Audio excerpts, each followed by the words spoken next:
It's the Mixed Martial Arts Hour with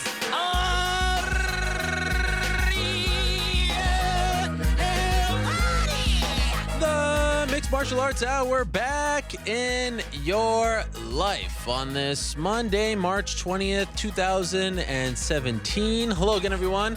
I'm Ariel Helwani, back inside our New York City studio.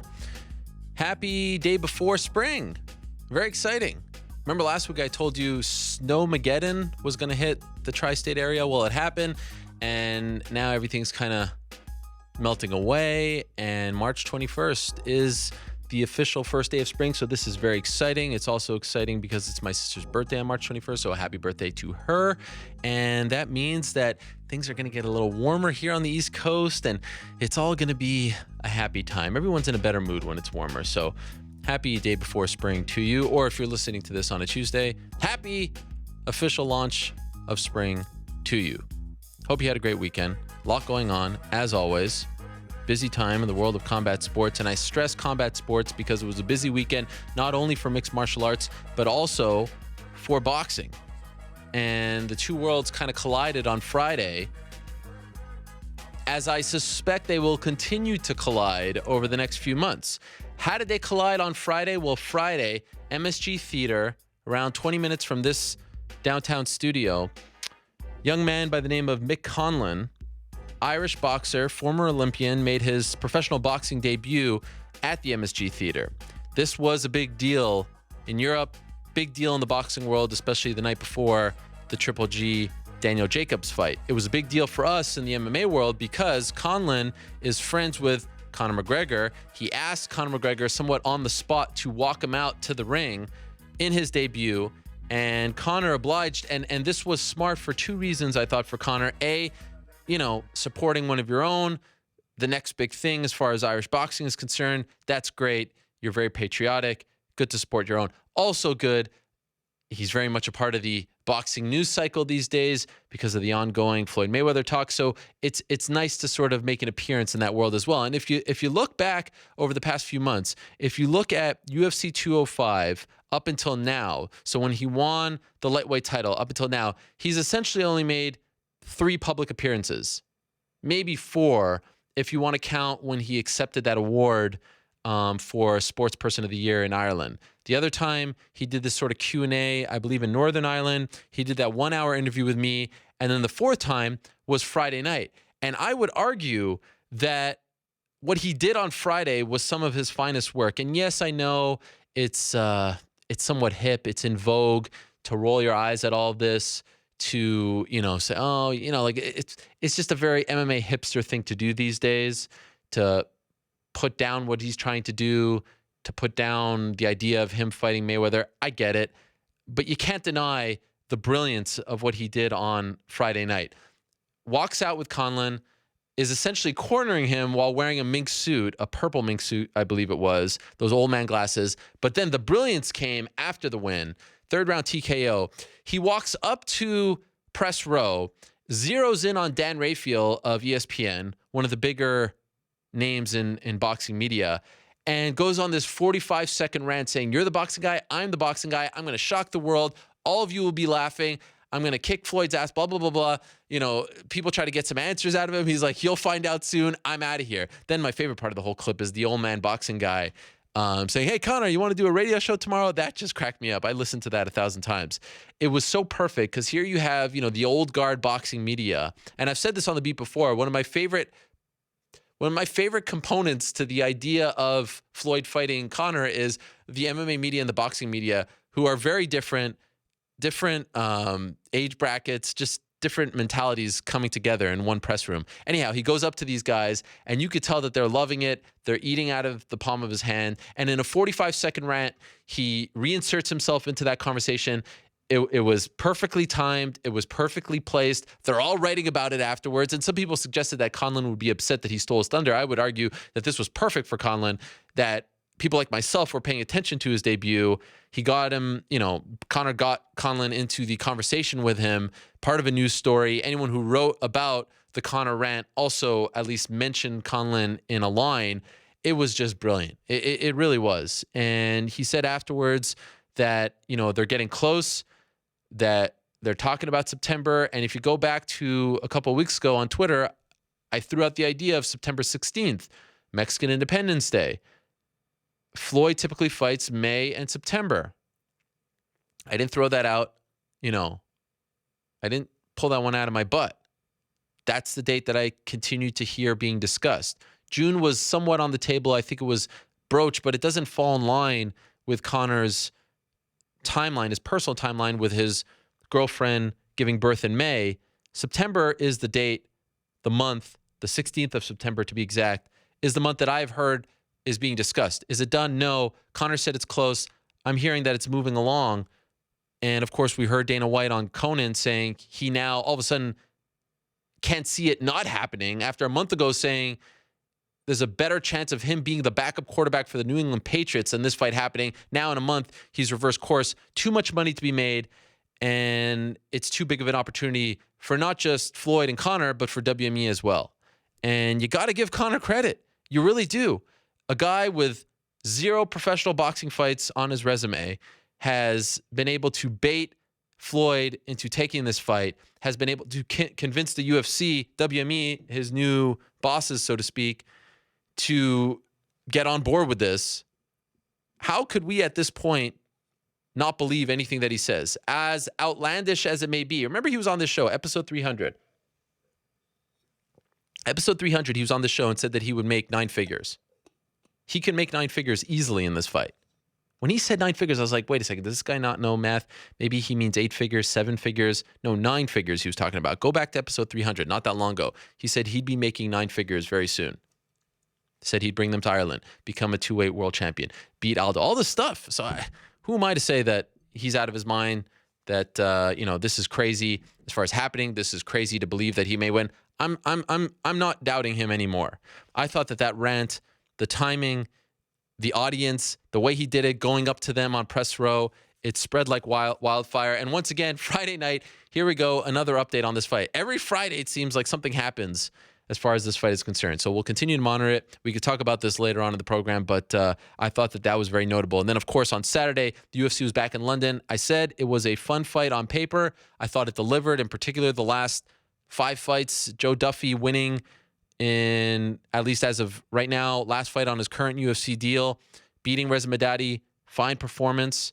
You had Arnold Allen defeating Makwan Amirkhani in the main card opener. That was a fun fight as well. Makwan looked good in the first round. I thought he got tired as the fight went on. Then you had Brad Pickett with the heart-wrenching loss, winning the first 2 rounds and then losing via TKO in the third. Head kick is, kind of the beginning of the end for One Punch Brad Pickett, and it was just so hard to see. He was so close to winning in his last fight, and Marlon Vera, who's gone through his own personal struggles and is continuing to deal with, his daughter and her medical condition. Our own Danny Skura wrote a great story about him winning, and he was very emotional afterwards. Pickett putting his hat in the middle of the cage, and kudos to the UFC for allowing him to come out with the braces. The newspaper, I was honored to be a part of that. In that newspaper that he was holding, they had a bunch of people in the MMA community write him, a message saying, good luck, whatever you want. And I wrote him a little line or two. They asked me to do that, and I was honored to be included in that. So it was tough to watch, but kudos to Marlon Vera. Happy for him as well. Hard not to feel for Brad Pickett as he transitions now to life after active MMA competition, but them's the breaks. You can't script these things. Gunnar Nelson with a fantastic win over Alan Jouban, was like a superhero out there with that punch and the delayed reaction. Just amazing to watch. And then, of course, Jimi Manuwa with the left hook from hell, knocking out Corey Anderson, walk-off knockout, then calling out the winner of DC Rumble, and also David Haye. So again, boxing and MMA coming together. It's a weird thing these days. And then one last thing this weekend, WSOF had an event, 3 titles on the line. Blagoy Ivanov defending his heavyweight title successfully against Sean Jordan. Also Andre Harrison, their new featherweight champion, defeating Lance Palmer. They're starting to implement some new things, ref cam a la Pride. So I thought it was a pretty solid event for World Series of Fighting as they transition to a new era after losing a couple champions as well. So that's this weekend. Stack show today. A lot to discuss. And actually, we have a last-minute guest to announce. So let's run down the lineup. and then we'll hear from the returning New York Rick, who's finally back, gracing us with his presence. 4:15, we're going to be joined by Fabricio Werdum. What's next for him? Ben Rothwell pulled out, as you know, of 211. We'll find out what's next from Vi Cavallo himself. 3:55, we're going to be joined by Ryan Bader. Ryan Bader has a few things to share with all of us. Just confirm that. 3:55, Ryan Bader will stop by. 3:35, Kelvin Gastelum will stop by. He's fighting Anderson Silva. He beat Vitor Belfort a couple weeks ago. He got the fight he wanted. June 3rd, he's fighting Anderson Silva in Rio. We'll talk to Kelvin at 3:35. 3:15, the legend, the Hall of Famer, Bas Rutten will stop by. That's very exciting. He's got some fun things to talk about. Been a while since we had him on the program. 2:45, Edge and Christian. Edge and Christian of WWE fame. How cool is that? Together on the show. I know how much you MMA purists love when we have WWE stars on the show, or superstars, as they like to be called. I'm very excited to talk to the Canadian duo, Edge and Christian. I love these guys. I was a big fan of them back in the day. Formerly of The Brood, if you may recall. 2:25, we'll talk to Jimi Manuwa about his big win over Corey Anderson. 2:05, Arnold Allen will stop by. Excited to talk to him for the first time on the show. 1:45, Lorenz Larkin will be on. Lorenz Larkin signed with Bellator last week, so I'm excited to talk to him about this new chapter in his career. And 1:25, the aforementioned Joe Duffy will stop by to talk about free agency, what's next, and the win over Madadi. But let's bring in Mr. New York Rick here to talk about his trip to London, because he was actually in attendance on Saturday at the O2 for UFC Fight Night London. Is that not true? It is true. Now let's clear up something right off the bat. Wait a minute. This is my welcome back? I thought there would be like music. I thought it would be more ceremonious. And this is something that we need to clear up right off the bat. Talk to me. I may have offended you, because when I came in today, the first thing you said to me was like, "Oh, are you happy with me being back?" Like you got a little emo on us. So are you offended? Did I say anything that hurt your feelings last week? Why did you ask me that question? I believe now. My father reminded me of this. Okay. Did your father listen to the show even though you weren't on? Yeah, of course he did. Okay. Did you listen to the show even though you weren't on? Oh, I doubt that you listened to the show. What makes you doubt it? I don't know. You're on vacation. You feel like, oh, I have nothing to do with this. He may have taken a shot at me at the top. I don't want to partake in this. I don't want to download it. Here's the question. If I didn't listen to the show, did you take a shot at me at the top? I don't know. You tell me. I don't know, something about Adam getting set for the show. Unanimous praise. People are like, holy crap, I didn't know that this could be done this quickly. Adam coming out with the assets, the rundown, the graphics, all the stuff that you do behind the scenes. Adam did it in like 20 minutes, and people were saying, that's the problem. That's the Wally Pipp syndrome. Yeah. Day off, Lou Gehrig comes in, and now we've got some issues. Well, we have Adam over here. We're gonna, but he can't give us the MMA insight that you provide on a weekly basis. No, but seriously though, Adam is great, and really appreciate him filling in and helping. I actually watched 60 Minutes last night, and they were talking about the H-1B visa. I don't know if you saw this, about how there's this weird loophole where they're kicking out Americans and bringing in foreigners, and they're making the Americans teach the foreigners about their job. So it kind of reminded me of you, because you taught him about how to do your job, and now he's doing it better than you. Perfect. Weird. You're like the H-1B visa. Thank you. It feels great to be back. Yes. So you were in London. And by the way, let's clear up one other thing. Yeah. I mentioned the phone thing, and then you turned it into a joke. But let's be clear, before I mentioned it, you were still doing it. Oh, I was going to do it regardless of if you mentioned it. I think you upped it a little bit. Well, I upped the insistence upon it, but that was going to be my theme for sure. Now, why?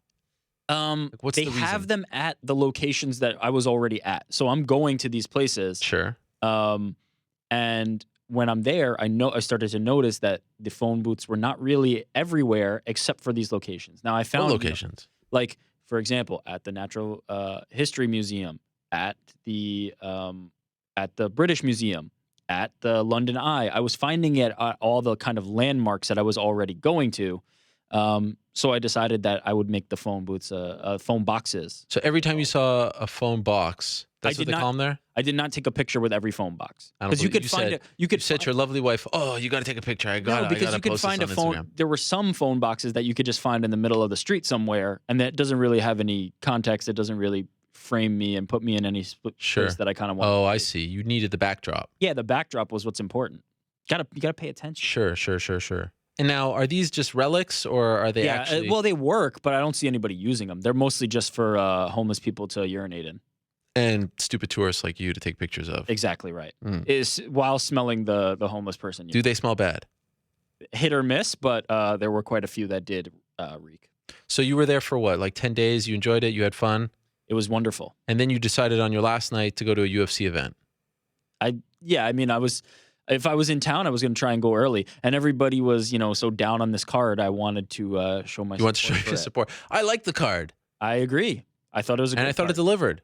I agree with you on both counts. And Was that your first time going to a UFC event in Europe?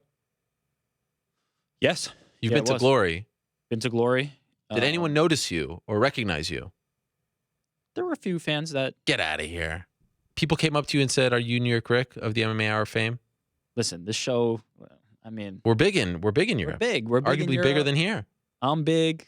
The You're show, big. yeah, there were a lot of cool people there. So biggest takeaway, because a lot of the local heroes, if you want to call them, Mark Diakese, Yep. had a nice win. He continues to look very good in the UFC. As I mentioned, Arnold Allen, who was kind of pleading with the crowd to get behind him, which I thought was very interesting. Jimi Manuwa. Well, who came across as the biggest star? We didn't have like the Bispings of the world, so this was kind of the new generation of English fighter. Who came across live as the biggest star in your opinion? I think the most support I heard was for probably Joe Duffy. It seemed like What? everybody was kind of behind Joe Duffy more than everybody else. Yeah. It's hard to walk away from it thinking about anybody other than Manuwa, just because he was the headline event and delivered so declaratively. Yeah. So it was such a stamp.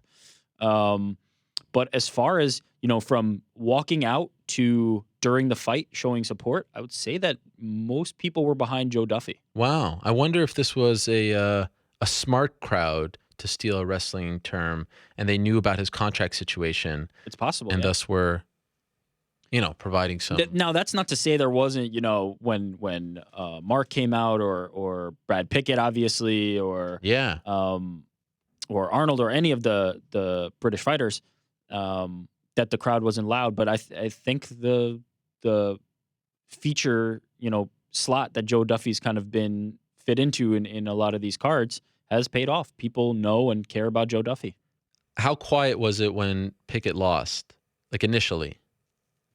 So close, looked good in the first 2 rounds. I'm trying to recall. It did get a little quiet, but I think it was more just like, I think the boo started pretty quickly. People were mad about the stoppage? People were mad. I had no problem with the stoppage. No, I had no problem either. I mean, it's nice storybook ending, but you still got to call the fight. You still got to ref the fight. You can't look at storylines. And, he took a shot. He was unresponsive. I think he took 2 shots on the ground, got the head kick, and then the 2 punches on the ground. I thought it was the right call. Yeah, and I mean, if it happened in the first round, nobody would have had a problem with the stoppage. It's because he looked like he was on his way to a win. Okay. And then I think people are, we were so close to getting that fairy tale ending where you go out on the W, and we didn't get it. That was amazing. Pickett getting all emotional, Vera getting all emotional, them coming together, then the crowd cheering for Vera. Then the crowd turned, and then the hat in the middle of the cage. I wonder who takes the hat and what they do with it.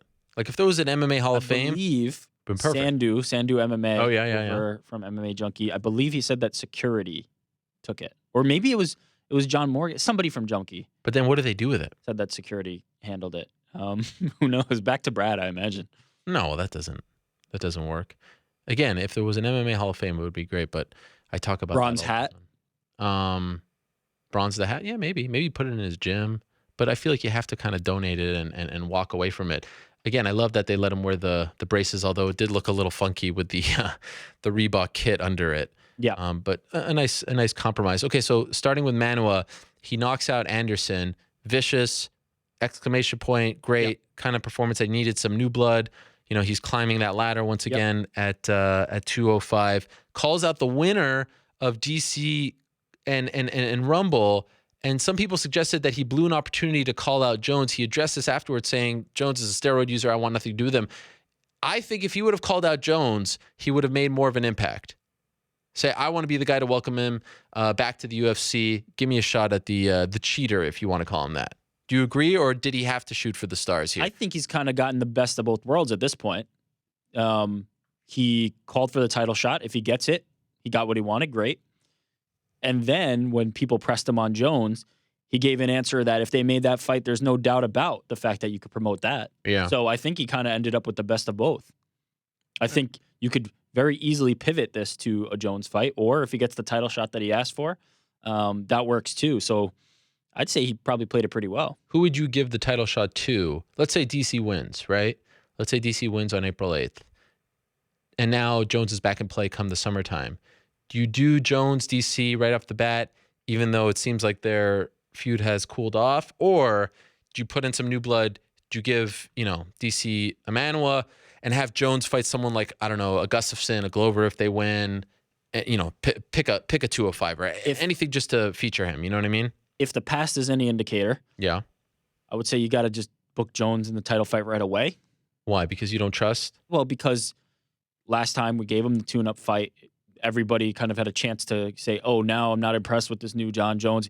Again, I've said this before. I thought that fight was fine. He looked great, and OSP is not some jamoke that you can just push over.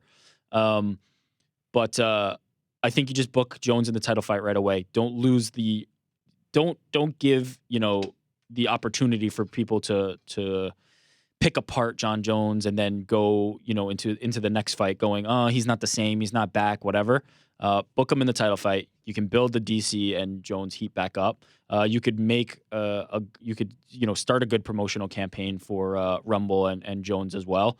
I think you just got to put Jones into the title shot. Do you like this idea of, let's say we are going to get Conor versus Floyd, doing an entire card of MMA versus... Oh, man. Because the problem is it's all boxing. So MMA is going to come out probably, if we're being conservative here, it's probably not going to be a great night for the MMA fighters on the whole. I have no interest in that.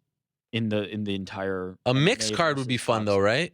Yeah, that's now we're getting into something much more interesting because it actually is kind of, comparing sports. But a boxing card featuring MMA fighters is not really... Conor is a very isolated, specific example. This idea that now everybody's like, I want to be on the undercard. It's silliness. And give him pay-per-view points too while we're at it. All right, so that's Manuwa. Nice performance. Gunnar Nelson, great win. Huge. Looks fantastic. And every time he looks good, it reminds me once again how good Damian Maia is. Yeah. Do you like the idea of Gunnar Nelson versus Wonderboy Thompson as his coach John Kavanaugh suggested yesterday? Let's run that. I love that. Love that. Karate Kid versus Karate Kid. Yeah. What a great fight. Good picture. If you're Wonderboy, do you take that fight? Yeah. Why wouldn't you? Because it's a risky fight to bounce back on? I don't know. I mean, you just fought for the belt twice. You can make the argument that you won. I think that's exactly the fight you kind of need because Gunnar Nelson has enough cachet that if you beat him, you're kind of still around there in that title picture. Yeah. I think that's how you have to go. I wonder if he'll take it. I love that fight. Wow. It's a great fight. How much fun is it to watch Gunnar Nelson fight when he is on point? Yeah. He can fall into periods of kind of like looking like inactivity. He can be a bit of a sleepy fighter at times, but literally. He always has bedhead. It's unbelievable. But when he, showcases his skills and turns it on, he's a finisher. Like that guy is very, very good. Two last things about this card. How impressed are you with Mark Diakese? And a lot of people are upset that he's not on the show today. Can't get everyone on the damn show. We had him on just a couple months ago. I'm sorry. If you really like him that badly, then we'll get him on at a later date. I'm sorry. Already I put, so many guests on and I get all this grief from New York Rick about making the graphics, which I think take, 6 seconds to make per?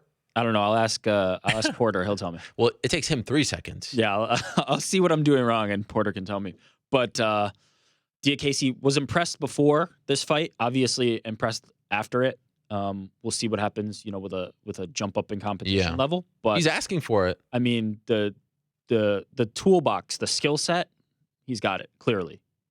He's got all the tools that you need. And then the post fight celebration, the breakdancing, everything was great. The back and forth with Dan Hardy about the Mohawk, everything's on point. Joe Duffy, next fight, UFC or Bellator? Oh boy.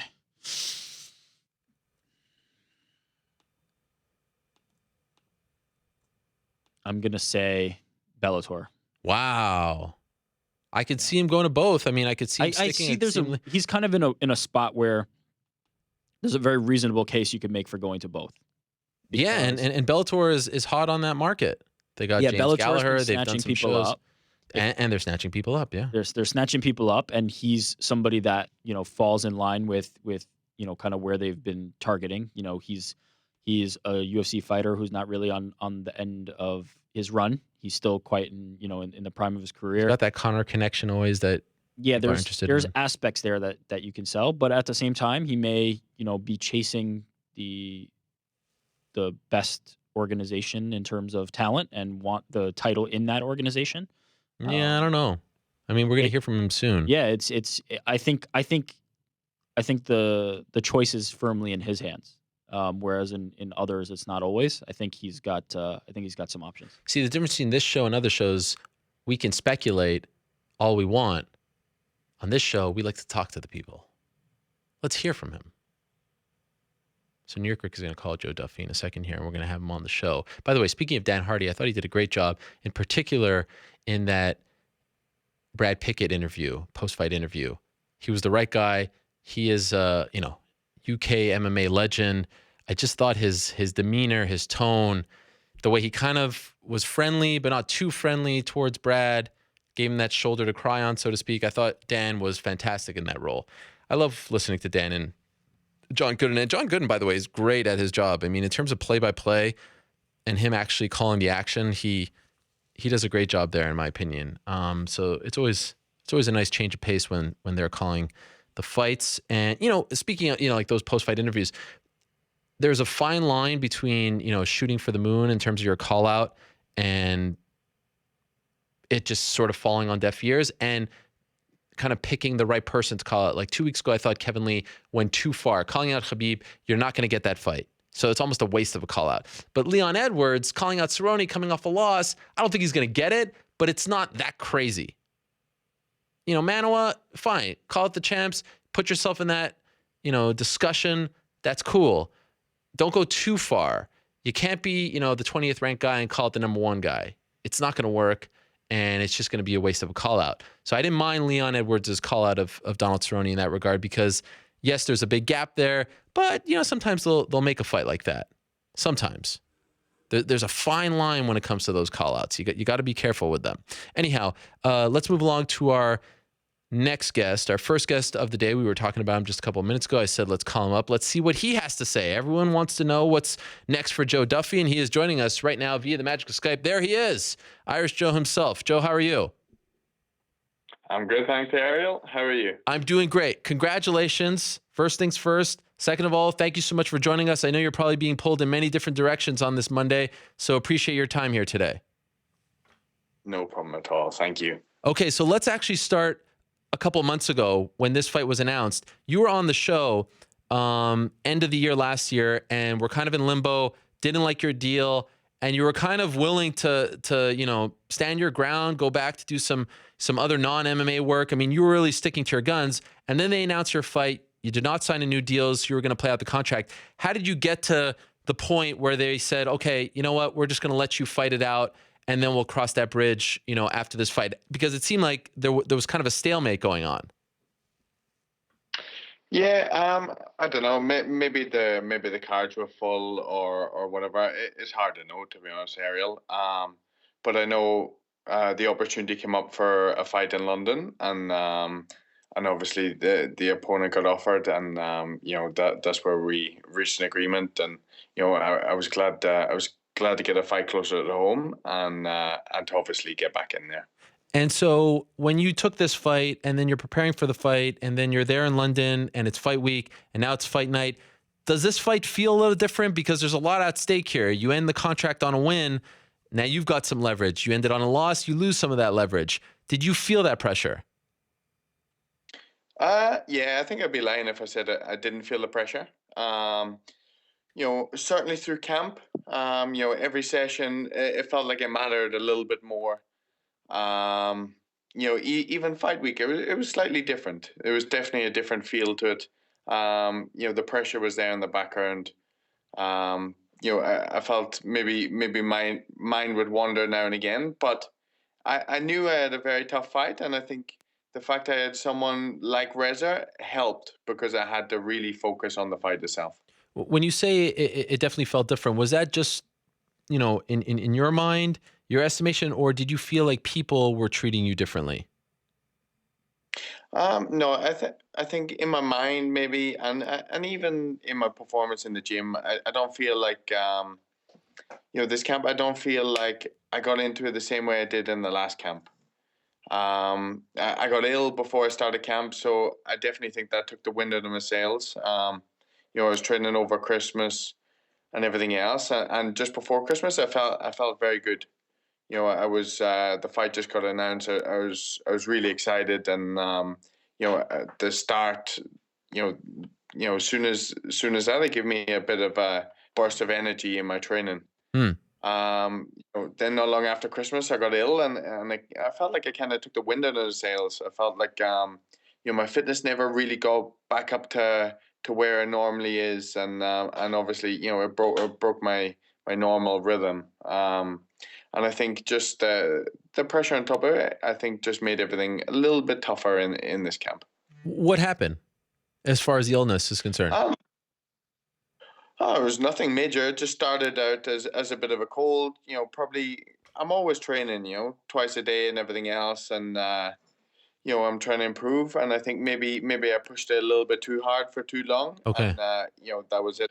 The Montreal winter just got the better of me. Yes. Started as a cold, got into my chest a little bit of a chest infection. But again, it was nothing major. I just felt like after I couldn't get back to the fitness I normally feel, back to that 100%. When the UFC offered you this fight, did you think, okay, this is perfect because here's a guy who's always game. He's very aggressive, usually likes to stay on his feet. This is a nice showcase. I mean, I would argue you have fought some higher ranked opponents than Reza, but this felt like a very style friendly matchup for you. Did you feel the same way? I felt like similar to the Mitch Clark fight. It was almost like I knew he would test me in the areas that I got tested in the Poirier fight. Mm. And obviously with the Mitch fight, the fight didn't go to that point where I got to showcase some skills and prove to myself that them areas have been worked on, addressed, and under pressure are definitely at least a few levels forward than they were. Mm. So when this matchup came through, I thought it was a good opportunity to prove that to myself. When they offered you this fight, did they make one last effort to try to get you to sign a new deal? No. I think it was already kind of set at that stage. It was my contract had been extended. There was no more talks. It was just a case of of fighting out my contract. Okay.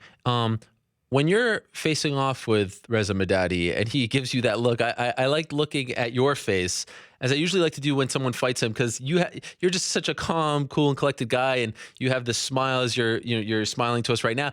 It seemed like you were almost amused by it all. Like, he's saying some stuff to you, he's giving you that big, chin out, stare down. What are you thinking when you see this? That's it. Like I wouldn't say it's amusement. I think it's excitement. Okay. The smile is excitement. Like someone who's bringing that intensity and all that. Like I draw off that. I always feel like I've drawn off that since day one. Um, you know, when he's staring at me, all I'm thinking about is how I vision the fight and how excited I am to be in there and get stuck into it. So I suppose they're the thoughts that's going through my head, and that's why I'm smiling, because there's no place I'd rather be. What's he saying to you?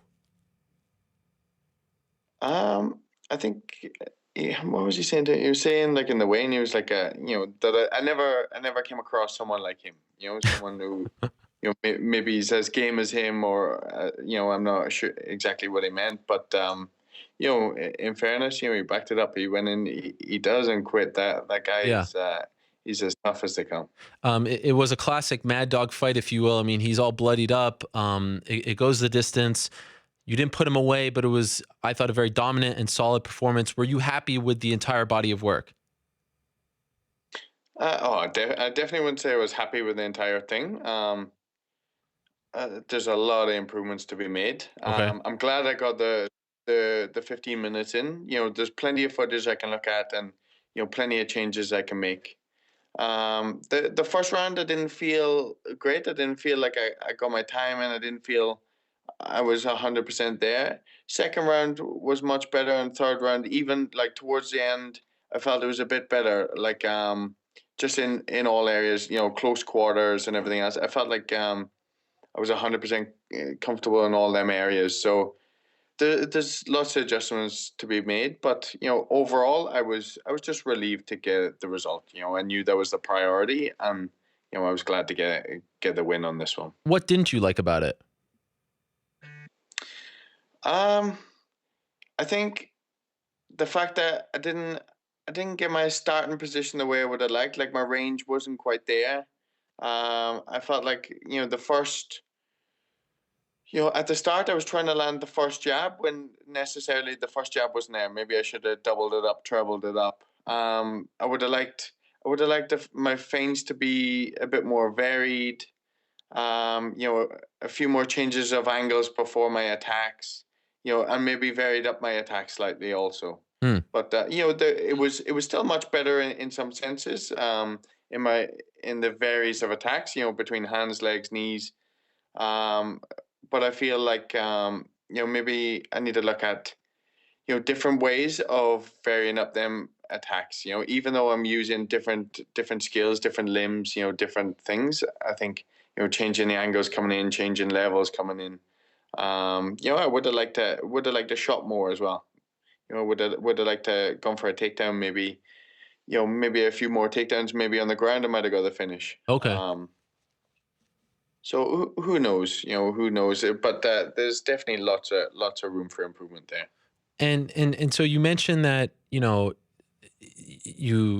got the result, you got the win. At the end of the day, that's what you needed.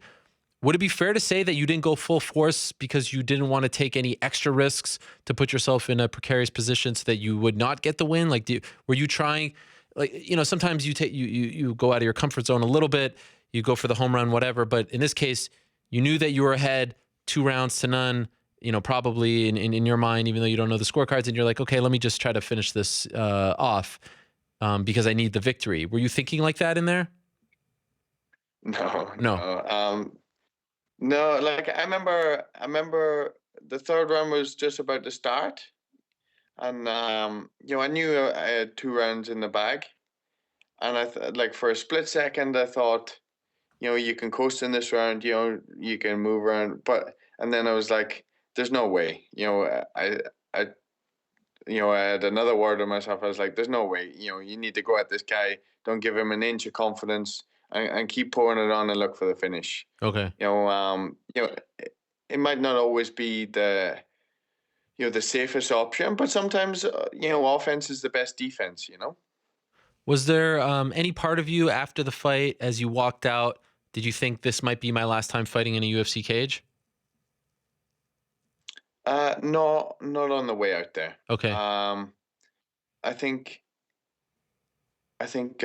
beforehand I thought it, and obviously after. I remember after the interview and everything, I thought it, but you know, on the walkout, I think I was just solely focused on Yeah. on the job at hand, and just making sure that I was just talking to myself quite a lot, trying to get little bits and pieces right in my head, and just making sure I was calm and make sure I was making good decisions. I was talking about the walk back to the locker room after the win, as the fans Oh, are kind sorry, of sorry. Yeah. Are you thinking that? I thought about it after the fight was over. Yeah, Yeah. definitely. After I just finished the interview with Dan, I had a little look around and I seen all the crowd, and it ended in my head. But who knows? Who knows? We'll see how it all plays out. So what does your gut say now? What do you think happens? I suppose we'll have to wait and see now, Ariel. I came this far. Um, you know, I I'm definitely going to test the free agency. I'm going to see see what offers comes in. I believe it's something like maybe 90 days Yeah. before, I can speak to other promotions or something. Obviously I know the UFC has a window now where they can make some offers. So who knows what offers they'll make. So, I suppose I'm just going to wait and see. I'm going to look at my options. The sport is not a sport we're in, the rest of our lives. So, I definitely got to try and make the most of it in the short space of time we're in it. It's not like we got a pension plan or anything else. So, I got to try and weigh up the options and go for the best option. Has this chapter of your career, because I remember when you were on, you were a little bothered by how everything was going, and you were considering just kind of doing something else. Has this soured you at all on the sport and or the UFC? No, that's it. I've always kind of looked at it from their perspective and my perspective. Obviously for them it's business, and as a business, your job is to make money, and for me as a business and also as an enjoyment, I got to make money, but I also got to be financially secured. Um, it's a little bit annoying because the business sometimes take the joy out of it. Obviously I do this because I love it. And just being financially secure and not having to worry from fight to fight about a paycheck or the amount in your paycheck. I think that's the only thing that makes us worry is a fight or two. You run the risk of being cut. Or not having the finances to be able to just keep training and doing what I love, and that's why I'm fighting to make sure I can take care of that, and this is no longer a worry, and I can just focus solely on the fighting, and hopefully, in turn, it's going to rub off in my performances even more. And I'm going to be able to go in there and put on even more of a showcase every time I fight. Safe to assume, since you won on Saturday, no new contract offers have been made? Not as far as I'm aware. Okay. As far as I'm aware, my manager's away at the minute. I'm not sure if he had any discussions with Sean Shelby or anything else. But as far as I know, I haven't heard anything so far. Will you consider, I've always thought the 90-day thing is a little funny, because if they're going to say, we'll let you play out the contract, why do they need 90 days to, have you sit around when usually another offer isn't made? Usually what they've done in this case is they'll say, okay, go out and find something else, and then we'll see, what the market is for you, and then we'll match it. Would you consider asking them to waive the 90 days so that you can go and actually find out? Because you've been sitting on this idea for so long. Go out, find out what's out there for you, and then go talk to them. I suppose it's not even something I thought about. To tell you the truth, it's a good question. I'm not sure whether that's something the UFC are interested in, and that's something that might work in their favor as well. I'm not sure. Obviously, my manager takes care of all this side of things. So I suppose I'll leave it up to him. He'll be, he'll probably be watching, and I'm not sure if it suits the UFC and it suits them. Then maybe that's something we could work with, or who knows. The very capable Graham Boylan, who has great experience doing these things. So I'm not trying to offer any advice, but I was just curious if that was something that you guys had discussed. To be clear, you're not one of those guys. There are some fighters who could say, I want to be in the UFC and I'm willing to take a pay cut. You just want to get what you think you're owed. It doesn't matter where it is. If you can stay in the UFC, I'm sure you'd be happy. But at the end of the day, you want to get what you think that you're owed. You're not willing to take a pay cut just to remain in the UFC. Is that accurate? Is that fair? Yeah, that's it. Like I said, it's not like I've gone to university or anything else. After this, I'm going. I haven't got a job waiting for me. Since I've been 5 years old, this is what I've done. This is my college. This is my university. And this is what I'm trying to do. I'm trying to get paid for them years now. So that's what I'm trying to do. I'm trying to set myself up financially, and hopefully when that's taken care of, I can relax a little bit more and just enjoy the fighting. But I would gladly sign with the UFC. If we come to a good deal and everything, I've enjoyed every second of working with him so far. I said it all week. I got a great relationship with most of the staff with the UFC, and I love the USADA program and this type of thing. So it's definitely. It's not like it's 100% done or anything Yeah. else. I'm just open to all offers, and I'm interested to see what offers are on the table. Is there any chance that this was your last fight, period? No, No. no. I think even if I said to myself, I would retire or something, I think there's no way that would last long. Right. I would definitely be back within 6 months, guaranteed. Okay. And in your mind, I mean, how quickly would you like to wrap this up? Are you willing to wait? Because we see a situation like Ryan Bader, it's taking a long time. Other fighters, Lorenz Larkin, it took him a very long time. Just signed last week. He had his last fight in August. Are you prepared, for another 6 months or so plus to be on the sidelines, or are you hopeful that you can get something done relatively quickly? Yeah, hopefully it'll get done quickly, but whatever time it takes, it takes. This is the business side of things, and with business, you got to be patient. For every moment I'm waiting, I'm in the gym, I'm improving things. So it's not like that's ever time wasted. Uh-huh. I'd like to get back down to New York and work with John again if I could. And all of his guys. I'd love to spend a bit of time down there. And there's a few other bits and pieces, I want to work on. I'd like to get some boxing sparring back in and make a few changes. Obviously, when I get back to Montreal, I'll speak to Fraz and see what changes he wants to make also. So this time's never wasted, I feel. Would it be rude of me to ask you what number you're looking for? Yeah. Okay.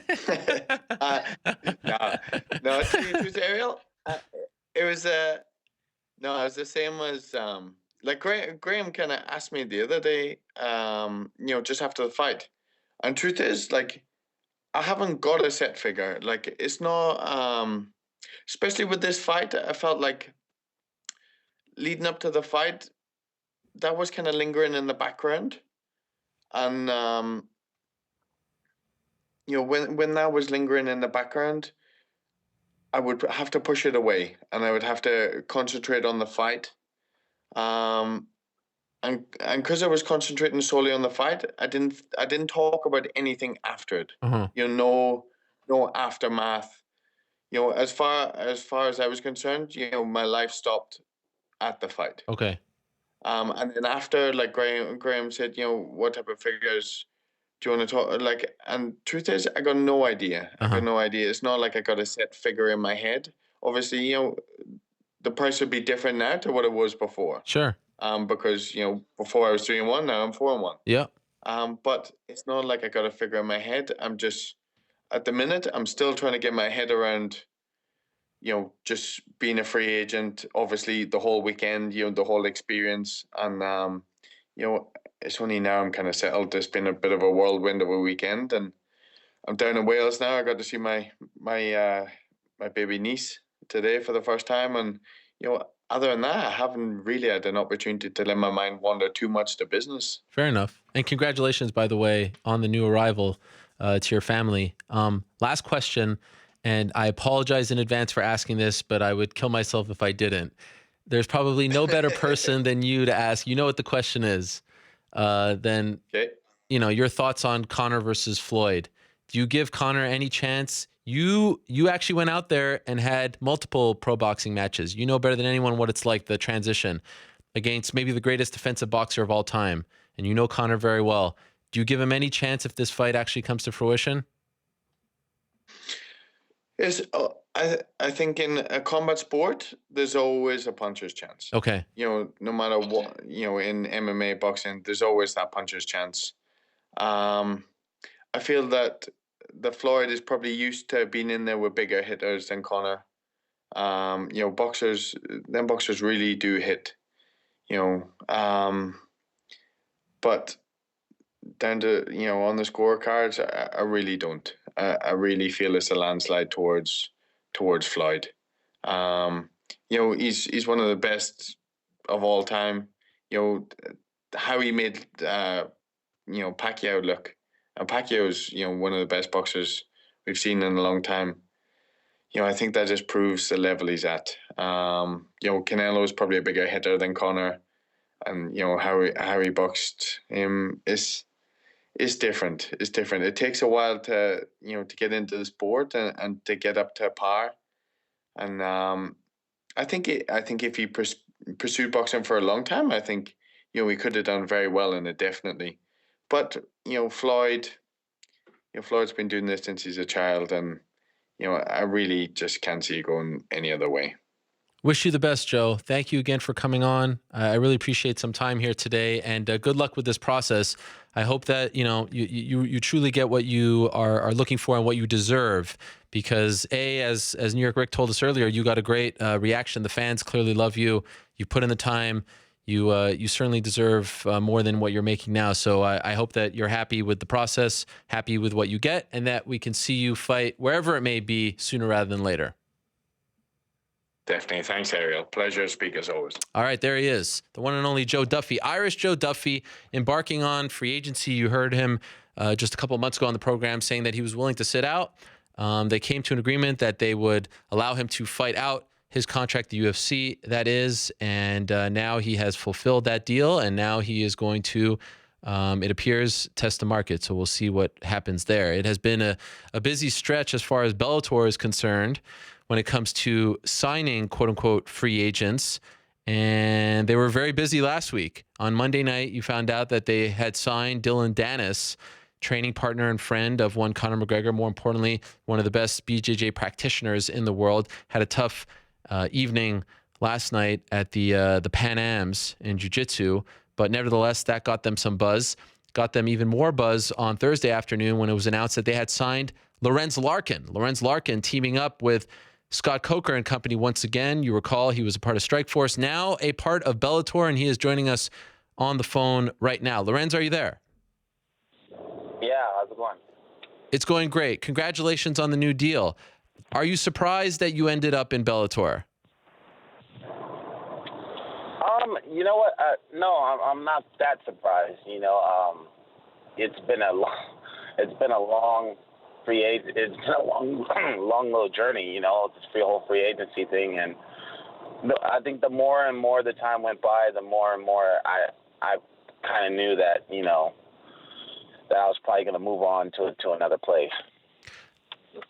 Were you disappointed that it took so long to just find a home, that the process, like when you were thinking about it in August, the Magny fight and thinking about what's to come, were you hopeful that it would get done in 2016, early 2017? This did seem to take a little longer. Yeah, I was hoping, at the most, 2 months. And then I would be able to, figure out my future. Yeah. But I guess it all happens for a reason, and I made the right decision. I'm content with myself and mentally about everything, and I feel good about it. I didn't feel like, I just did something because I had to. I felt like I had options, and it went good. Why do you think it took so long? You know what? I'm not too sure, because, I know my team was on the phone with, UFC, and I know they're, we're trying to get something done. We weren't just trying to sit around, especially not after a fight like, my last. So, I'm not too sure. I don't want to have speculations, but, maybe it was because of all the cards that were happening, the time I fought, there's a lot of big things going on. So I'm not too sure. Okay. Did they ever come back with a deal that you considered, the UFC? Yeah, I had a deal on the table. Okay. And, it just didn't feel right. You know what I mean? It's my whole reasoning for testing free agency was to see what I was worth and to get somebody behind me. I want to feel like an asset, to a promotion, and I want to feel like the promotion wants, to really drive me and really use me. I'm I've made this point, a lot of times that, like I'm ready to work. Anything you can use me for, let me know. Like I'm here, and it just wasn't happening for me. So I don't know if it was just the timing or there's no interest in that. But that's a big thing that I was focused on. Mm-hmm. Did you talk? I know you were at ACB in Manchester a couple weeks ago. Did you get any offers from other promotions? Yeah, so during this whole time, I know that my team talked with ACB. We talked with Bellator, we talked with Ryzen, and those were the promotions that that we've had conversations with. So those were at the end of the day, it came down to those three. The UFC wasn't really even in the running. No, you know what? They weren't even. I didn't even get an offer from them until maybe 2.5 weeks ago, something like that. Maybe maybe a little bit more, something like that. Okay. And how would you categorize that offer?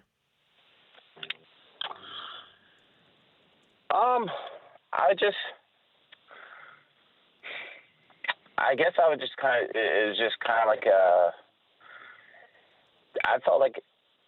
Personally, it was just kind of like a take it or leave it, and that's it, Okay. To me, there was no, like, how would I say? There was no, like, welcoming, like, you know what I mean? Yeah. It was just like, it is what it is. If not, then okay.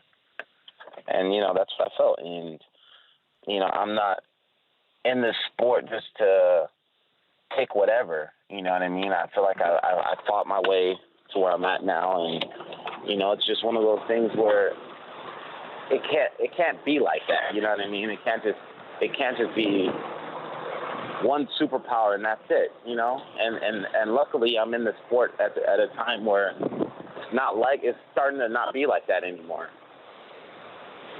And is that when you went to Bellator and had a serious conversation, and is that when things heated up with them?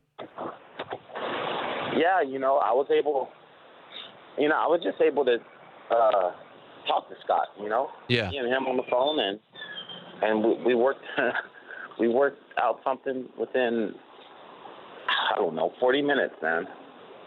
Wow, that quickly? Yeah, man. The whole thing took 40 minutes. The whole deal that you signed from start to finish took 40 minutes. Well, my team was talking with them, back and forth. Yeah. But I've never stepped in and talked, Yeah. It was just kind of like my team. Yeah. So they've been talking off and on, and then finally, I think I texted Scott or something like that, or something. Yeah. And then he called me, and I was right before I was about to get on a plane to Manchester. Okay. And got on the phone with him, and it probably took about 40 minutes, man. Just wow. Me and him talking on the phone, and we came to a deal. Are you happy with the deal? I'm happy, man. Everything has just been welcoming. It's with me. It's more about it's more about the respect type thing. Just a big thing for me. It's not really a big deal, but it is for me. For me and who I am. It's, when they released the story, they wanted to make it a big deal that the Riverside Press released it first. Yeah. You know what I mean? Yeah. And that just says a lot, and it shows that they're worried about, what I care about, Yeah. And that was a big thing for me. I really respected that, and it really meant a lot, even though it's something small, but, just for them to do that, just from the get-go, it just says a lot to me. Is this new deal a raise over what you were making for your last fight in the UFC? Yes. Is this the kind of raise you were looking for, or did you have to kind of meet in the middle? At the end of the day, usually they say the best deals are when both sides are a little bit unhappy. Is this that kind of deal, or are you over the moon? How would you categorize it? I'm happy. I'm just the thing of it is, don't get me wrong, Ariel. It's every fighter's gonna, every fighter should say, a big part of it is about the money. You know what I mean? 'Cause that's what we fight for. But a lot of it, for me, is respect too, and it's the understanding that a promotion wants me there. You know what I mean? I don't want to just be among a bunch of people that, they just, who cares about me? You know what I mean? I'd rather fight for somebody that really wants me there and really is excited to see, what we can do together. Have they talked to you about your debut yet? No, not yet. So I'm supposed to be going to Chicago. Okay. And maybe, get a little insight when I'm out there. I'm assuming you want to fight relatively soon. Your last fight was in August, right? You're probably itching to get back in there. Yeah, I'm anxious. I'm really anxious to get it back in there. I've been training, so I'm anxious to see, what they come up with. By the way, are you on a speakerphone right now? No, I'm on an earpiece. There's a lot of like background noise, and it's hard to hear you at times. I don't know if the earpiece is one of those Apple ones. No. I'm an Android guy. Oh, okay, my bad. Damn, snap. No. It was this van right next to me. It's squeaky as shit. Oh, okay. I don't know. It's like a 60 van or anything. Their division at 170 is arguably their best and deepest.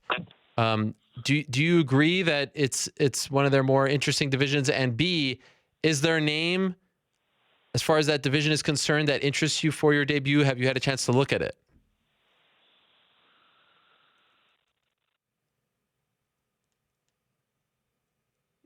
Maybe we lost him.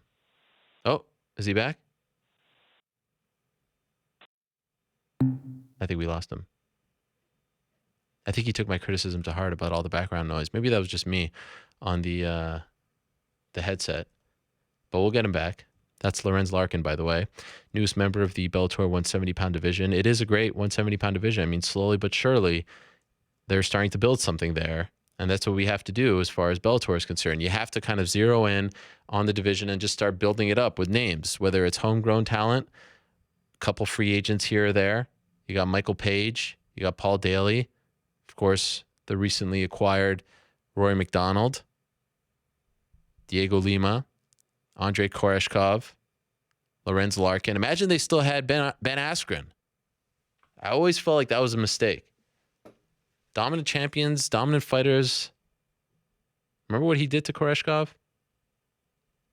I always felt like that was a mistake. But yeah, slowly but surely, I wonder who they'll match him up against, because Daly and Rory are fighting next in May, as is MVP and Derek Anderson. There's Lima. I don't know if they'll give him an immediate title shot.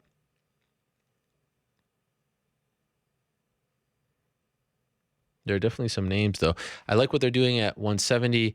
And they're, look, so Duffy at 155.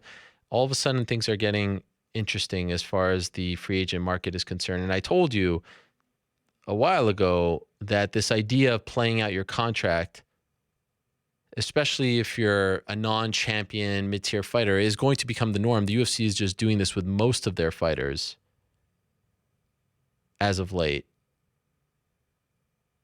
Some of the, undercard guys, some of the prelim guys, they're all playing out their contracts.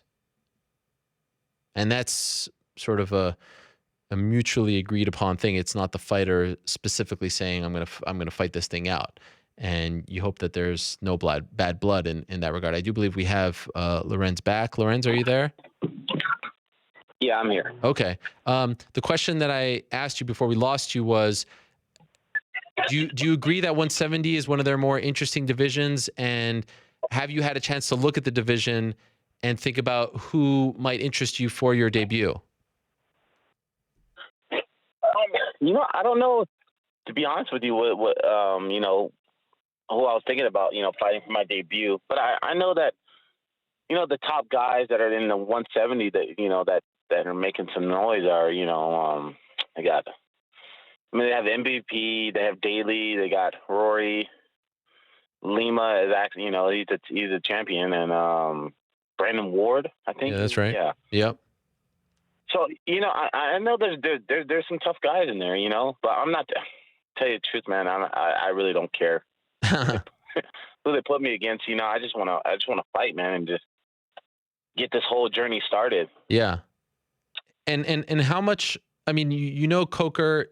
I'm assuming you know Rich Chow, right? Because he initially signed you. Are there a lot of the same people? Did you have a chance to go backstage and meet some of these people at some of the events, or are you still unfamiliar with kind of who runs Bellator? No, it's crazy, man. But I have teammates that fight in Bellator. Yeah. And I've been to their fights, and it's the same people, man. Rich Choi is the one who got me, or who I signed with, who picked me up, and had me fight in Strikeforce, and Carrie-Anna, she's still there, and Scott, so it's just like I've got to see them, and they were there since the beginning with me, so it's like going back home. Welcome back, Cotter. Welcome back, Lorenz. Yeah, in a sense, it's just, I guess it's the only thing that I've kind of been disappointed was in, with this whole experience was kind of like, I'm not gonna say all of them, because there's a lot of people who support my decision, but I feel like a lot of the MMA fans, man, are like really disappointing me in this thing that, they're just big UFC people, and I always took pride in, in saying that, MMA fans are really knowledgeable about this sport, what I mean, and really knowledgeable about what's going on in the sport, more than I feel like with boxing and things like that, and I just get this whole like Bellator, why did you go to Bellator? And you're over, and it's the B League and all this other type shit, and I'm just like, this is good for the sport, man. Yep. Like, there can't be one. I'm not saying it just because I left. I've watched Bellator before, even when I was in the UFC. You know what I mean? I've watched all these other leagues, when I was in the UFC. So it's not like now I left them, and now I'm just like, oh, I felt like this the whole time. It can't be like that, especially being a fighter. It can't have one superpower and no other organizations on the come up. You know what I mean? It's good for the sport. All these guys always talk about, this fighter made 5 and 5, for a fight. This is bullshit. Well, the whole reason why that's bullshit is because that's one organization being the superpower. You know what I mean? So it's like these guys complain about one thing, and then they don't want another thing. And they say minor league and all this other shit, but they said the same thing about Strikeforce, and Luke Rockhold was a champion. Tyron Woodley's a champion. Cormier. Who else? Robbie Lawler was Cormier, Robbie Lawler, Fabricio. Yep.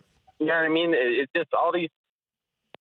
I don't like Ronda, but she came from Strikeforce. You know what I mean? So it's like they say one thing, and then it's like everybody has to be, or not everybody has to be, but everybody has to know like this is a good change in the sport. All this free agency stuff and all these things. This is like the evolution of MMA. You know what I mean? This is like a turning point that other organizations are starting to fight for fighters. You know what I mean? And everybody has to understand that that's a good thing for the sport in whole. Are you getting more crap than, like, I don't know, accolades or well wishes from the fans? No. I'm getting. Don't get me wrong. I'm getting a lot of I'm getting a lot of people that are supporting me. A lot of people. It's just I see every so often, because I'm like, I don't really reply, but I am a lurker. I do just scroll little posts, that, and I'll just read the comments. But it was just boggling my mind, man. I was just like, I just feel like, and like, all MMA fans should know that this is good for the sport. You know, this is not a bad thing that people are starting to test free agency and things like that. Like, well, I mean, what do you think? Well, it's funny that so my thoughts on it are, I understand to a degree where the fans are coming from. And I say this not to be condescending. Fans are somewhat spoiled and selfish in the sense that they want all the fighters under one umbrella so that they can see the best fighters fight each other. And so I get it if you're just a pure fan who watches on TV. But if you're a fan of fighters as human beings, you want them to succeed. You want them to have a good life. You want them to be comfortable financially, not just themselves and their family. You want them to have a life after fighting. You should be very happy about the current state of MMA and the way it's trending. You should be happy that there's more than one option. You should be happy that fighters have options, have leverage, have opportunities to go test the market and see how much they're truly worth. And I could only, guess that it's going to get higher and higher. You should be happy about this. So I get there's some fans who just see black and white and like, oh, I'm mad because now I can't see Lorenz fight ex-UFC welterweight. But if they're truly a fan of yours in particular, and a Joe Duffy, and a Ryan Bader, and name any other free agent, they should be very happy about what's happening. You get my point? No, I get it. That's just the way it is. I just think that's the way fans view things. By the way, last thing, do you leave? I know you're happy about going to Bellator. You're comfortable there. You're happy with Scott, but do you leave with somewhat of a, I don't know, sour taste in your mouth? Like, I'm assuming you wanted to be a UFC champion. You had aspirations. Are you bothered that you didn't get a chance to accomplish that in this first run? No, man. Like I said, at the end of the day, I know what I didn't know coming into this what was going to happen. It could have been the total opposite. Bellator maybe couldn't have been interested, and no other promotions could have been interested.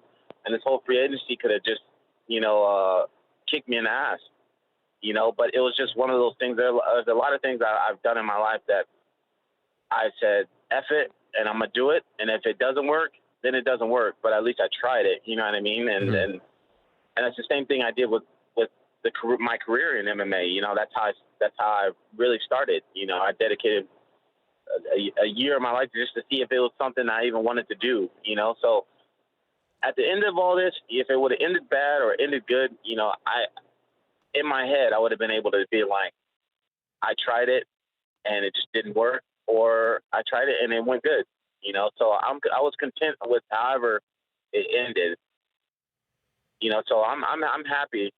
I'm happy with how everything went. All right. Well, I'm happy you're happy. Congratulations on the new deal. And welcome back to, Scott Coker's family. And I'm looking forward to your debut. Like I said, I think 170 is very interesting for them. You got to start somewhere. And again, slowly but surely, they are building something that is interesting, at least to me, at 170 pounds. And you're a big part of that. So congrats on the new deal and good luck in your debut. I'm sure we'll talk to you again soon. All right. Thank you, man. All right, there he is, Lorenz Larkin, the newest member of the Bellator 170-pound division. All right, let's go back to UFC Fight Night London. One of the big stories on Saturday night was England's own Arnold Allen winning against Makwan Amirkhani, one of the, in my opinion, best fights on the card. Very entertaining from start to finish. One of the most interesting fights on paper, and a lot of people gave me crap last week saying that I picked the wrong guy to be on the show, that I picked Makwan, that I really should have attached my wagon to the horse that is Arnold Allen. I'm here to rectify the situation. He's joining us right now. The Almighty One is joining us, making his MMA Hour debut. Arnold Allen, how are you, my friend? Congratulations. Thanks, man. I'm doing great. Yourself? I'm doing great. It's great to have you on the show. I thought you were gonna hold it against me because when I reached out to your friend Luke Barnett, you gave me the one finger salute when I asked you to be on the show, but I'm happy that you're not the grudge-holding type. Nah, no, it's all good. It's all good. I understand.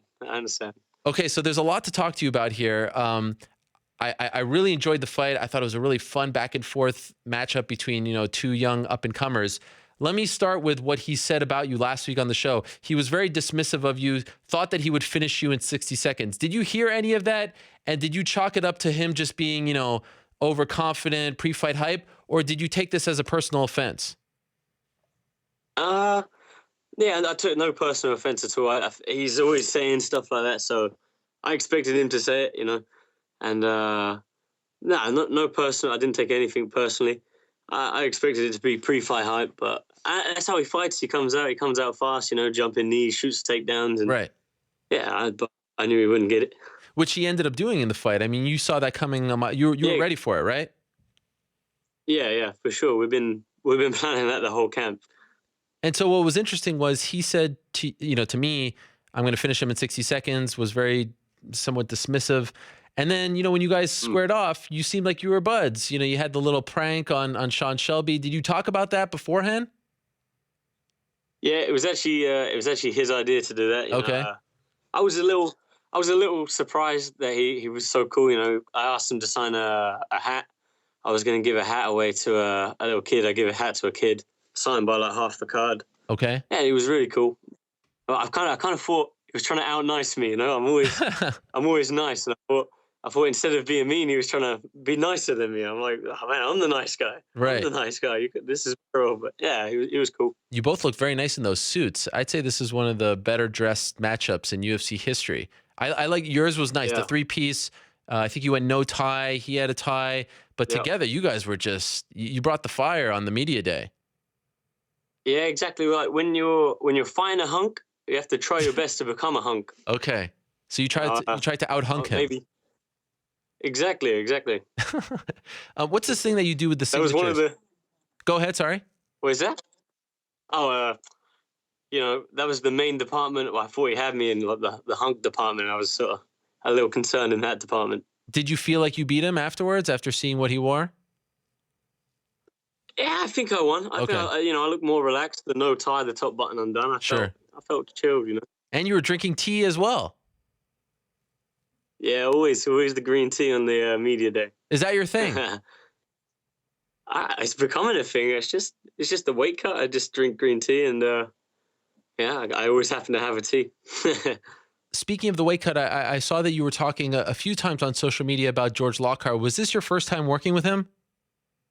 Yeah, that's right. It was amazing. Like he's such a professional, and like I've been telling everyone I was eating twice as much as I usually eat, and I cut half as much as I usually cut. So yeah, it was an amazing feeling. Like eating so much, losing all that weight. Yeah. What a life. Why did you hire him? Was it getting tougher as you got older to cut the weight? Yeah, I've been I come into camp the heaviest I've come in, and Joe Duffy was using him, and he asked me, so I was more than happy to hear that he was coming over. Why were you heavier this time than usual?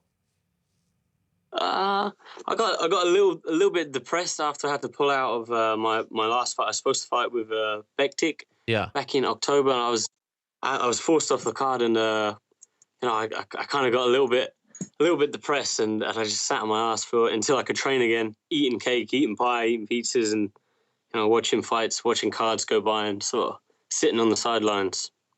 Have you ever experienced something like that before? That kind of depression?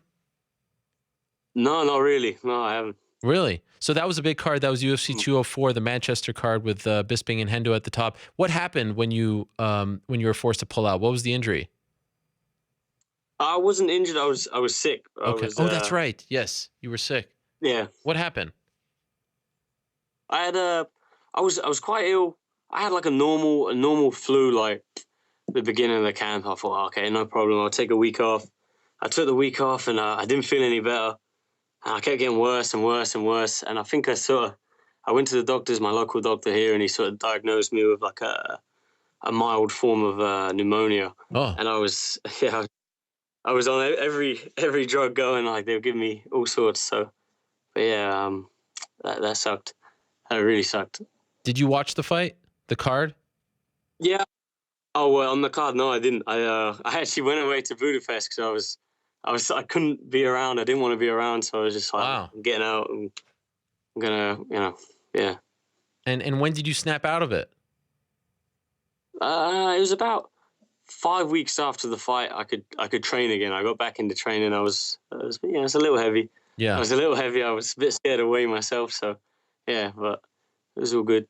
What's your kind of comfort food of choice? Oh, pizza. I'm a pizza man. Yes. Pizza all day. Anything in particular on the pizza? I just have everything, like meat. I just love the meat. Or any meat. Throw meat at it. Is this pizza in Montreal or pizza in England? England. Where's the best pizza place? Domino's Pizza. Domino's Pizza, that's the one? Yeah, I always go for Domino's. It's a bit expensive here, to be fair. Compared to Montreal, it's a lot more expensive, yeah. Oh, wow. It's like £20 for a pizza, you know? Is that because you're going to like an American brand and not a local brand? Yeah, probably. The local ones aren't that good, to be fair. Oh, okay.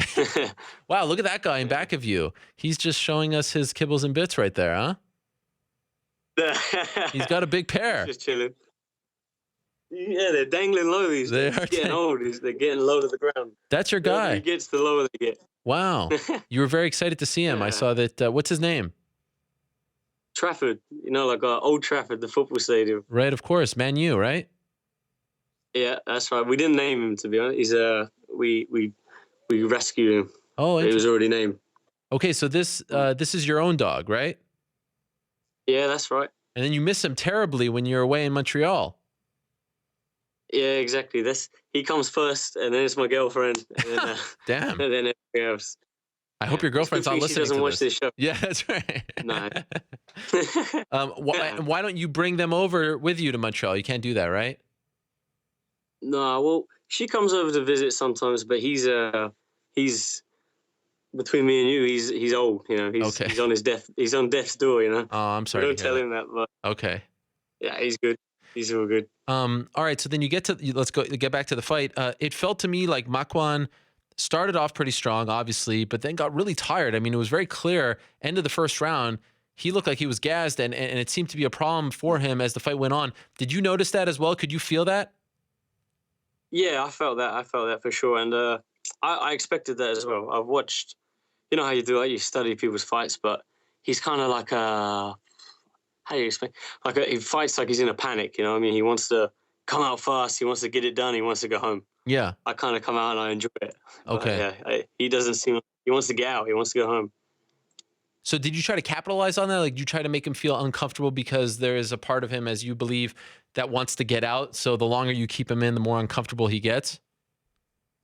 Yeah, for sure. I thought I was going to finish it in the second and third, but a couple of silly mistakes I did, you know, going for that guillotine, going for the Kimura and sort of giving up stupid positions. But yeah, I think without those mistakes, there would have been a lot more decisive win. Did you think that you had done enough to win the fight before they announced the scorecards? Yeah, I thought I won every round. Oh, okay. Even the first? Yeah. That was the closest one, I think. But yeah I felt like I did enough. So, you know, for someone who was bummed to not fight at 204, you had the extended time off, get back in there in front of your home country. Were you happy with your performance? I mean, sometimes it's hard to read you because you're a stoic individual at times. It was, I'm always happy to win, and I'm happy. The only thing I'm annoyed at is it was the complete opposite of the game plan. I was supposed to, I think, a glimpse of it in the third round where I was striking, sprawling, moving, but instead I engaged in his game plan and I had a wrestling match. Okay. And but yeah, I'm happy that I've proved that I can beat him. You know, where he wants to fight, you know, on the ground, he wants to take it down, and then in my opinion, I want it in his game plan. You know, so. One of my favorite parts of the entire experience was your post-fight interview with Dan Hardy. It was very endearing, at least to me, when you were telling the crowd, come on, you know, fans, stop going on my Twitter and Facebook and telling me that I'm going to lose. When are you guys going to actually support me? Are you not feeling the love from the English fans? What's going on here? Are they doubting you? What's happening? Yeah, well, you know how it is. It probably happens in a lot of places, but they announce the card and they're like, I see people saying there's nobodies on this card. There's, you know, it's a crap card. Like, why do they put this card? Why do we always get shit cards? And I'm like, oh man, you got the future of the British MMA there. You got legends. You got Brad Pickett obviously having his retirement fight, a guy who sort of paved the way for the British fighters. Yeah. Maybe they don't appreciate our homegrown guys. Maybe they want people from the States fighting on our cards. I don't understand, but I thought it was a good card. Are they coming to you specifically and saying that we think you're going to lose this fight?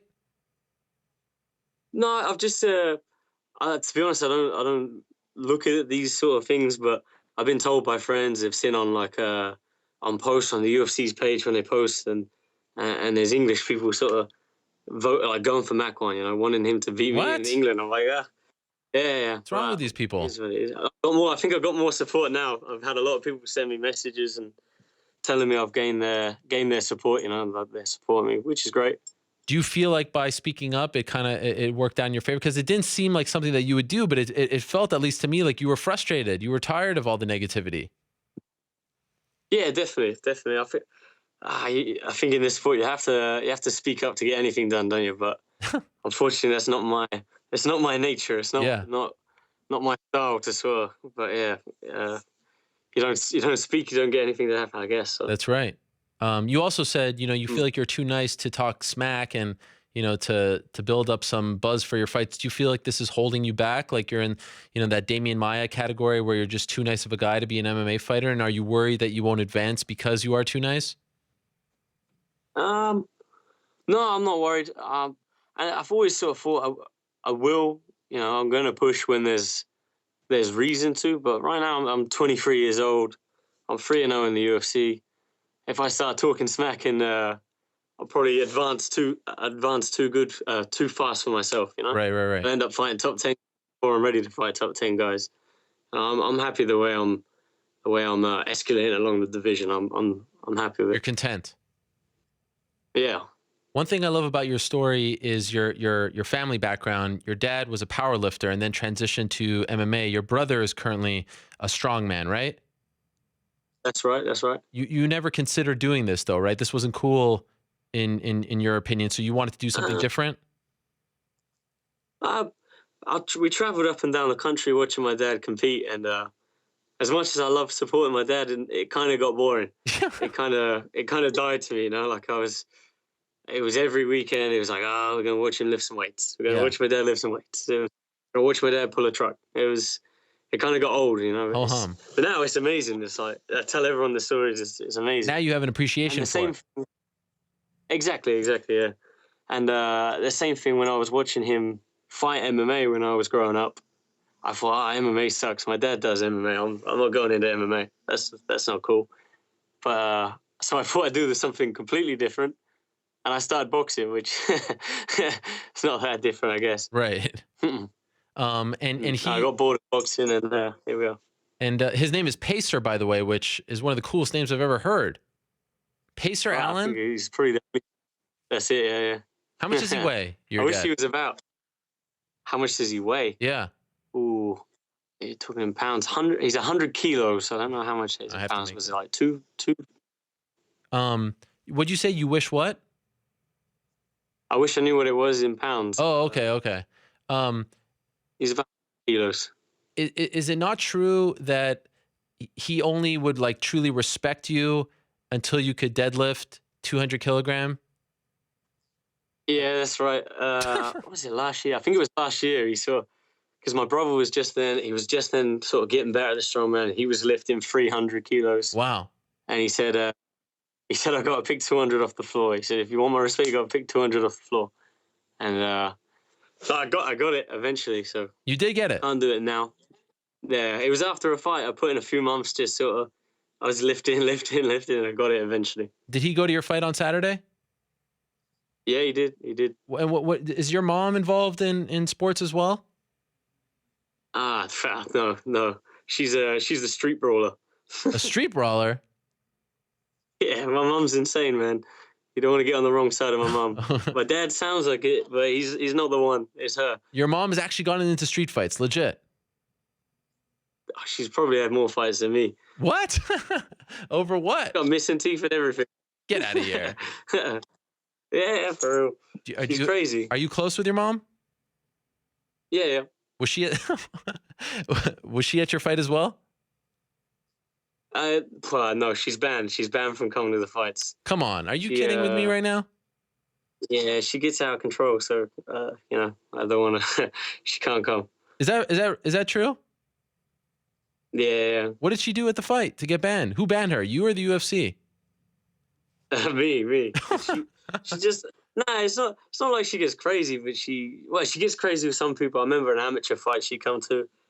There was she sort of implied that she'd fight the guy's girlfriend or something.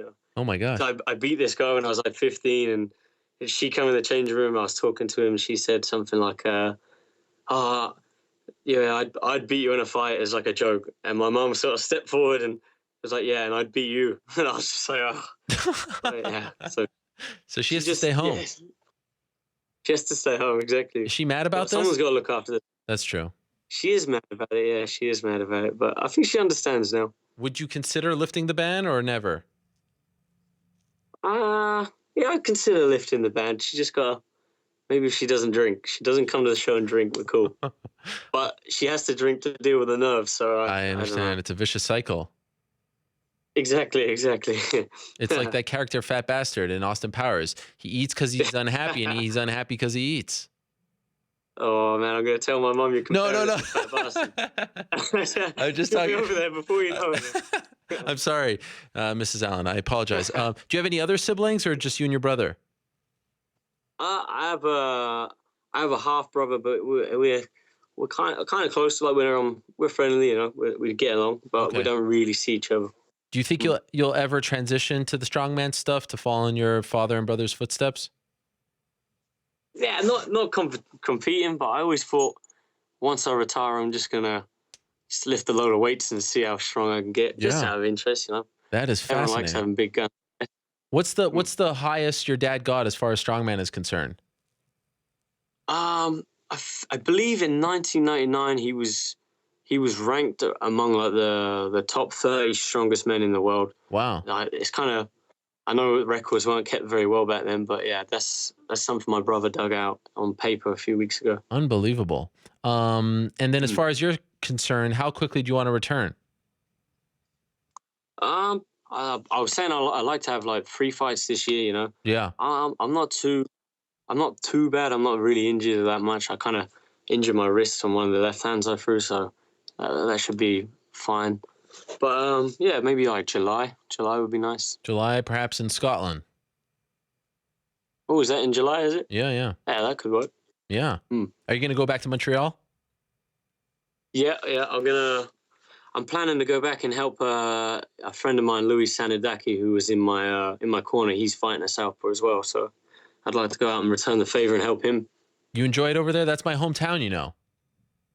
Oh, for real? I've never seen you. Where you been? Well, I don't live there, but I am from there, proudly from there. I got the Canadian flag right over here, but yes, that is where I'm from. Do you like living there when you're there? I do in summer. I love it in summer. Yes. In winter, oh man, it's crazy. It's too cold for me. I know. I just sort of lock myself in the dorms and look out the window and wait for sun. But yeah, it's not bad. It's a nice city. I like it. By the way, one thing I've always wanted to ask you, BFA in your social media, what is that? It's Babyface Assassin. It's someone, Ashley Grimshaw. I don't know if you know Ashley Grimshaw, but he come up with this nickname when I was fighting amateur. I think I was 16 years old, and he came up with it, and it never stuck. But I put my name as it on Twitter and Instagram, and I just never changed it. I never thought to change it. All right, but that's not your nickname. Yeah. Your nickname is Almighty, which a sponsor gave you, right? Yeah, that's right. Wow. Yeah. Maybe I'm going to lean towards the AAA way now, like Triple G. It looks AAA good for works. G. Maybe I can see. I like AAA. Yeah, I feel like AAA works. I want to go with it. Okay. All right. Well, I wish you the best. Congratulations. Great to have you on the show for the first time. Are we going to have some celebratory pizza now that you won? Or are we going to lay off? Oh, man, I've had about 3 or 4 pizzas already. All right. I ordered 3 right after. All right. Well, enjoy them. And again, congratulations, and say hello to your guy over there. What was his name? I didn't catch his name. Trafford. Trafford. That's right. Of course. We spoke about that. He's pissed. He's pissed off. I don't think he's too happy. I think he heard what you said about him. A little cutie. All right. Well, enjoy your time with him. And again, congratulations. A great performance. Enjoyed every minute of it, including the pre-fight suit, and looking forward to your return. Thank you, Arnold. Thanks a lot, man. Thank you. Hopefully see you soon. Yes, absolutely. There he is, the almighty one, Arnold Allen, joining us. Big win over Makwan Amirkhani on Saturday in London. Okay, main event, of course, on Saturday. Jimi Manuwa defeating Corey Anderson, the left hook from hell. 1 punch, out, walk off. fantastic performance by Jimi Manuwa, and he joins us right now on the phone. Jimmy, are you there? Hello, Ariel. Hey, Jimmy, how are you? How you doing? Yeah, I'm good, thanks. Congratulations on the win. Thanks very much, man. It was great to finish off the night with a knockout like that in front of my home crowd, and I'm just soaking it all up now. Would it be fair to say, Jimmy, that you had a chip on your shoulder going into this fight for multiple reasons? It felt like perhaps some of the criticism of the main event and also some fighters not wanting to fight you left you with a big chip on your shoulder and something to prove going into this fight. That was my assessment. Is that accurate?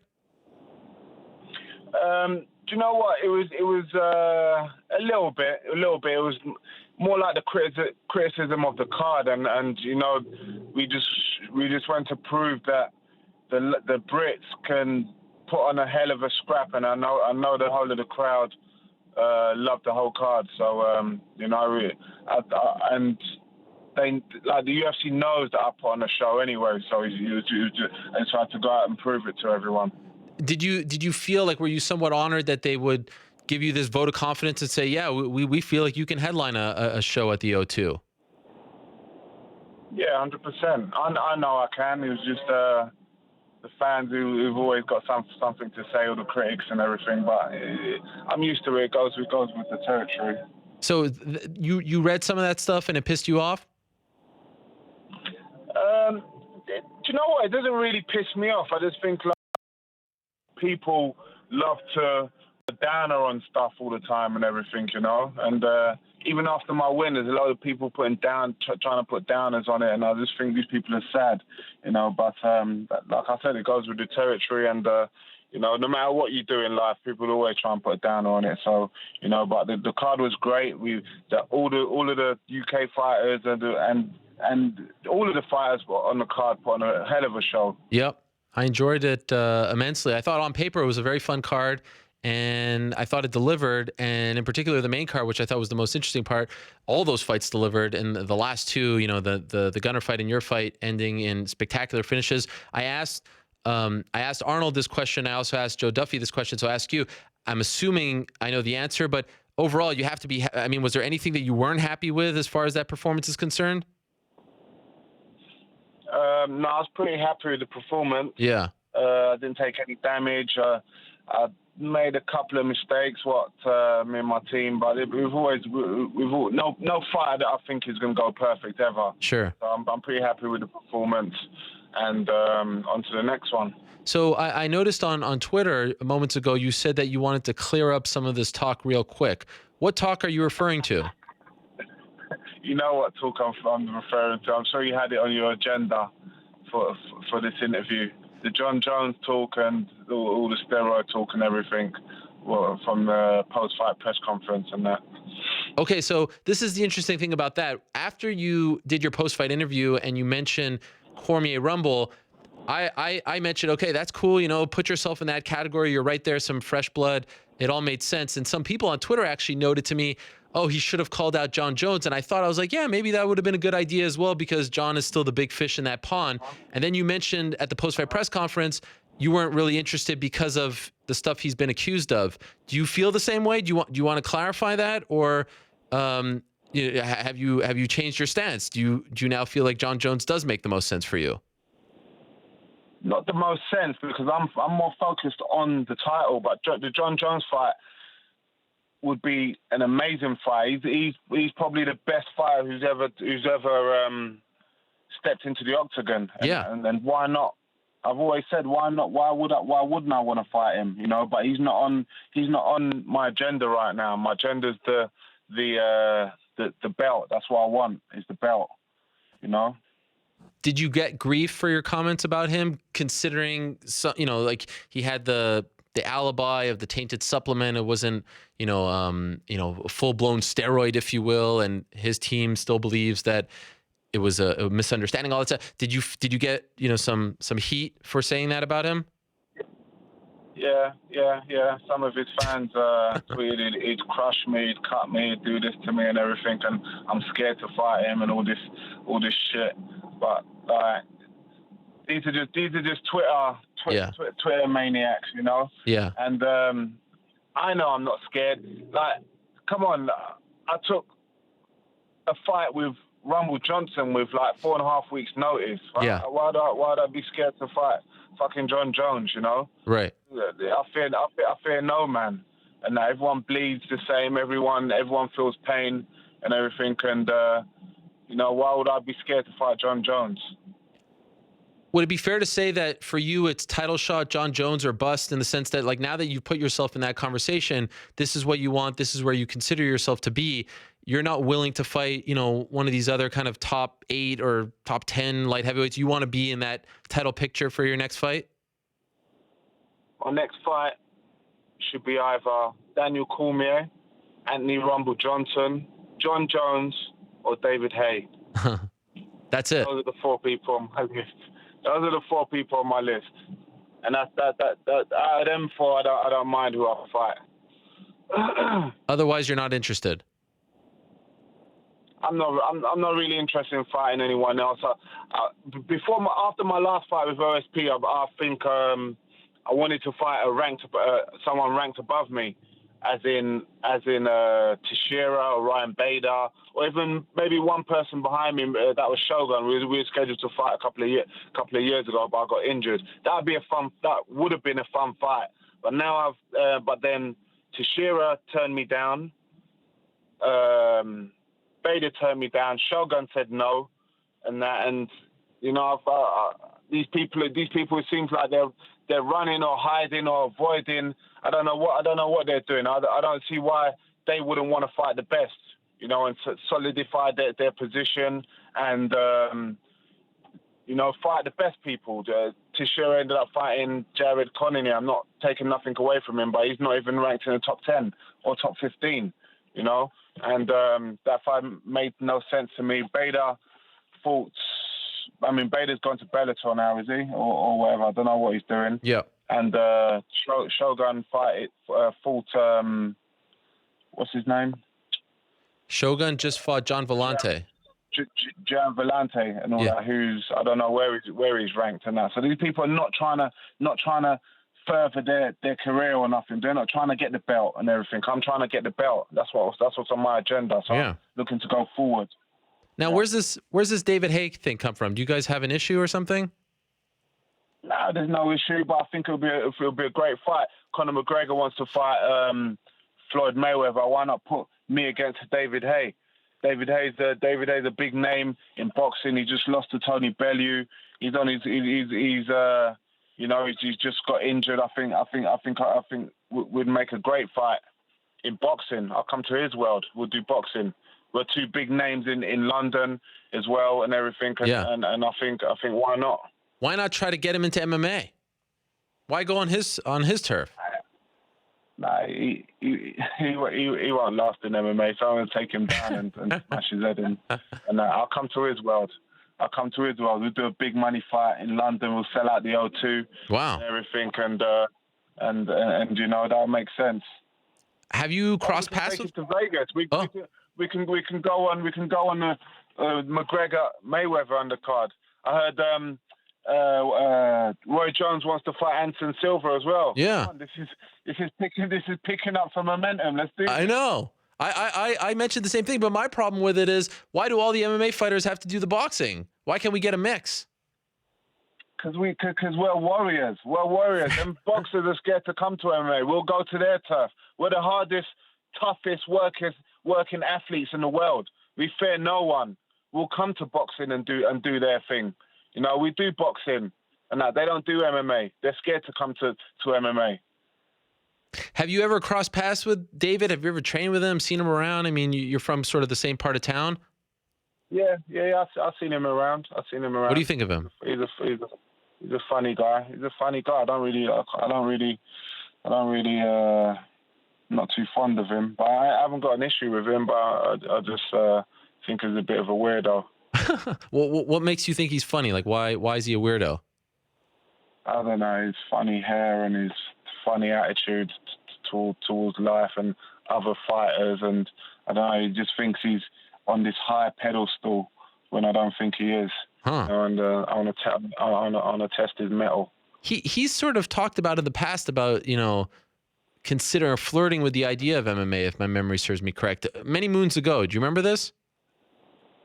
No, I don't remember this. I remember me and him were meant to do a like training session for the media sort of thing. And I remember he saying to me, he's saying to the PR rep, if he hits me hard, I'm gonna knock him out or something. What? Then the training session didn't happen, and I kind of got the needle with him because of that, Wow. I ain't got no issue with him. He is what he is, and that's it. He's in boxing. I'm in MMA. I think we should fight, though. I saw some other people say, well, why not go for Anthony Joshua? Why not shoot for the moon here? You trying to ease into it? I don't think Anthony Joshua would fight me. Okay. He's got Klitschko. He's got Wilder on his agenda. He's got all these other world beaters. Yeah. Fair enough. His agenda, and everything. And David Haye just lost a big fight to Tony Bellew, and I think it'll make a perfect match. We're around about the same age as well. Yep. He's had his career. He's still a big name in boxing. He's had his career and everything. I think it makes sense for him as well. And by the way, for the record, do you have any amateur professional boxing on your resume? No, nothing. I don't even have MMA on my resume.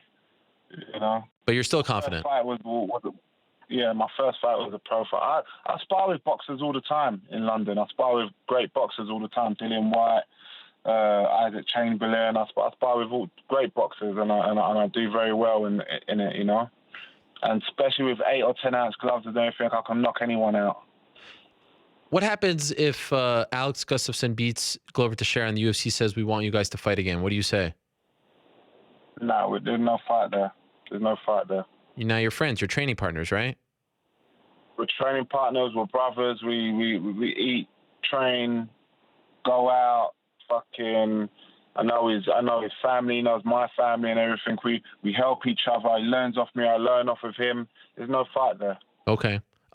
Who are you going to root for on April 8th? Johnson, who you have the loss to, or Cormier, the fresh matchup? Who do you feel like you have a better chance of getting that fight, with if they win on the 8th of April? I don't know. I really don't know, man. They're two great fighters. I lost to Anthony Johnson. Yeah. And he beat Anthony Johnson. Yep. But I really don't know, man. I think it's a 50-50 fight. I think it's who implements their game plan more, and who gets their hand on who first. I think if it goes the first time, I think Rumble will take his time more and be more careful with the wrestling, because he probably knows if Cormier gets his hands on him and gets him down or gets him tired against the fence, Cormier is a fucking problem, So I don't know. I really don't know, man. I can't call it. I won't bet on it. Do you feel like you have a better chance of getting the title shot if Cormier wins because you haven't fought him yet? No, I think I've got a title shot regardless of who wins. Have they told you that? Regardless of who wins. No, they haven't told me that, but I think that's going to happen. I think that's going to happen. Because the only fight that makes sense is, other than that, Teixeira, but we was already scheduled to fight. Yeah. And he bottled it. I signed the contract. I don't even know if he signed the contract, but the fight was on, and somehow it didn't happen. Yeah, you have no idea why. I remember this. It was supposed to happen in Anaheim, right? Yes, and where's Anaheim? California, right? Yeah, and then the fight got canceled, and then it was going to happen in Brooklyn. The whole card. Yeah. No. It was going to happen in what the fuck's that place? Denver, Colorado. Fuck. Yeah. Is that the one? Is that one with the altitude? Yep. Denver. Yeah. So it was meant to happen there. And then there was some issue with me going out there. I wanted to acclimatize. I wanted to go out there, say, a month before, so I can acclimatize. So I didn't have no cardio issues and that. And then that didn't happen. I said, all right, I'll fight him in Brooklyn on I think it was February the 11th. Yep. And didn't hear anything. Then the next thing I heard, he was fighting Conor Neal. And I was like, what the fuck happened there? And then that was that. So I think he bottled it. He didn't want none of me. I think he wants to hold on to his number 3 spot in the rankings. And that was that. So that's the other option is Teixeira, but he's fighting Gustafsson in May now. So, yeah. You know, after April, the winner out of that, it makes sense for me to fight them. How would you react if they give John Jones a title shot after everything he's been through? Then I'll fight David Haye. I like how you're sticking to your guns on these 2 options here. Nothing else. Are you worried that they're going to do that? Huh? Are you worried that they're going to do that? What? Give the fight to John Jones? Yeah, the title shot after his suspension. It could happen. It could happen. It's MMA. It could happen. It's all about show business for them right now as well, you know? Yeah. It doesn't matter about rankings and stuff like that. So, listen, to me, everything is gonna play out how it's meant to be. So I'm not really too stressed about what happens next. I'm gonna enjoy my win. I'm gonna go on holiday in the next couple of weeks and enjoy my rest because I'm gonna have a little rest now because I went straight back into camp straight after the OSP fight because I wanted to fight like in December or January, and that didn't happen, so I had to wait till April. So I've had a long, hard camp, back-to-back camps, and yeah. So I want to have a little break, but everything I believe is going to play out how it's meant to be. So I don't know. You know what I would do? Just my 2 cents here. Go to Buffalo, do the old James Toney routine, and just stalk, everyone involved. Get a seat in the front row. I'm sure it's not that hard. I mean, you're a very famous guy. In Buffalo. I thought it was in Vegas. It's in Buffalo, right? Yeah, it's in Buffalo. Yeah, I might get Dana to fly me over there. It's not that. It's actually closer to you than Vegas because it's all the way on the East Coast. And just show up and be in everyone's face. Cormier Johnson winner. Yeah. Crash the press conference. I'm next. Do that whole thing. Yeah. I might jump the fence as well. People like that. People get behind that. Fence into the octagon. Yeah, I might do. It's not really my style. I'm not really a loud person. This is probably my first ever call out. Yeah, like calling names and stuff. But I believe now is the time. I'm like 1 fight away from the title, so I've got to speak up and I'm there already now. Well, people are taking notice, that's for sure. You gotta, like they say, closed mouths, they don't get fed. You gotta speak up, especially in this sport, in this day and age. As you mentioned, it seems like the squeaky wheel is getting the grease. Of course, that's one of my favorite sayings: "A closed mouth doesn't get fed." There you go. But lions eat first, right? Exactly. I was paying attention. I will be. Yeah. All right, Jimmy. Well, I wish you the best. Congratulations on the win. It was, what the power that you exuded from that punch. Because initially I was like, okay, just a left hook, but it was one punch for a guy like Corey Anderson. I don't think we've ever seen him like that. Walk off. You felt it right away. I know. Corey Anderson's a great guy, man. We had a big talk after the fight in the fighters' hotel after and everything. He's such a great guy, man. I've got nothing but respect for him. He's another good fighter I like, man, because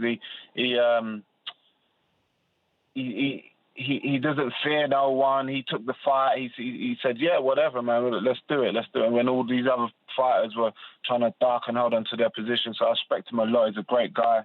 And, but I knew I had too much for him in the fight. I just knew as soon as the fight started, even before the fight started, I knew I had too much. I had too much rage inside me, and I knew that my punches were going to be devastating. And I just knew that as soon as I connect with one, and that's what that goes for every fighter.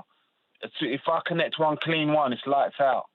It's lights out. Me and Rumble Johnson are the hardest hitters in the division, and it's just one shot, one kill for me, so I just got to land one, so everyone's got to take note, and that, and I knew that. Well, and when I walked off, the second I land the punch, I knew he didn't need any more, and that, so that's why I walked off. And I love it. Kind of like a Mark Hunt thing, but Yeah. I had my wits about me and everything. I knew it was done, and that. So but big respect to Corey Anderson though. Great job, Jimmy. Great stuff going into the fight, during the fight, after the fight.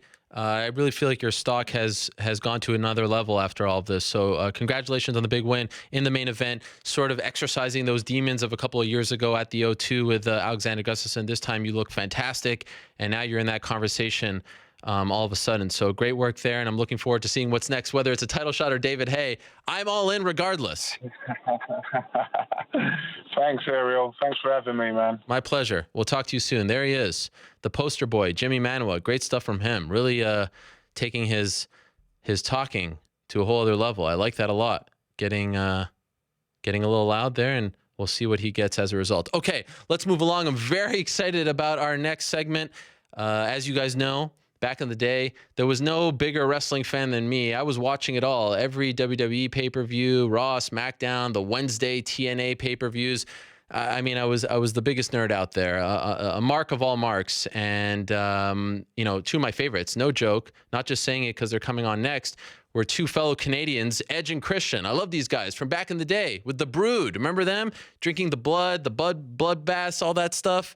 It was a lot of fun to see two Canadians rise and become champions and things like that. And now they're actually joining us on the show because they're getting into the podcast world, and they're actually big MMA fans as well. So let's welcome them on. We have Edge, who is joining us from Ireland, I believe, and Christian, who's in America. So two Canadians not in Canada right now. Are you guys there? Edge, are you there?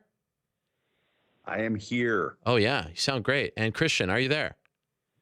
Ariel, I am here, and I am in America. You are in America? All over America. There we go. I didn't know exactly where. I didn't want to give away your coordinates, so I just wanted to keep it very vague. I know. Let's keep it on the lowdown, huh? I don't want people knowing where I'm at. And by the way, I hate this question, but I will break my rule and ask it. Do you prefer being known as Edge and Christian or Jay and Adam? It doesn't matter to me. I mean, answer to both. Okay. It's what put us on the map, so it's not like I get offended. Okay. All right. Fair enough. I mean, like, I guess you put it this way, like when we introduce ourselves, like if I introduce myself to somebody for the first time, no matter who they are, and I introduce myself as Jay.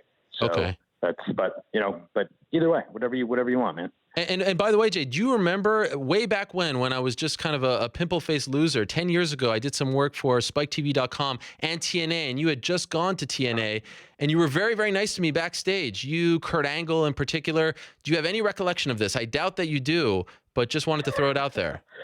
I wish I could tell you that I did, but honestly, I don't. Yeah. I'm sorry. All right. Well, my heart is broken. I'm a big fan of your work. He was nice because, let's be honest, he's usually just a prick. No, he was super nice. I couldn't believe it. I mean, this was a guy, you remember, it was a big deal when he went over, Christian Cage, and everyone was so excited about this big name going over to TNA, kind of like what we're seeing now with UFC and Bellator. And I don't remember why we crossed paths, but I remember you being super nice and even giving me your cell number. Really? Yeah, you were that forthcoming. Huh. I didn't remember that. It's probably, and you know what? It's probably the same number. It is. You never even called me. You never even called me all these years. I didn't. And by the way, Adam, why are you in Ireland right now? I'm filming Vikings. Oh, that show for History Channel, right? A massive, yeah. So I'm currently filming season 5 of that show. So I'm in Dublin. Wow. I know Josh Donaldson of the Blue Jays was on an episode. Did you guys cross paths? No, actually. He filmed for season 4. Okay. I guess big fan of the show, so he got on for an episode, and but I came on for season 5 for the entirety of this season. Okay. All right. Well, congratulations on that. Okay. So like I said at the top, you guys are getting into the podcast game now. Your new show debuts March 24th, which is this Friday, I believe. And is that this Friday? Yeah, that is this Friday. So Jay, let me ask you. As you know, there is a plethora of wrestling podcasts out there. Were you worried that you would be just another? I mean, every single old time wrestling guy, current wrestling guy, they all have a podcast. Were you worried about being another fish in that big pond? Wait, hold on a second here. Yes. I thought we were like the only one. You're telling me there's other wrestling podcasts?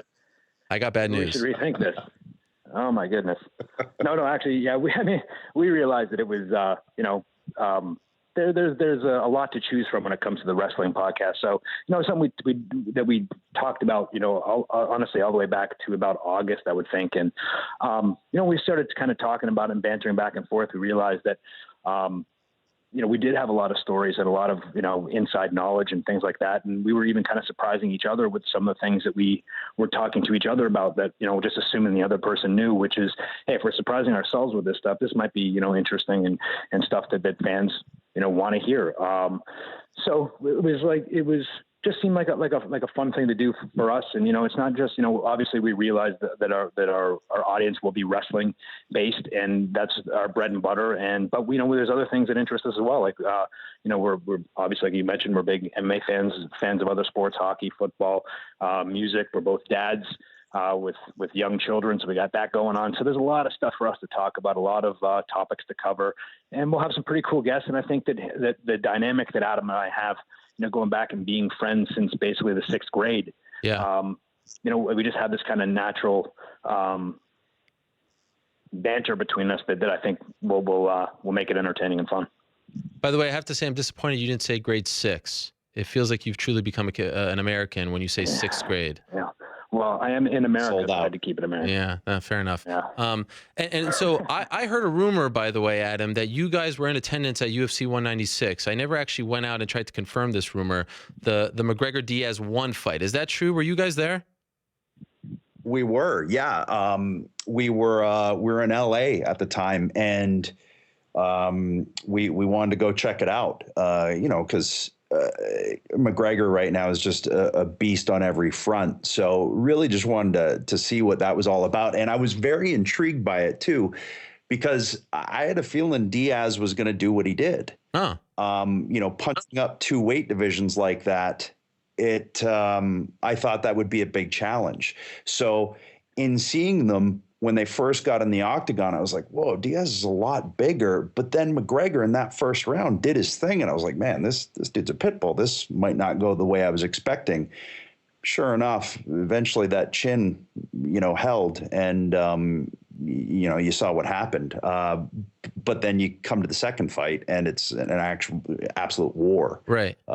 Good stuff. Yeah. Did you guys go to the rematch as well, Adam? No. Okay. I think I was over here actually, which I'm in the center of McGregor land. Yes. Like this dude is an icon over here. And anybody that finds out, like, they're like, Edge, what's going on? Oh, what do you think of Connor? I'm like, he's great. I don't know what that has to do with me, but he's great. Jay, was that your first UFC event?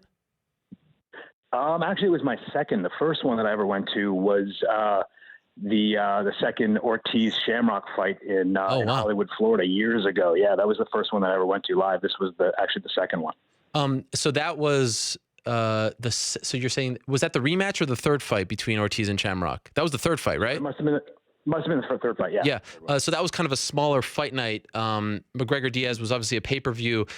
Experiencing a pay-per-view live and comparing it to the WWE production, I personally think, of course, the WWE show is, a little more glitz and glamour. It's kind of a story as opposed to just like random matches. But how would you compare? Which live event experience do you enjoy more? I think they both have. Go ahead, Adam. Well, it's interesting. It's kind of they're different beasts, right? I mean, they're I guess on the same tree, but they're different branches. So with WWE, you can guarantee that it will be entertaining because you can map out a 30-minute match. You can do all of those things. MMA, there's a chance that, you get like you had the other night, the sneaky left hook, and the fight's over in one punch. So it's tougher to guarantee a solid night all the way through with MMA, but that's part of because it's an athletic contest. So it always has the risk of that happening. So it's too hard to compare. It really is. But what I did notice the similarities are the way that the fans, like Adam said, it's the same tree, different branches almost, so to speak, whereas, the fans are invested in the performers or the fighters or wrestlers or whatever, who they're watching. They're invested in that. You'll see the T-shirts, when people come up on the screen, like walking into the arena, or in wrestling terms, they're doing a backstage interview or something to that effect. They react accordingly to, who they like or who they don't like. They're invested. And that's kind of a cool thing to see that is kind of the same. I'll use myself as an example here. When I fully got invested in MMA as a job and it became a 24/7 thing for me, I couldn't go back to wrestling anymore because I thought wrestling felt too predictable. And it just felt, I always knew what it was. I always knew it was scripted and all that stuff. I just felt like I could see the outcomes a mile away. Do you feel, and I'll ask you this, Jay, do you feel like the rise of MMA has hurt the rise in popularity or just the popularity in general of professional wrestling? I don't think so. I just think that with any, with wrestling, it seems to be very cyclical. Like it's in cycles. It's up. There's times where it's really at a high peak, and there's some times where it dips down a little bit.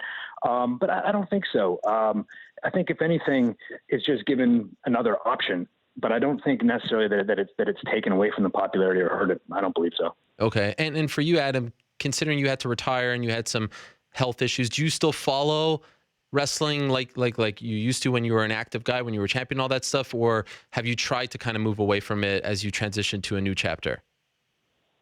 It's, I have 2 daughters, right? Yeah. I have a 3-year-old and a 9-month-old, as well as trying to juggle, being on a TV show. So it doesn't leave a lot of extra time for stuff. I have to basically catch stuff after it happens now.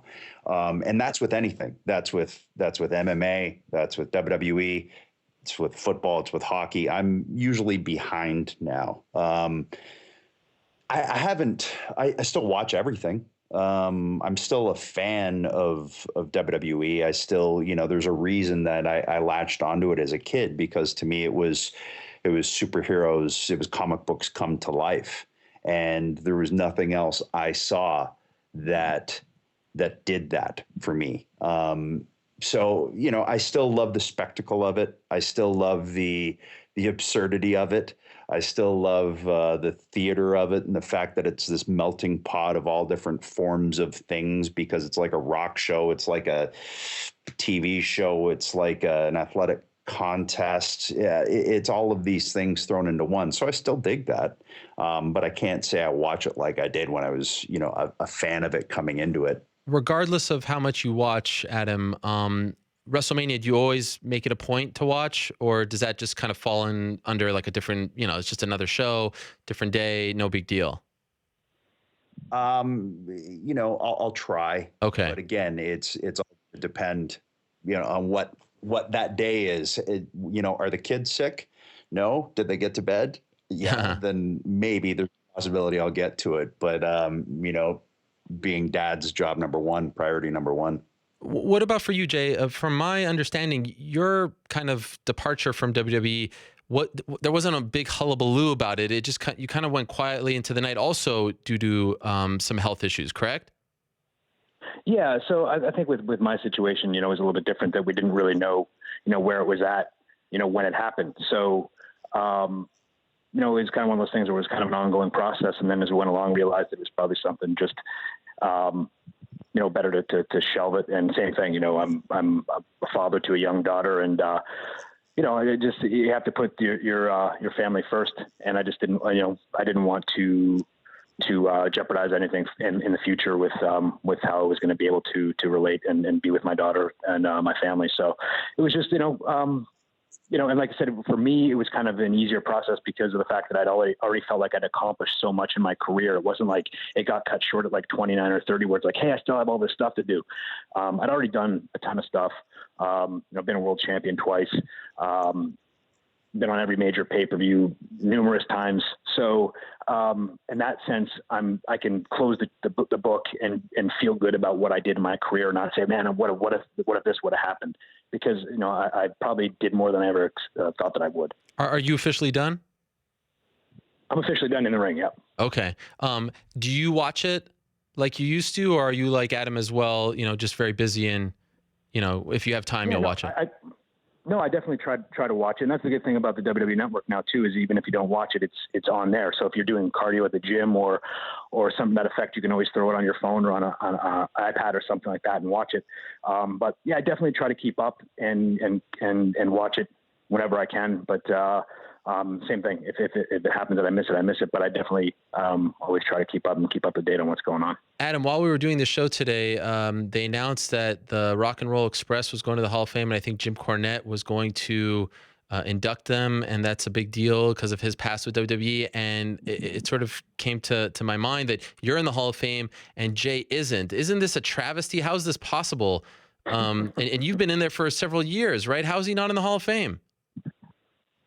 Yeah, they put me in like within a year. I don't know. I think they just wanted to trot me out there before I was on a walker, and while I still looked somewhat like me. So I would think it's going to happen at some point here now that everybody kind of knows that Jay's retired too, because when there's any kind of question like, is he done? Isn't he done? As soon as you go in the Hall of Fame, it's pretty much established and set in stone that you're done. So it's going to happen. Are you bothered by this, Jay? Travesty. Not a bit. Doesn't worry me in the slightest. I mean, if it happens, it happens. I feel good about the things that I've done, the things that I've accomplished. So I don't lose any sleep over it. All right, fair enough. I'm not trying to, get you to talk smack about them, but it just seems weird. You guys are so closely linked. Well, listen. Think about how many, big, stars from the past that have left their mark, in the industry that aren't even in there yet. So, yeah. I mean, I'm 43 years old. There's plenty of time. I'm not too worried about it. Fair enough. Let me ask you about this, Jay. When Brock Lesnar came back in July and beat up Mark Hunt, I remember looking at him at the post-fight press conference and thinking, this is legitimately the baddest man in the world. He's able to come over from pro wrestling, 1 month training camp, and completely annihilate Mark Hunt. And I was like, this guy is going to make a crap load of money. I mean, they are going to capitalize on this when he goes back to wrestling. It just couldn't have worked out better for him, for WWE. And then all the, post-fight drug stuff comes out. As a part of that community, did you feel like he embarrassed the wrestling community with the way he handled that? I don't know. It's not for me to say. I'm not even sure, to be honest with you, 100% what it was or anything like that. So I'm not going to comment on something that I'm not really educated on. But okay. I know that he went out there and he won impressively. So he's an amazing athlete. Were you rooting for him because he's one of the boys? Of course, yeah, I was rooting for him. I know Brock. I like Brock. And, of course, I was rooting for him. I wanted him to do well. What about you, Adam? Did you feel – because I'm not part of the wrestling community, but I thought after the fact there was a black eye on not only the UFC but WWE as well for him getting caught twice, 2 separate drug tests. How did you feel about it? I wasn't embarrassed by it or anything like that. I mean, I think it's obviously pretty prevalent in that sport. Yeah. That doesn't excuse anything either. It's just, but I didn't put that much thought into it, to be honest. I think no matter what, the guy's a beast and, has game, whatever he's on or whatever he isn't on. That being said, I'm a fan of Mark Hunt too. And I felt bad for him. So it's such a gray area, man. It's one of the it's kind of like baseball. It was in the late 90s with McGuire and Sosa and it seems like now baseball, I think, has more or less got it more or less figured out. Yeah. And I think MMA is kind of in that phase right now where they have some stuff they have to get together. As you guys know, one of the hot topics these days, Mayweather-McGregor, and I'm sure you're hearing a lot about it over there in Ireland, Adam. And some fans kind of roll their eyes at it, don't want to see it, don't want to partake. You guys, I know you're somewhat, wrestling historians. You may recall Ali and Inoki or Chuck Wepner and Andre the Giant. This sort of thing has been kind of dabbled with as far as promoters are concerned. And maybe not quite like this. There was even a story about Lennox Lewis competing against Brock Lesnar at WrestleMania over a decade ago. Adam, for you, how interested would you be in this? Is this something you find out that this is happening, you want to try to be there? If not, you're going to order it, you're all in? Or do you feel like it's kind of a silly endeavor? Well, I'm going to watch for sure if it happens, just for the spectacle of it. I think, with Ali Inoki, you watch that back, man, it was like watching paint dry. Yeah. It was just, it was not good, although Ali developed blood clots in his legs for the rest of his career from that too. So there's still a risk. I think with this, I don't know how entertaining it'll be. But I think the pre-fight antics will make it worthwhile because McGregor has figured out what wrestling has been doing, since Gorgeous George, and that is talk people into seats. And Mayweather does the same thing. So that may far outshine the fight itself if it happens, but I'll still be watching. Do you feel, Jay, some people compare him to like early Ric Flair. He talks about his clothes and all that stuff and some of his rants. Do you feel a connection there? Do you feel like he's kind of, he's actually openly talked about watching The Rock back in the day and Stone Cold. Do you see a lot of pro wrestling in what he's doing? Yeah, for sure. I mean, it's a lot of it's pro wrestling 101, the stuff that he does. But it works. But I don't think he does it or says it just to say it. I honestly believe with a guy like him, everything that comes out of his mouth, he believes it or he makes himself believe it. And that goes right into the fight. Like when he says that he's, going to walk that down and knock out in the first round, like you saw with the first Diaz fight, like he said he was going to knock him out in the first round. He did. He threw everything he could in that first round to get him out of there in the first round. Didn't happen. Then we saw what happened after that. He made the adjustments for the second fight and he won. But I think that a guy on that level, he truly believes everything he says. But I do think that, it stems from realizing that pulling from pro wrestling, from having a character behind the athlete, puts asses in seats. Yeah. I feel like anyone who ignores the fact that, MMA's roots are in pro wrestling, you're just kidding yourself. Some people just don't want to admit it. But I feel like MMA has stolen a lot from pro wrestling, including, Dana White and Vince McMahon and all that stuff. Allow me with just a few minutes left to be a total fan here. Can I ask you, Jay, who came up? I've not heard you guys talk about this, and I'm sorry if you have addressed it. I'm sure you have 1,000 times. Who came up with the 5-second pose? And when you guys transition into more comedy stuff, whose idea? How did that actually come about? Well, we were trying we'd split away from the Brood, and we were trying to have a little bit of a personality on our own and trying to figure out what that was. And there was one writer at the time who was the same age as us. We got along really well with him. His name is Brian Gewirtz.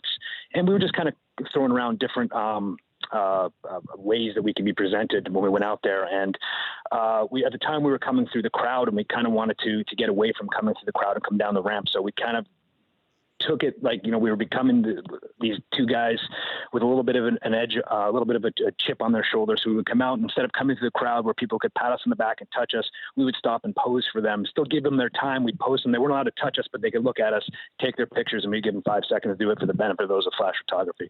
So I remember when we said we'd do the pose, and then I think Brian said, for the benefit of those with flash photography. And we're like, what the hell is flash photography? He's like, like a camera. Like, okay, cool. That's pretty ridiculous. Let's just use that. And that just kind of stuck.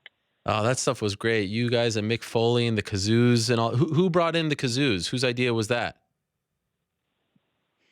I honestly don't remember. I think the kazoo happened to be sitting on, doing a backstage shoot. I think they have all the equipment. They have the carts that roll around the equipment. The cameras and things like that. And I think somehow there was a kazoo sitting on somebody's cart. And I think one of us has picked it up and said, hey, we should play the kazoo on this. And I think it just kind of was that ridiculous. Like, yeah, let's do it. And it just kind of worked, So I think that's how it happened. There wasn't a lot of thought. Yeah. It's amazing how you just like step into these things and then they become, every comment that I've gotten since announcing that you guys were going to be on the show has been either about the 5 seconds or the kazoos. So are you okay, Adam, with that being part of your legacy? Are you fine with that? Oh, for sure. I mean, it was what initially put me on the map, our tag team. And what we did was kind of the first chapter of my career. And it's one of my favorites, possibly my favorite, So the fact that people still talk about us having a kazoo 15, 16 years after the fact is absolutely ridiculous to me. But that means we did something that people enjoyed. And at the end of the day, that's all you can ask for in that industry. And Jay, to end on this, you guys were in attendance at the Montreal Screwjob, correct? We were. Just as fans? No, we were there. Adam actually at the time had what was called a developmental contract. So he was there, and he didn't have a car at the time, so I borrowed my mom's car to drive him to Montreal. So he was actually under a contract. I wasn't, but we were actually backstage. We actually watched it from down a side hallway. We were watching on the crowd, but we were kind of not sitting in the crowd. We were kind of sitting down this hallway that had a perfect shot of the ring. Yeah. Wow. So did you see the backstage altercation with Brett? No. We just, I remember we walked back after and all these people were rushing around and someone just said to us, hey, you guys better leave. And we left. And we had no idea what had happened until later. We were oblivious to it. We knew that something was weird about the finish, but we didn't understand what was going on until much later. Do you regret leaving early? No, I think we probably should have left. Okay. It was a good time to leave when we left. How I just want to say this before we leave. For 3 Canadians to be on your podcast, an MMA podcast, and we haven't even talked about GSP. Yeah, that is weird. And I weird. Yeah. Going back, you were talking about your when you were all in on MMA. I think, for us, we got the bootleg tapes and watched them in college. The Hoist Gracie, all that stuff, and then kind of with the Tito and Shamrock, and then But for me, when I really got attached to it was when George St. Pierre, a guy that we kind of call our own, kind of hit the scene and became a huge superstar. Was there a specific George fight that drew you in? I remember watching the first time I saw him fight. I didn't know who he was. I remember him being being introduced from Montreal, and I remember he was wearing like white tights and kind of had white knee sleeves on. Yep. I can't remember exactly who it was that he was fighting, but I was like, oh, it's a Canadian guy. I never heard of him. And he just destroyed the guy that he was fighting. I remember watching that. And I remember him beating Frank Trigg pretty handily. And obviously, going on from there. But I mean, you talk about a guy, I think that he's just come back, which is huge, I think, for the sport and for the UFC. But I mean, English isn't even his first language, and he kind of jumped that language barrier, and because of how elite he is and the things that he does, and he kind of went at a gentlemanly way about him, became a huge superstar, and I think that kind of like Pacquiao-esque almost, where he was so good that the language barrier didn't even really matter. See, I had a lot of confidence in this show idea of you two doing your own show. I feel like my confidence has just gone up even more because you just took control of the whole interview. You wanted to get something in there. I didn't ask you about GSP. You said, this guy's fucking it up. Let me get something in there about GSP. The Canadian guy, how is he screwing this up? And you just took control. And that's what a good, you just sort of took the bull by the horns. That was very impressive for a guy that hasn't done a show yet, unless you've taped a few already.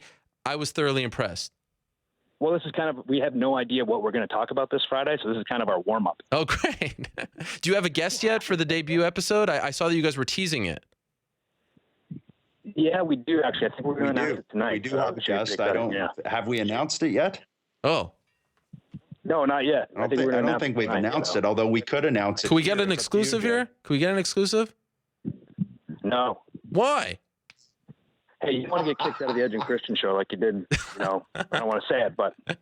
Wow. But if you guys do it yourself, it's not on me. I'm not the one out scooping you. I can go try to dig and find out, and then I'll be the dick.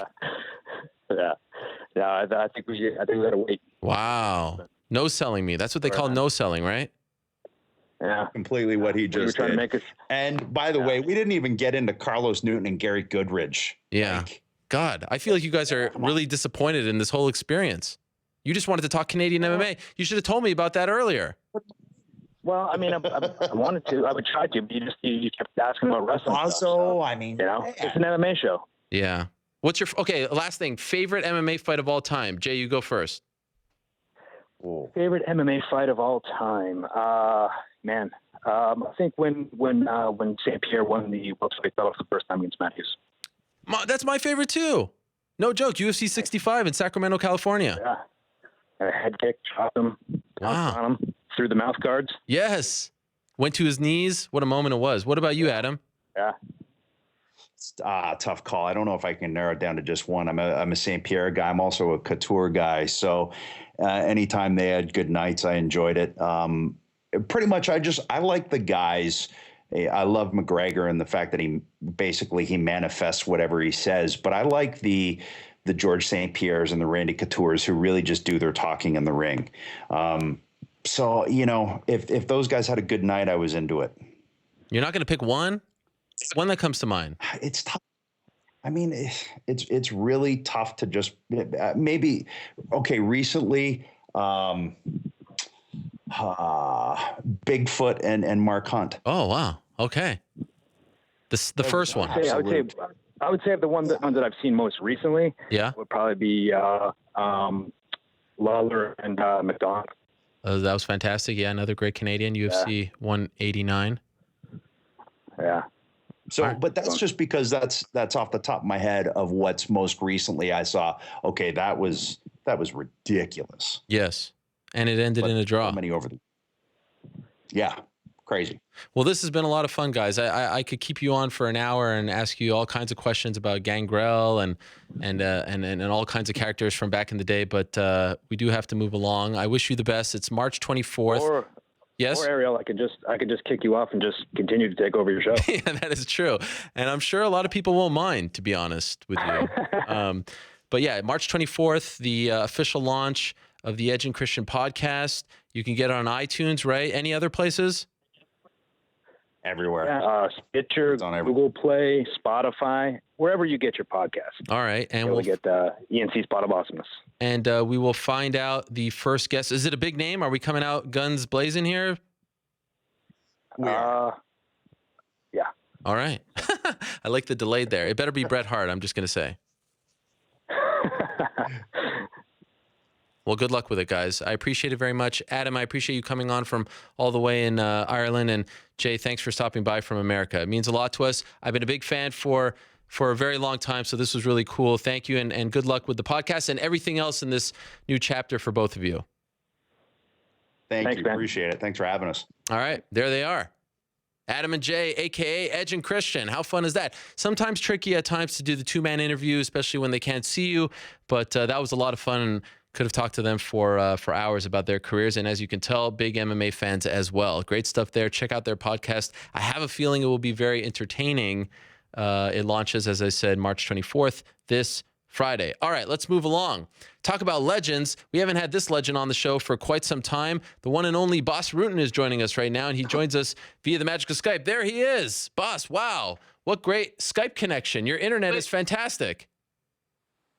It's unbelievable. I'm actually pretty close. I got it downstairs here, the box. Is that your house? Yeah, the background. Yeah, that's actually the kitchen, what you see in the background. I'm sitting outside always. I like to do these things outside in the backyard. Wow. Beautiful house you have.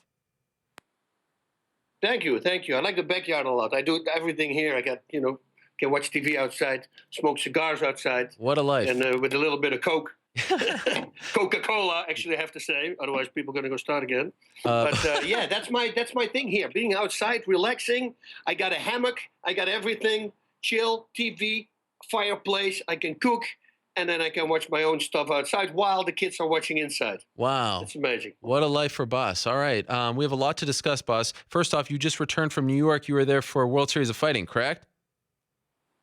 Yes, I was. You work. It was an awesome show. Yeah. I don't know if you watched it because there was a lot going on this weekend, but yes, I was watching. Yeah, man. I mean, Blagoy Ivanov.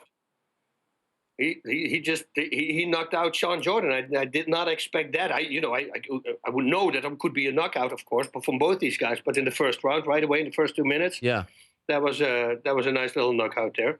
And Palmer against Harrison. I mean, Harrison took that fight. Didn't expect that. I thought that Lance Palmer would win that fight. And then Magomedov. Yeah. Bulat Magomedov. He did it too. He beat Frilo. All decisions. It was kind of like the UFC. There was a lot of decisions, but they were very spectacular fights. There were a few knockouts, and to wrap up with a knockout, just like the main event in England. Yeah, that's always good. I am very impressed with Andre Harrison. I think he'll be a great champion, and he's had a great career thus far. I think he's 16-0 now. He's fought in tight and other organizations.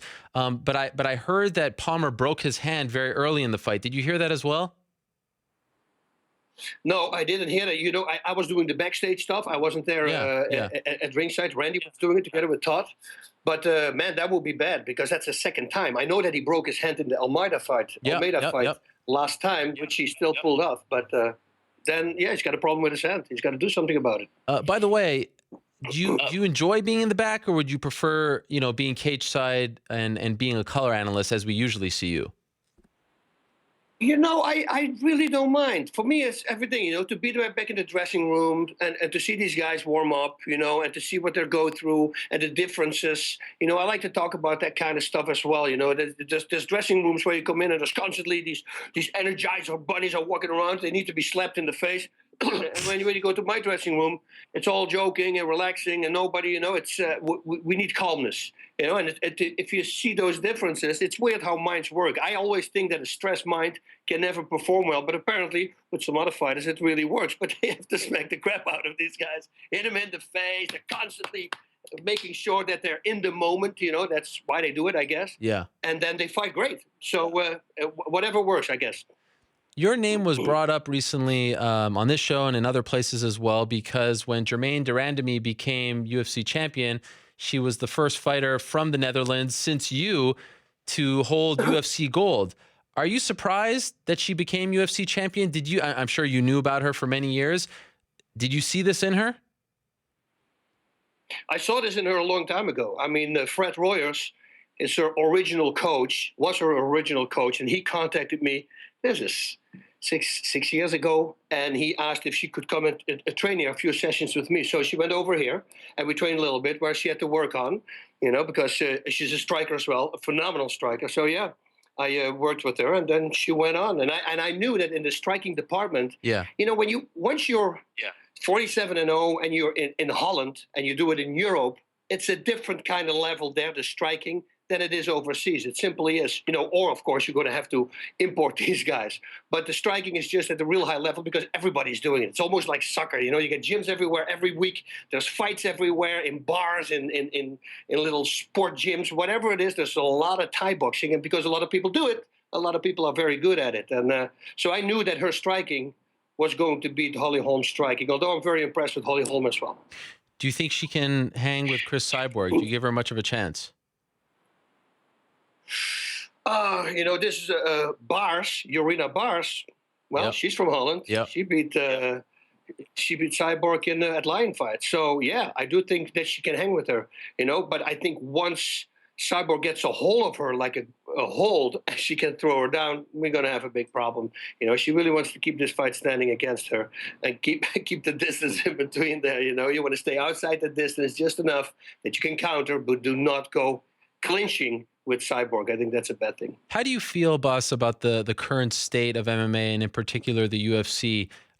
Some fans voicing some, I don't know, displeasure, for lack of a better word, that, the meritocracy, the rankings, the number one guy not getting the title shot. They're kind of going for these sort of fun fights, entertaining fights, but it doesn't always make sense. And now the interim titles and things like that. And yes, there's a new ownership group, and yes, they have to make money relatively quickly. Do you like the direction that it's kind of going in? A little more entertainment over sport after all these years of establishing MMA as a real sport with weight classes and belts and rules and things like that?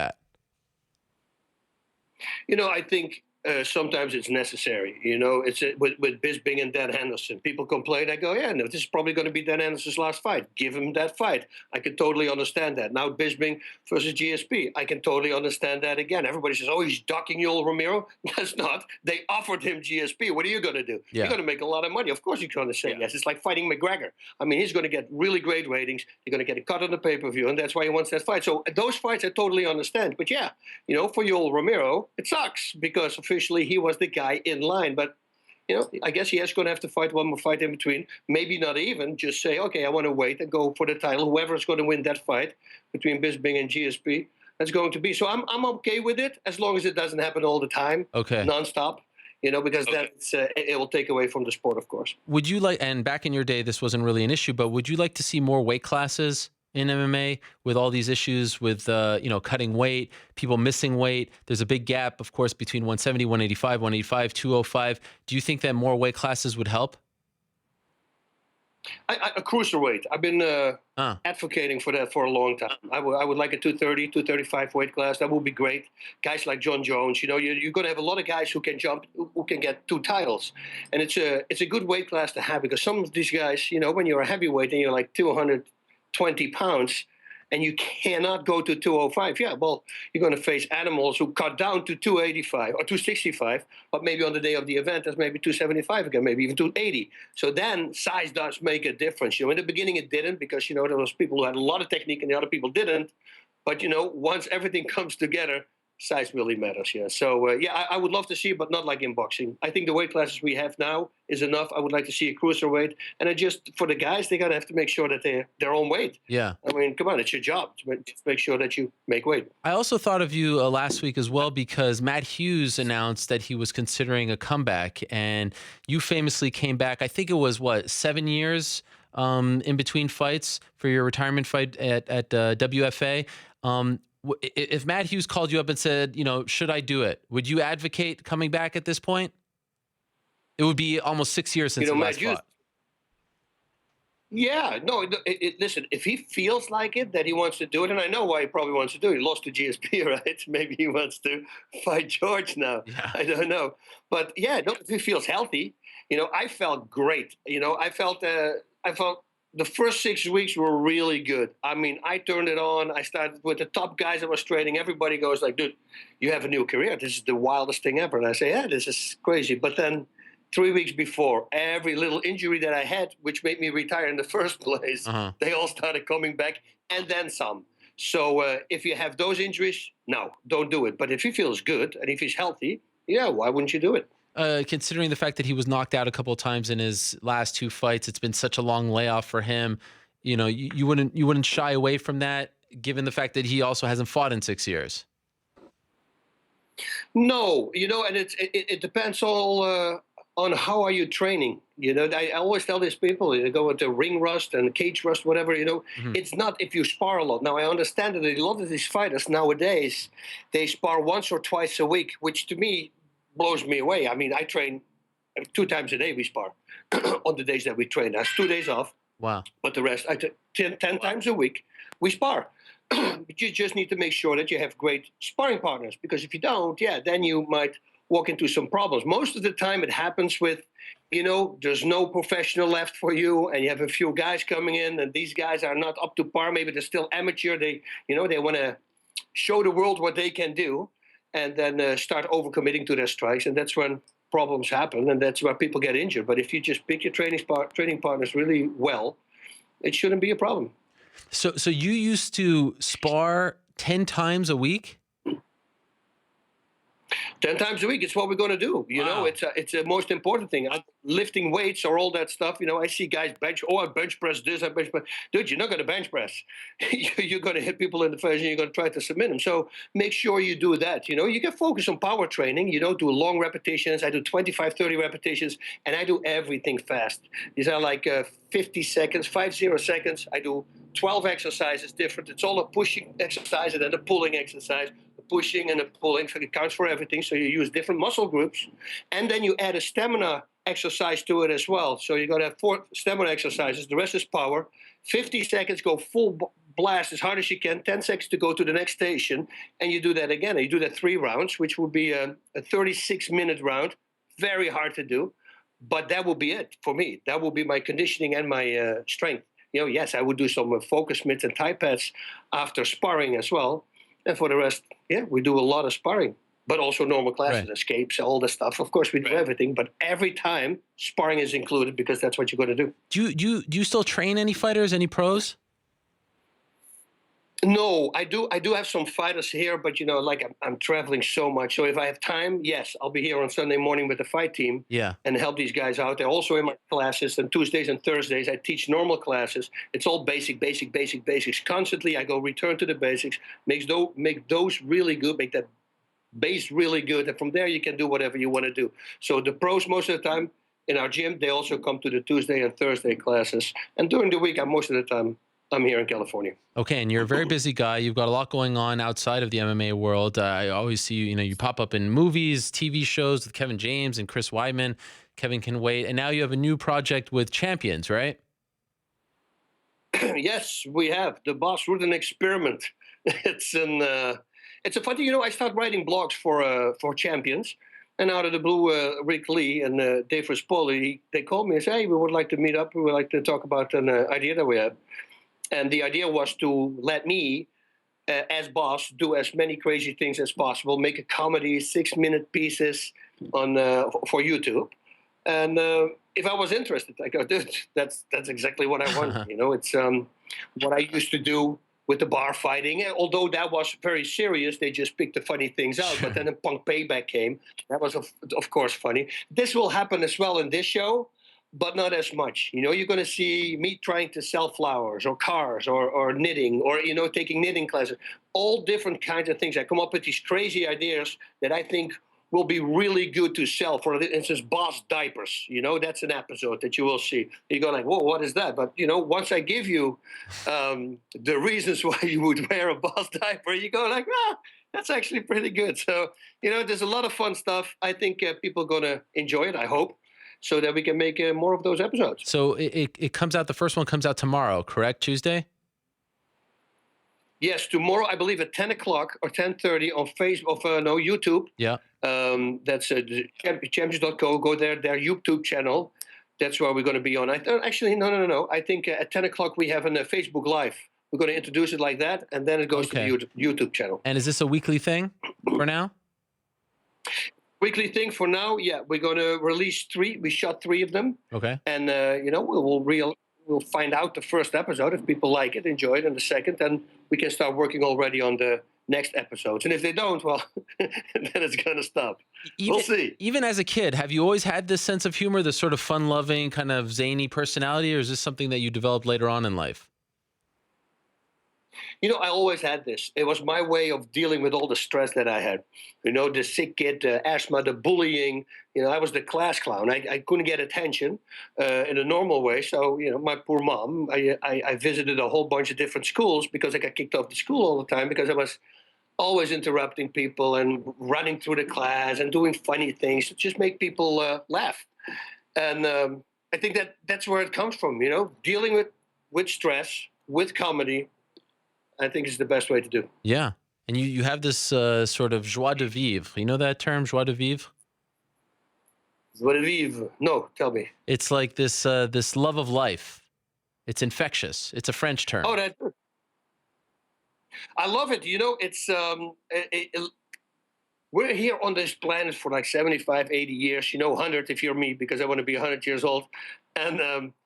And I think you should make the most out of it. If this is it, it's not it. I refuse to believe that. I know that there's something else there, but the physical life that we have here, that won't come back. And if you don't do something with it, well, you're wasting it. And 75, 80 years it's not a long time if you think about it. 20 years ago, I moved to America. I mean, out of the blue, this upcoming May, it's 20 years ago that I moved to America. It's a snap of the finger, and boom, you're here. My daughter wasn't even born. My youngest daughter, she's driving a car now. She just turned 16 on St. Patrick's Day. I mean, time flies, man. I have a grandchild now, a 1-year-old little boy. So, I mean, life is great, and I think that if you enjoy life, you'll be happier. There's less stress, less diseases. And, it's infectious also for other people. You pick your right. I have friends of mine that have friend groups with like these downers in there. So when you go to a party with these guys, they're always complaining. I go, man, why would you hang out with people like that? Yeah. I wouldn't even invite them. Let these people go. They're constantly complaining about everything in life. Oh, he has cancer. He has cancer. Yeah, that's bad that we have that. But right now we're out, we're partying. Let's have some fun, Let's not talk about that stuff. That's for later, at serious moments. Yes. That's when you want to talk about that. The rest, it's just have fun. I feel so much better just talking to you about life. I feel so much more hopeful for humanity. Is that an actual goal for you to reach 100? Is that something that you want to accomplish? Do you think about that? I always say that, yeah. As long as I stay nice and healthy. But still, I want to be 100 years old. I want to see what happens in this next 48 years now, because I just turned 52. Happy birthday. Maybe I can get a trip up into space. There's a lot of these guys. The guy from Virgin is doing it right now. There's actually a guy beating him. There's already 2 people they're going to send up in space. I would love to go outside and look at the Earth from above. I think that's something amazing. I could see that on episode 4 of the Bas Rutten experiment. You go into space. They got a budget over there at Champion. If this thing picks up, yeah. and if it gets that famous, then we can actually get the money for it. We do a GoFundMe for us to go in By the way, let me ask you this. Speaking of anniversaries, next month is the 10-year anniversary of the last Pride show. I don't know. I mean, that's crazy, right? 10 years it's been since the last Pride show. Next month, early April. Favorite Pride memory? Oh, well, favorite for Pride fight, I would say Fedor versus Crow Cup.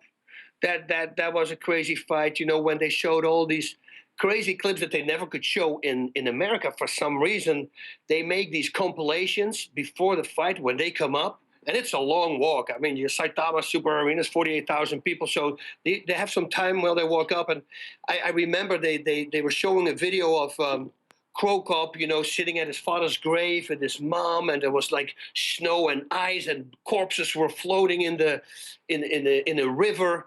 And then you went from him training, you saw him train in this really, you know, like almost like an Ivan Drago-like kind of training center, you know, high tech, everything perfect clean. And then you went to Fedor, and he was training in the snow outside with some rusty kettlebells. He was swinging these things around and doing all these crazy exercises. Back to him, back and forth, you know, and all the emotion. I mean, remember that when they zoomed in on Crow Cup, he was crying. Because he just saw that whole thing with his father. Yeah. He was crying before he walked to the fight, and that was a real special moment. And it was a great fight. Yeah. You know, and then another good moment, of course, is with Kevin Randleman. He's the guy who came up with the name El Guapo. You know, well, it was there all the time, but that was at breakfast. We were sitting with Tina Shamrock, Ken Shamrock's ex-wife. We were having breakfast. We're all sitting together, and we were talking about the movie The Three Amigos, which is one of my favorite comedies. And so I asked her, I said, what does El Guapo mean? Because the bad guy, the really ugly guy in The Three Amigos, his name is El Guapo. She says, oh, that means the handsome. So since I always call myself the most handsome fighter in MMA, I think that Kevin, when he got up, he says, okay, Guapo, we'll see you later. And that was it. There was literally that moment. That was it. And everybody, Coleman, and once people start hearing it, everybody start calling me Guapo. So he planted that seed, and it's still here. That is great. One last, if I can, for you. One of my favorite people in MMA was and will always be Kimbo Slice, and you were linked to him early on. Favorite Kimbo Slice memory, the late Kimbo Slice? Oh, man. Just walk around with him. Yeah. His group, his friends, you know, they're such a fun people to hang out with. It's constantly laughing. There's constantly partying. And you have to watch out before a fight because, of course, he has to fight, you know.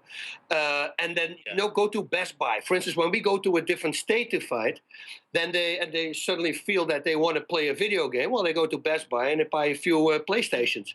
And then they go to the hotel. They put 4 or 5 TVs all in a circle. People sit in front of it and everybody starts playing. But just to get those games, I don't know if you ever walk with Kimbo Slice on the street. I guess it's like walking with McGregor on the street. Yeah. You know, because everybody knows this guy. He's also so big. Yeah. Right away, people show. So as soon as we walk into Best Buy, you have 10 guys who want to help him. You know, everybody's jumped on top. People start asking autographs. And just the way he always dealt with those people. What a good guy. What a nice guy. And then just with everybody else, we had a really good time. This is a funny story. Oh, man, I forgot his name. He was a big power lifter, and that was the first time I met him. And he was in the group from Kimbo, and everybody was talking about how strong he was. And I think he tried a little bit to intimidate me, you know, but he didn't know how far he could go. And he was constantly, I could do this to you. And he was talking about bench pressing and ripping telephone books. And if I could rip a telephone book, he did 55 in 1 minute, something crazy. And I say, no, I can't do that. I said, but I can knock you out. And the whole table gets quiet. And boom, everybody started laughing. That was it. And he became a good friend of mine. So, wow. You know, moments like those are moments you can never get back. You see, there you go again. It's happy feelings. You know, the good moments, the good deeds that you do, you will always remember. Great stuff, Bas. Best of luck to you and the team over at Champions on the launch of your new show, The Bas Rutten Experiment. It comes out tomorrow. That is March 21st, first day of spring. Great time to start something anew on the first day of spring. Always great to catch up with you, and I wish you all the best with the new project and with all your other projects, Bas. I really appreciate it. Godspeed and party on. There he is, the one and only El Guapo, Bas Rutten. Great to hear from him. Check out his new show, The Bas Rutten Experiment, tomorrow on champions.co. All right, let's move along. We have Kelvin Gastelum waiting. He has been patiently waiting. I apologize for keeping him waiting. I do believe he is on the phone right now. Kelvin, are you there? Yes, sir. Hey, What's Kelvin. up, Ariel? I'm sorry for keeping you waiting. A lot of people on the show, and I go too long and I don't look at the clock. So my sincerest apologies. It's so great to have you on. I think this is your first time on the program, if I'm not mistaken. I think the first time since I won the Ultimate Fighter. I don't know if you remember that, but yeah. Yeah. Oh, that's right. We had you on right after. That's right. That's right. Boy, it has been a long time since then. A lot has happened to you. Been a while. Yeah, for sure. And you are on a roll, my friend. Congratulations on all your success. Congratulations on the win over Vitor Belfort. And then, you beat Vitor, and we'll get into everything. And then you ask for Anderson, and then you get him 2 days later. Were you surprised that the whole thing happened so quickly? What? Man, no, I did not expect it. I did not expect it at all to go this quickly. But I respected these results. I expected to win in a devastating fashion, and I expected a good opponent for my next fight. I think it's time for me to really jump ship to the elite. I'm ready and comfortable to be fighting there with the best guys. Are you surprised that he said yes to the fight? Yes. I thought it was going to be a problem. I didn't think he was going to sign it. Next thing I know, he's posting this video of him signing it and waving his head like a weirdo. But all respects to him, man. I didn't think he was actually going to go on and take the fight, and I'm just very thankful for the opportunity to be able to fight him. I mean, he's the greatest of all time, and he deserves all the respect in the world. And but once that cage closes, I expect the same results I had with Vitor as well. And so to fight him in Rio is something that a lot of people don't want to fight the Brazilians in Brazil. You've now had success doing so, coming off the Vitor fight. Why does that interest you? Why do you like that scenario of fighting a Brazilian legend, or idol as they call them, in their backyard? Yeah, you know what? I'm an idiot. I don't know why. I'm just a knucklehead. But I like the whole experience. Brazil was very good to me. The fans are amazing, and the whole Brazil experience was amazing. I've been learning Portuguese and trying to, I've been invited into their culture. Adopted kind of. So it's pretty cool. I went to Rio de Janeiro. I went up to the favelas and kind of hung out with all of the crazy guys that hang out in the favelas, and they kind of just brought me in and introduced me to their side, to the real Rio, and it was crazy, man. The Brazilians had a crazy reception for me, and it was amazing. It was amazing. Felt the love of the people. They're very passionate people. It was cool. Were you ever worried in the favelas? Oh yeah, 100%. 100%, man. Our eyes were like aware at all times, our back against the walls, checking out left or right. For sure, it was sketchy. Anything happen? Anything hairy happen? No, man. That's what was crazy. Everything went well. The people really, like I said, brought me in, and we celebrated. We had some drinks, and we kind of just hung out, and these guys were really cool, man. It was amazing. So after this fight was announced last week, the Anderson fight, you've kind of developed this moniker as the legend killer. So you retire Tim Kennedy. It sounds like Vitor's on his last fight, and Anderson's getting up there in age as well. Are you comfortable with that idea? Do you like that gimmick? With the legend killer? Yeah. Hey, man, I guess I'm all right with it. Whatever gets people to talk. But these are just the guys that are ranked above me. So and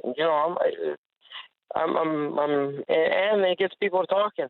I'm finding a big name, and people are interested in this fight and see what happens, and see if Anderson can take on a young up and coming guy like myself. We'll see. I saw his last fight with Derek Brunson. He has very little holes. Usually I can spot holes in people's games, but Anderson was a different animal. So it's going to be a difficult task for sure. So you were impressed with that performance against Brunson? I wasn't impressed.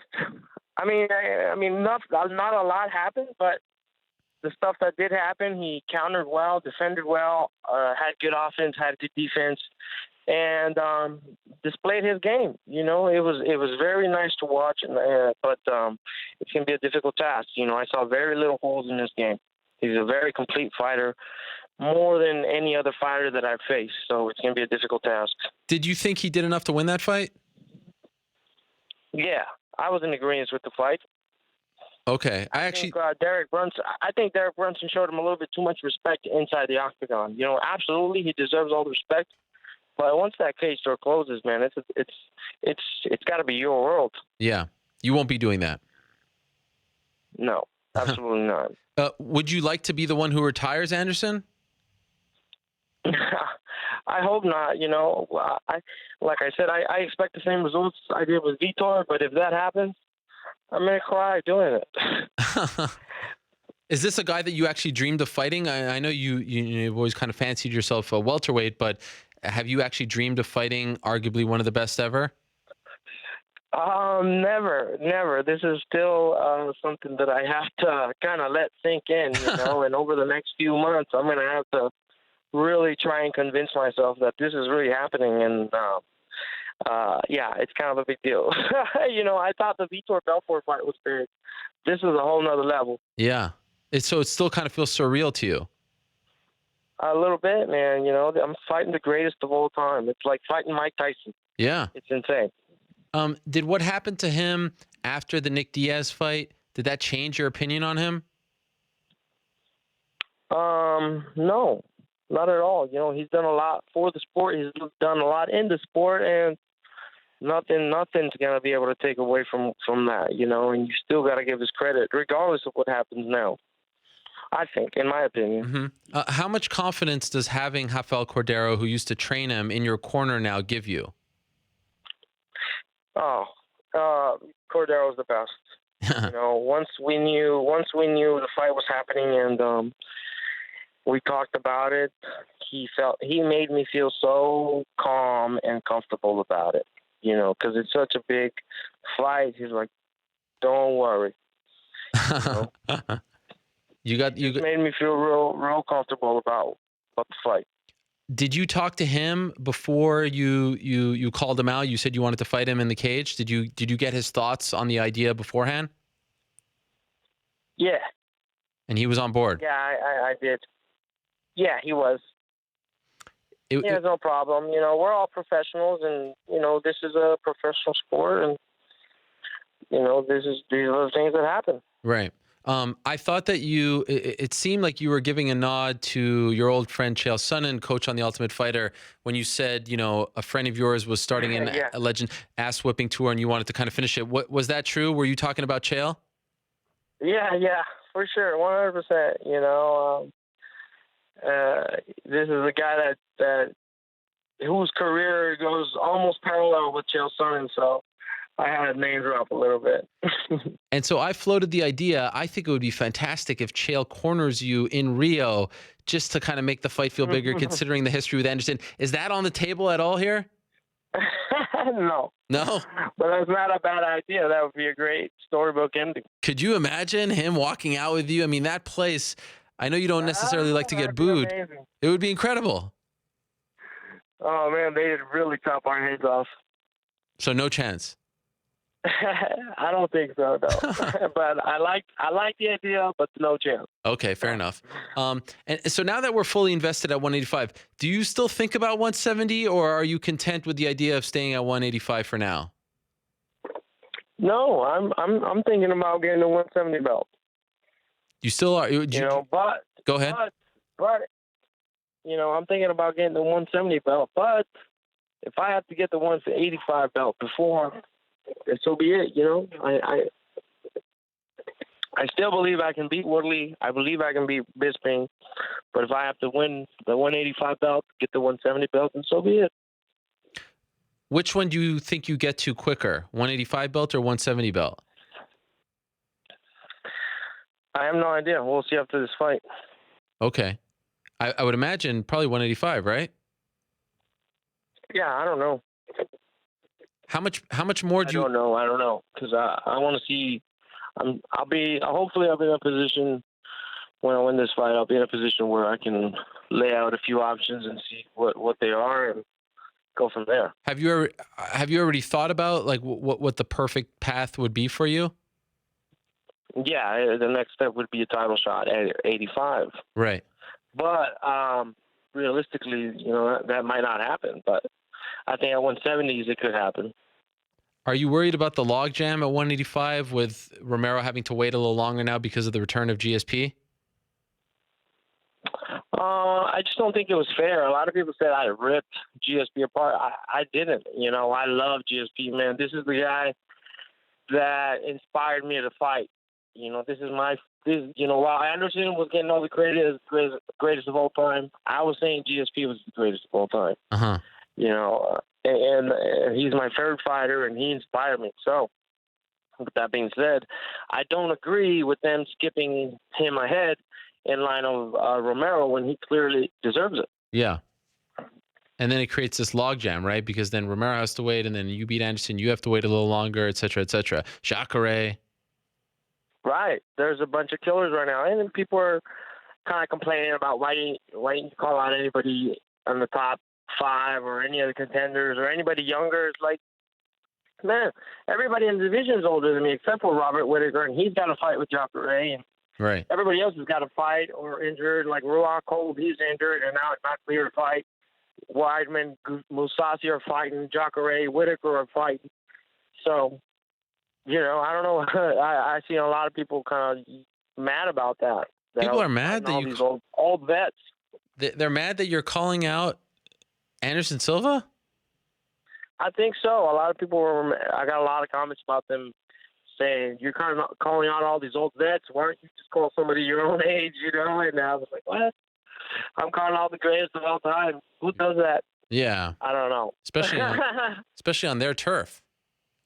Exactly. I think it's smart. Why would you want to fight someone who's, 29 years old and doesn't have the name when you could fight, a former champion, greatest of all time, blah, blah, blah, in Brazil? I mean, this fight is going to get you way more attention. 100%. 100%, and it's a bigger name. I don't, like I said, it's time to turn it up a notch in my career. Now I know how things are done and things are done well, and hopefully from here on out everything goes well. But I feel like now I really know what I'm doing. Before I used to go out on a limb, kind of hope things happen. Now I feel like I know I'm preparing to make things happen, and I plan to make myself the welterweight or the middleweight champion. Can you compare your sort of mental state the week of a fight when you're fighting as a middleweight as opposed to welterweight? Are you exponentially happier when you're about to fight as a middleweight because you can eat more? Yeah, 100%. So why do you want to bring that grief? 100%, man, because I was walking on weight the whole week, and my coach was actually telling me to eat more. Wow. So yeah, I didn't cut any weight, and it was awesome. We had a great week. It was a tough week because we still had training and a lot of media and a lot of these obligations to do. But other than that, we had a great week, man. It was a perfect week, almost too good. Wow. To where I was scared, and so we're like I said, now it's time to turn it up a notch because we actually know what we're doing. Nothing's coming now from the left or from the right. Nothing's surprising us. We know what's going to happen. We expect things to happen. So we're at a whole different kind of, I think we're running at a whole different level now. So it's time to turn it up a notch in my career, I feel. And would you say that was kind of your best fight week thus far in the UFC? 100%. 100%. Like I said before, all these experiences, the good ones, the bad ones. Yeah. We've put them all together. That was my 11th fight in the UFC. We put all those experiences together and finally created some sort of formula that works, and you guys have seen it in my last few fights. Obviously I had that weight issue, but that's also part of the growing the growing system or whatever you want to call it. You know, it's just me growing, and it makes me grow. It makes me learn, and it made me a better person. It made me a better fighter. It made me a better athlete. So, you know, whether I'm up or down, it doesn't matter, man. I'm coming for that belt, and I'm excited for the future. You know, I'm still growing. I'm still learning every day. So I'm excited because I'm able to grow through these growing pains, even if everybody sees it. You know, it's more public than many other people, but I'm excited. I'm excited for the future because this is only the beginning. Do you feel like one of the reasons why you have had such success at 185 is because it feels to me like you're a lot quicker than a lot of these middleweights, that your experience as a welterweight, and maybe because you're a little smaller than them, you're not cutting as much weight. You just feel a lot quicker when you're in there against them. Do you feel the same way? Yeah, I definitely feel like whether I'm at welterweight or middleweight, I feel like I have a pretty decent speed myself. You know, a lot of these guys are very fast, but I like to think of myself as one of those guys that have speed. And so you're so happy. It seems like everything's clicking for you. And I apologize for harping on this. Why do you even want to go back to 170? Things are going great. Why do you even think about it? Do you feel like you have unfinished business there? I just know that I can make it. Uh-huh. I've just had to figure out a healthy way to make it. Okay. You know, instead of cutting it all, I've had to figure out how my body works and how to properly do it. And it's taken me a while, for sure. Have you exceeded your own expectations as far as your UFC career is concerned? No. No. 100%. I you know, these are kind of the things that I've been dreaming of since I was 17, 18 years old, man. So in my head, I expect these things to happen.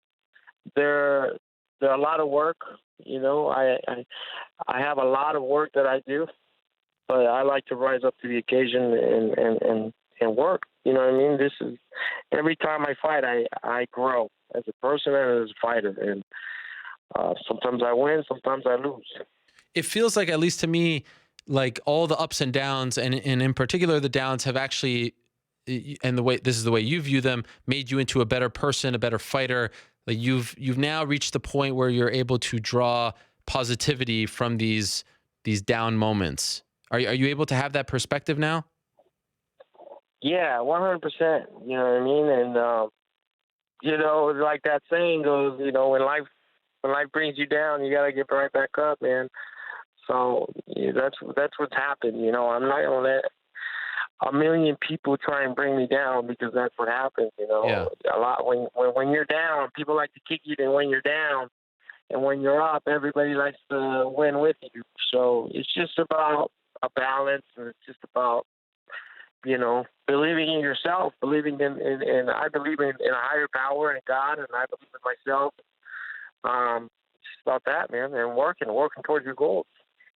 It's funny because I don't know if you know, there's a movie called Sliding Doors where, you know, they kind of look at the life of a person if they made the subway or if they missed it, and how life can go in separate directions just by, you know, a few things here or there. And it feels like that crossroad for you was MSG. You could have went one way and let that get you down and kind of take you down a different path, but you took that negative and turned it into this amazing run now where you're 2-0 and you know, completely dominating these guys. It really feels like that was the crossroads of your career. Do you agree with that? Yeah, 100%. I agree with that. You know, and that's just the kind of person I am. I'm not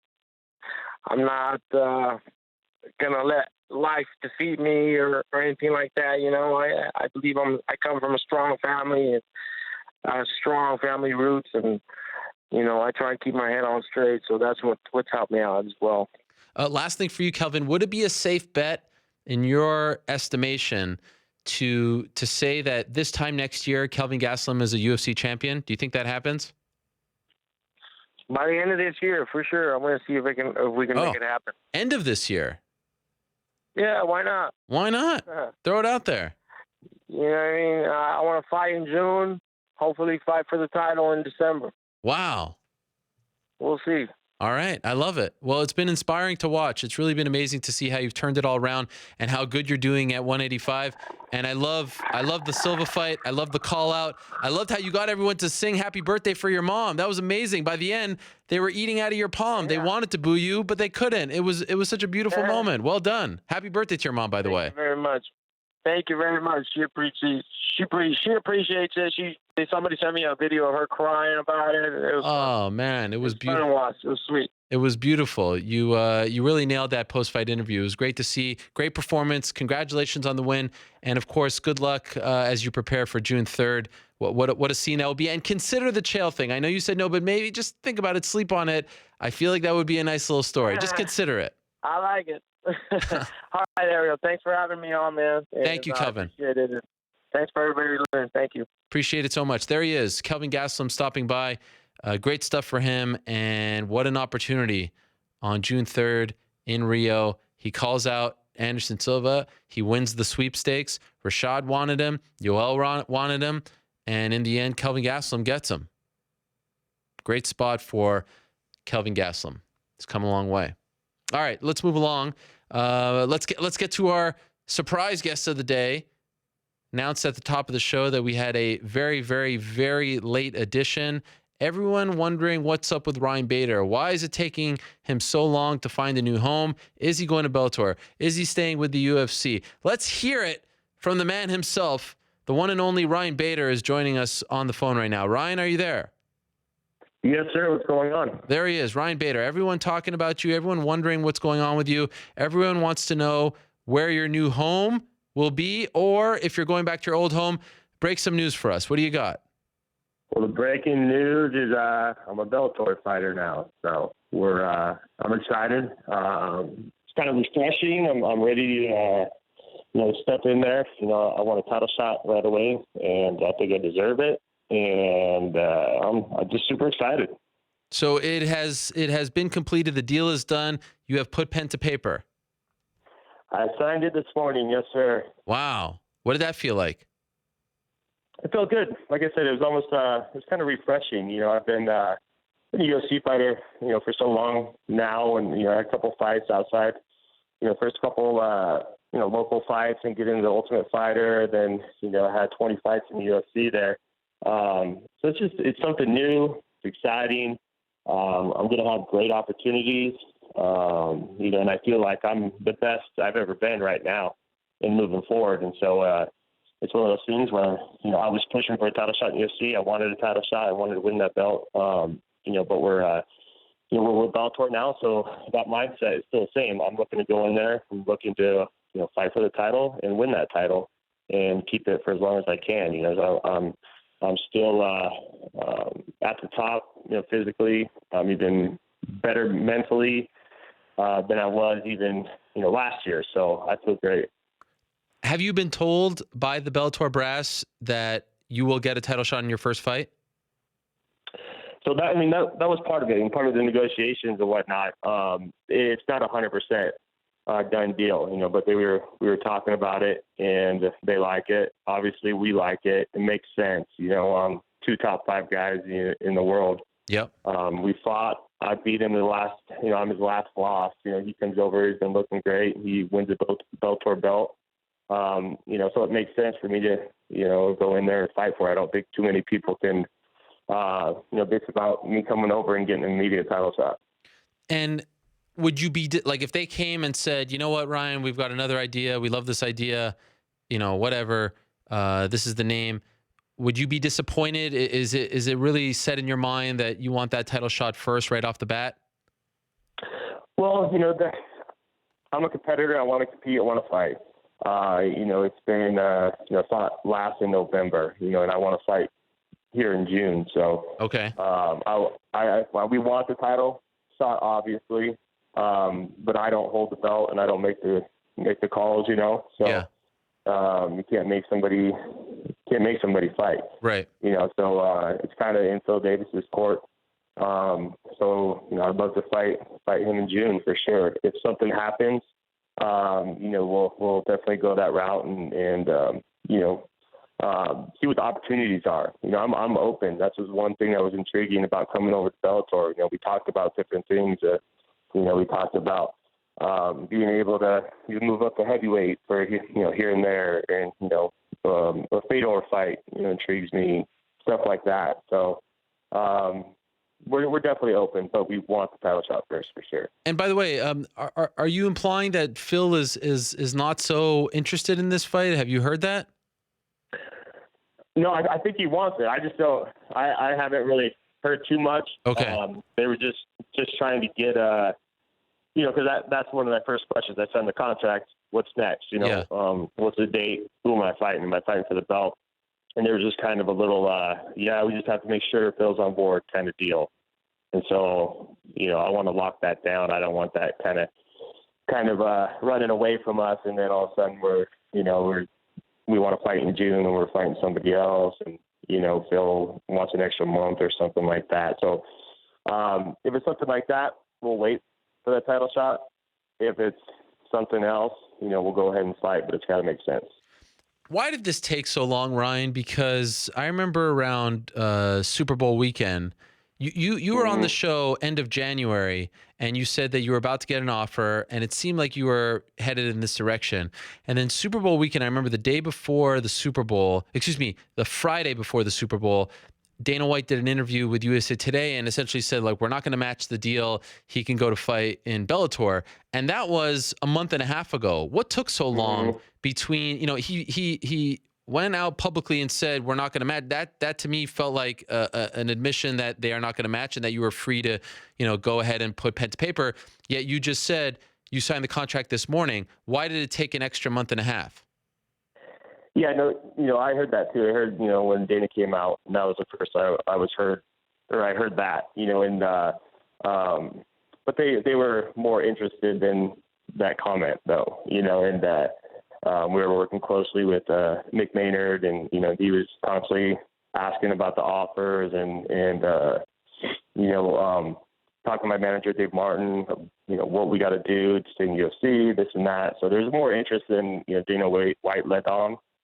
But it just, my contract basically was a first, with this class action lawsuit and whatnot, I just happened to be caught in the middle of the two lawyers from Viacom and the UFC basically. And so whatever they did with my contract, going forward, that's what they would do for the rest of the contracts from the other guys. So they just had to make sure with Bellator turning over contracts to the UFC, et cetera. So whatever I did there, that's how it was going to go. Go ahead and be, the standard for, what went on. So I was just kind of caught in the middle. I had that deal. When we talked, I had pretty much had an offer from Bellator. So we knew we had that, and we're just kind of sitting there. Just waiting it out, really, knowing that was going to happen. But there was no super rush from us. We kind of had a time frame when we wanted to fight and whatnot. So finally got it done, signed the paper this morning. So it's a done deal. Just took longer than expected. And did they ask you to see, the full contract? And was Bellator hesitant to do that, and that's what took so long? Exactly. Yeah. Usually, from what my understanding is of it, in the past, guys have just shown them basically the offer, which could be in an email or a text message or whatever. It's just the terms, Yeah. How much per fight? What's the fight? The UFC wanted the full contract, and so that right there was a holdup from that took that month and a half or whatnot. So they wanted the full contract. Bellator didn't want to release the full contract to them. Yeah. It hasn't happened before. And so then they had that little, not a fight or anything, but, they had to go through that process because that's going to be the standard from now on, how they did mine. Do you know if Bellator ended up giving them the contract? I do not know the particulars on that. Okay. The two lawyers, they worked out something where I guess they were both happy, and I was able to go, and UFC gave me my release, and they tried to make it as painless on me as they could. I was still in contact with some of the UFC employees and stuff like that, so they were helping out. So just took longer. So no hard feelings as you depart. No hard feelings at all.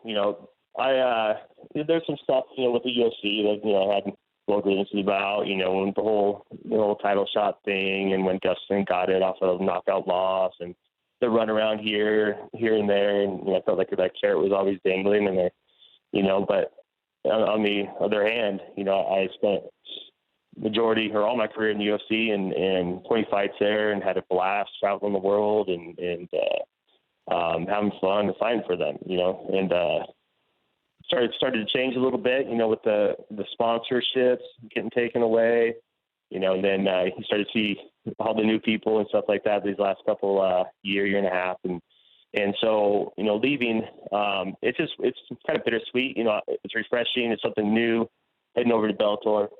But I spent my whole career in the UFC too. Yeah. I traveled the world and fight in front of new crowds. I was on the first Australia card. I fought in Japan. So looking back, it's sad, but at the same time, it's refreshing. I'm excited for something new.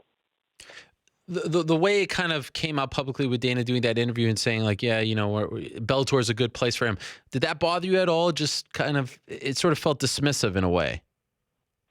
Yeah, he comes out and says things like that, about some other fighters and whatnot. He makes those comments, so just take it with a grain of salt. I'm a top 5 guy in the world. My losses are to all the top guys, and I beat a ton of good guys. And right now, 205 in the UFC is shallow, and and so it was a little weird how dismissive it was, but it is what it is. I'm a competitor. I'm going to go over there wherever I'm at and try to be the best. So, I don't really take too much attention to that at all.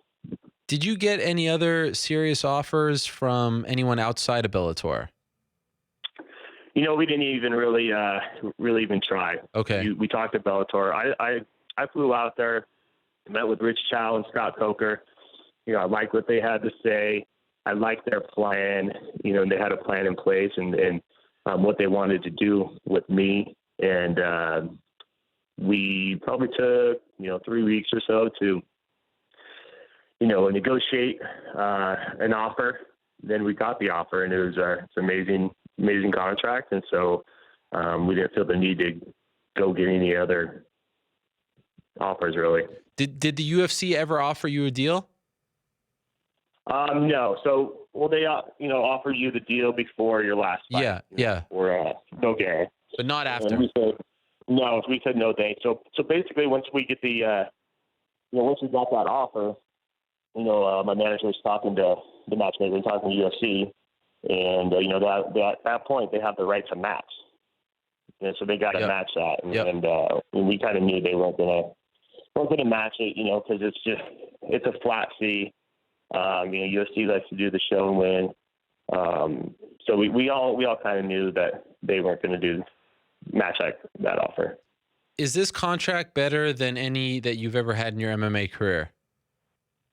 100%. I think it's one of the better contracts out there outside of being a UFC champion. Okay. With pay-per-view points and stuff like that, And so, like I said, it's a flat fee, and 6-fight deal. We have some stuff in there. My agent did a great job negotiating.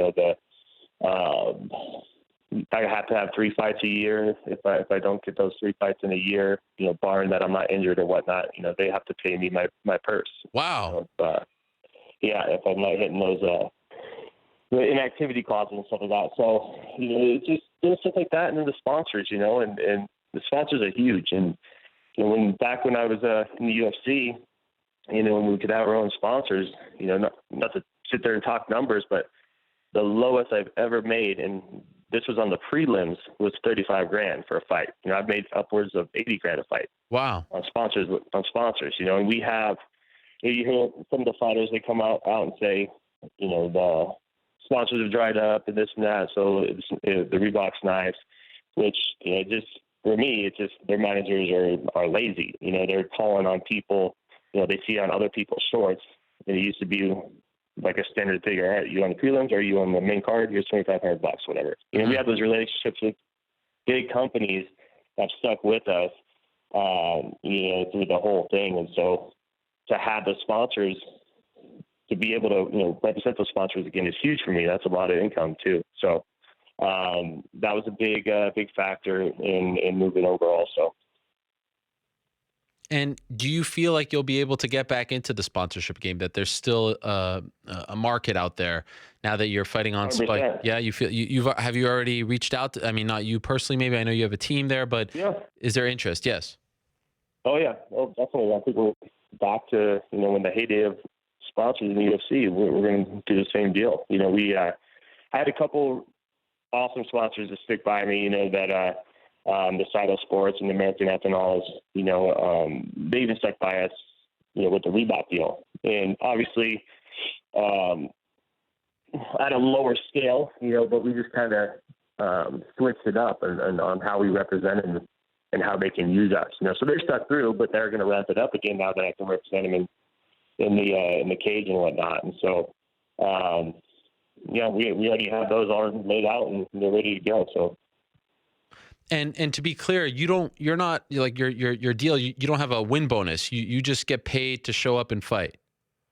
To show up and fight. Wow. I get my purse, and so I do have a finish bonus, but that's just gravy. It's just on top of everything, which is great. I feel like the win show, and we've talked about this before. I get why they do it. Obviously, one, save some money, and two, the thinking of having the fighters go out and try to secure half their pay. It's going to be exciting fights, but I feel like sometimes it's the exact opposite. I think if a guy knows he can win a certain way, he's going to take that route, to get half his pay. Whether it's a wrestler or whether it's a karate guy like Machida-ish, staying away and kind of using jab and keeping distance or whatnot. I feel like you fight a certain way to secure half your pay. If you get a flat fee, you go out there and fight however the hell you want, knowing you're going to get that pay no matter what. Right. Yeah. No, I remember us talking about this, around 6 weeks ago, and I couldn't agree more. By the way, we had Lorenz Larkin on earlier in the show, and he said he was a little disappointed. Some of the fans were writing to him saying, "Oh, you're going to the B leagues now. Oh, I can't believe you left the UFC." This has kind of been rumored for quite some time. Have you received the same kind of feedback?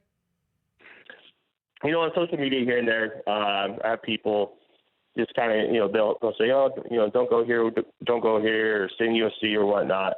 But I think that's changing pretty soon. Bellator, they have some really exciting stuff coming up, and look at the talent they're getting right now, and so, I don't pay too much attention to that, but I've got a ton of support actually, more so than anything negative. Okay.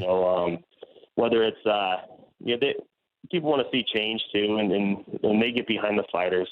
And so it's exciting for them too. They're seeing, guys like me, Lorenz go over to Bellator, 205 right now is looking pretty good in Bellator, so there's exciting fights there. And like I was saying earlier, the opportunities, Scott asked if I'd be open to fighting Rising in Japan and stuff like that, so it's exciting. There's a lot of things we can put our heads together and get done in Bellator and have fun fights. And obviously my mind right now is going there and win the title, though. Yeah. Become the champion, But yeah, I'm just excited about the opportunities. And by the way, I got to ask, I feel like at some point Scott is going to ask you this question. You versus Tito too. Would you pick? I love it. You would take? Would you take it over the title shot? I want the title shot, 100%. Okay. All right. But yeah, that fight's definitely. I want to get all my losses back, and then switching organizations, that's going to be a tough deal now. But Tito is one of those ones where it still gets me here and there. But yeah, I would love to. I know he's retired now, but I think that'd be a huge fight, and I'd love to get some redemption for sure. Did Scott say that he's going to try to make the fight? No. I feel like he would. No, I haven't heard that yet, but it was a great idea. All right. And as of right now, you don't know the exact date of when you'll debut for them? No, I want to fight in June. Okay. I think they have a card coming up in June, so I want to be on there. So we'll see. I want to fight Phil Davis. Okay. For the title. But like I said, I'm open. you know, and I'm open for those fun fights. So, you know, like I was saying, like a Fedor deal or something like that, you know. And so, if I don't get that title shot, then we'd have to, you know, talk it out and figure it out. You know, if it's waiting another month and then we're guaranteed the shot, you know, I'm going in there to be the champion. So I think I have the right to go and walk in and fight for the belt right away. And so that's my train of thought right now. If something changes, then we'll have to switch it up a bit. Congratulations, Ryan. This is great stuff. I'm happy to hear that you're really happy with the deal, that you got a great deal. And I'm curious to see what happens as far as your debut is concerned and where you go in Bellator. It seems like they're very excited. The Spike account tweeting about it, the Bellator account tweeting about it. So everyone seems excited. You're going back to Spike, where you were first introduced kind of to the MMA fan when you won the Ultimate Fighter Season 8. Appreciate you coming on and talking about it. Congratulations again to you and your team, and good luck as you prepare for your debut. Thanks, Aaron. Appreciate it. All right, we'll talk to you soon. There he is, Ryan Bader, the newest member of the Bellator light heavyweight division. Also said that he would dabble in the heavyweight division, and now that's the third name that Bellator signed in the last 7 days as far as recognizable names are concerned. UFC signing fighters all the time, but you got Dylan Dennis last Monday. Thursday was Lorenz Larkin, and today it's Ryan Darth Bader. How about that? So another name to add to Bellator's growing roster of fighters. All right, let's move along. One last fighter to go, and very excited, as always, to talk to Vi Cavallo himself. Remember, a few months ago, we were going to have him on, and he kind of mysteriously left us, but now here he is in the flesh, the former UFC heavyweight champion, joining us from his familiar car. Fabricio, how are you? Everything's great, man. I'm just waiting for the interview. I'm sorry. Sorry about that the last time. No. I'm sorry for keeping you waiting. So I appreciate you coming on. There's a lot going on in your life, and a lot of people wondering what is going on with you, because you were supposed to fight at UFC 211. Ben Rothwell gets pulled, and now we don't really have much word about you. So tell us, what is going to happen for you next? Yes, man. I'm very excited for the next fight. You know, the May 13. But as it happened, Ben Rothwell, the USADA got to him. You know, I don't know what happened, but it's very bad because I'm waiting for this fight. He talked a lot of shit before, Ben Rothwell. I'm just waiting for the fight. But now, again, you know, I have a lot of fights canceled. You know, you see the last fight versus Cain Velasquez, a lot of fights canceled. Now I'm just waiting for the next one. You know, I think maybe the next one is Overeem or Cain Velasquez. You know, this is the next one in July. You know. Okay, so you're. I'm waiting for. You're not going to stay on the Dallas card anymore. You're off that card. Yes, but I started my camp for maybe, I don't know, man. You know, the last couple years I have a lot of injuries. Yeah. You know? Maybe I don't want to happen injury Steve Miocic or Cigano. I don't want this, for sure not. But it's happened, you know, a lot of training, hard training. Maybe I'm waiting for the, you know, I'm waiting for the fight. Maybe it's happened. I mean, there for sure. I want to go there to watch this fight. Yeah. Maybe you guys call me. I'm waiting for this fight. You know. Is it fair to say you're done with Ben Rothwell? You don't want to fight him anymore? Who? Ben Rothwell. No, I don't know. He have the USADA catch him. You know. Yeah. I don't know how long he stay. How long he stay off? You know, 1 year or 2 years. I don't know. But if they haven't come out and given him the suspension. So if they come out and say, "Oh, there was a mistake. He's good to fight," would you be interested in fighting him? Yes. Okay. Same date is okay. No problem. Yes. You know, but for me, it's much better. The guys, I don't know. Maybe the guys have an injury for the title shot. Is much better. You know, I want to fight for the title shot. Yeah. If Steve Miocic maybe have an injury or Cigano, I'm going in. I'm there. I'm there for fight. You know, I'm just waiting. But my next step is one more fight, and the next time is the title shot again. You know, this is my plan. Yeah. Have they talked to you about Francis Ngannou? There's a rumor that popped up yesterday that there was some talk about you versus Ngannou. Has that reached you? No, I don't know. I don't saw that. No. What happened? I don't know. There was a rumor. People were asking me, "Oh, is Werdum going to fight Ngannou?" Do you know this guy? Do you like him? Do you think he's a good fighter? Do you think he's at your level now? What? Oh, the Ngannou, the French guy. African guy. Yeah. The French guy. Yeah. Hey man, I know commentary more fights than the UFC network. I don't know the guy. I don't know this guy, man. I don't know what it's guy. The black guy. Yeah, he knocked out Arlovsky. Ah, yes. I know, yeah, for sure, man. I want to fight for sure, man. You know, I all the time cancel. I want to fight, man. I'm just starting my camp now, but May 13th, I'm waiting for fight. Doesn't matter who, you know. But it's very important. The next fight, give me the opportunity for the next step. You know, I don't want to fight maybe the guys in the rank. The guys in the rank is not good for me. Sure. I want to fight for the next step, good one. You know, I fight versus Cain Velasquez or Overeem. I know I'm the next one. I'm the next contender. You know, this is very important. The good fighter, and the good fight for the next step. This is my big. My opinion. Maybe I fight versus the title shot again in December, November. Wow. You know. This is my idea, you know, my idea. Sure. By the way, since you brought it up, what happened with UFC Network? Why don't you work for them anymore? No, man, this is the best, you know.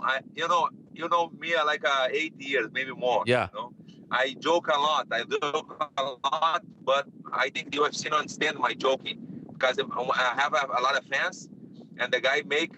You remember the Reebok, the guy take off the Reebok, he put Nike. Yeah. I just repost, you know, but the UFC don't understand. This is like a joking, you know, this is like a joke, but the guys don't understand.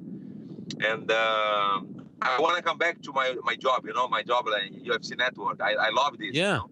It's my passion, you know, I love this, man. A guy asking me, Werdum, when you come back again? I say, man, I'm just waiting for the boss, you know, say, Werdum, it's okay. Your time out is okay now.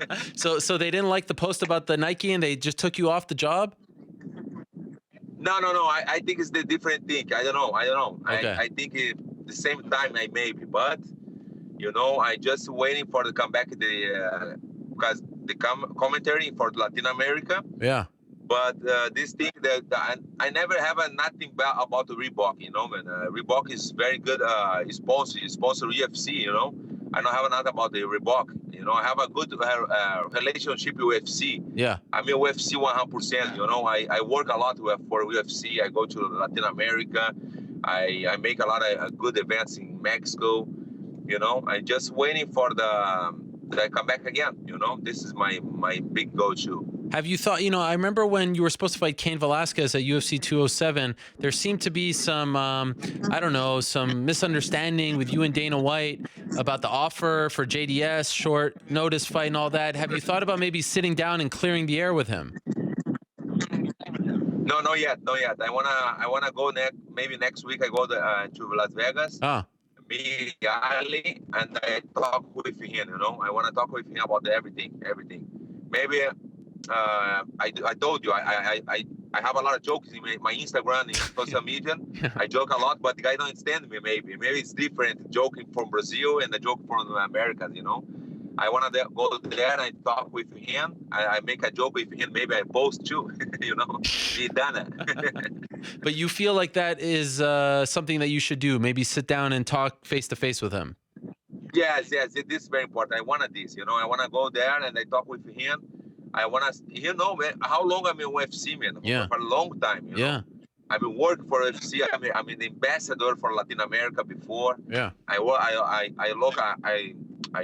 a lot for the Latin America fans. You know, I told you in Mexico, I did a lot of good job in Mexico. You know, the interviews for every UFC one, I did a lot of times. You know, I want to just go there, sit down, just take a coffee, and then done. Yeah, you know, I mean, the 100% of UFC, man. You know this. You know, this is very important. Talking, you know, just sit, and the talk is very important. Yeah. And what's going on between you and Junior Dos Santos? A lot of talk back and forth. It seems like, well, what's happening here? Yeah, I don't know, man. I don't know. This guy have something about me, man. I don't know why. Because I mean, don't say nothing. I learn a lot. You know, yeah, I have a lot of experience. Before, when I'm very young, I see a lot of things, a lot of shit, but it's not good. It's not me, you know. I joke a lot, but he said a lot of things before. My fight versus Cain Velasquez cancel. He said a lot of things before. I don't know. I don't say be quiet. I don't stay like I don't say nothing. He says something, I respond for sure. You know. Yeah. That's it. But I don't know. I think he liked me. You know. I think he liked me. Does it bother you? But I'm married. Man. I'm married for a long time. You know. Sure. You have beautiful children, by the way. Your children are beautiful. Julia, right? Yes, I have a Julia, Joanna, yeah. Julia. Does it bother you that he's getting the next title shot? Yes, man, because I think I'm the next in the line. Yeah. Why have a rank? The rank, I'm the number one. You know, I think I'm the next one. Suppose it, me versus Velasquez, the semifinal. You know, I like a semifinal. Me Velasquez. Yeah. You know, fight is me. I'm the next one, but it's okay, man. It's a UFC decision. You say Junior Seanan go there. Okay, for sure I'm sad, but I want to fight for the title shot. This is the big goal. Not just me. Everybody want to fight the title shot, the UFC title shot. But now I'm just waiting. I know the May 13. Cigano versus Miocic. I told you, I'm just waiting for the maybe. I'm waiting. You know, I started my training. Werdum have an injury. Opa, I go in for sure. You know, versus Cigano or Miocic doesn't matter for me. I don't want to prefer Cigano or Miocic. No, I wanted the title shot. I wanted my belt. You know, I have a two. I'm in front of my home now. I have two belts in my home. One in the downstairs, upstairs I have another one. I have two belts in my home. I want one more. Sure, I don't blame you. Who do you think wins that fight? If they do fight, who do you think wins? Because you know both men, Stipe and JDS. Who do you think? Yes, the last fight, Stipe versus Cigano, the last round, Cigano win for sure. A lot of guys say Stipe win, but I think Cigano win this fight. This last round, you know. Yeah. I think, my opinion today, the Stipe Miocic is the champion. When you're the champion, your mind is so different. Your mind, you know, when you're the champion. I think it's the same, like a very close fight, the last one, but Stipe Miocic won this time, like a point, 4 points. Same thing, but just Stipe Miocic win, you know. Right. Won. Yeah, this is my opinion. Like for decision. Okay. I think so. How much do you miss being champion? Do you miss it? Like, you miss the fact that everyone's calling you champion, that everyone's looking at you, that they're all kind of trying to get you. Does it feel different when you're champion as opposed to not being champion? Yes, man. I'm the champion. I feel I'm the champion yet, you know, in the life. You know, I'm the champion in the life. Because you know, I just have a one. I don't like when I say this, but it's just I have only one guy in the world. I have the 3 title shots: jiu-jitsu, grappling, and the UFC. You know, I have all 3. Now I have other fight in the world. I'm the champion in the life, in the fights. I'm just waiting for the next one, my next fight, given the opportunity for the title shot again. I told you, I think I fight versus the title shot again in November or December. Yep. It's in my mind. I have this. Yep. And after that, man, maybe 2 or 3 more years, and that's it. Because my body is okay now. Man. I have 39 years old. Yeah. But my body is okay. I'm very young. My mind is very young. You know. So you don't think when I get to 40, you don't have an end date. You say 2 or 3 years, but as long as you feel good, you're going to keep going. Yes, I'm keep going, man. It's so hard. I don't like when the guys say stop the fight. This is not good, you know, because you have a lot of jobs. You know, I'm not just fight. I have appearances, seminars. When you say I'm done, you know, the guy is different price. Yeah. It's so different. Yeah, I love this. This is my life. I love to fight all the time.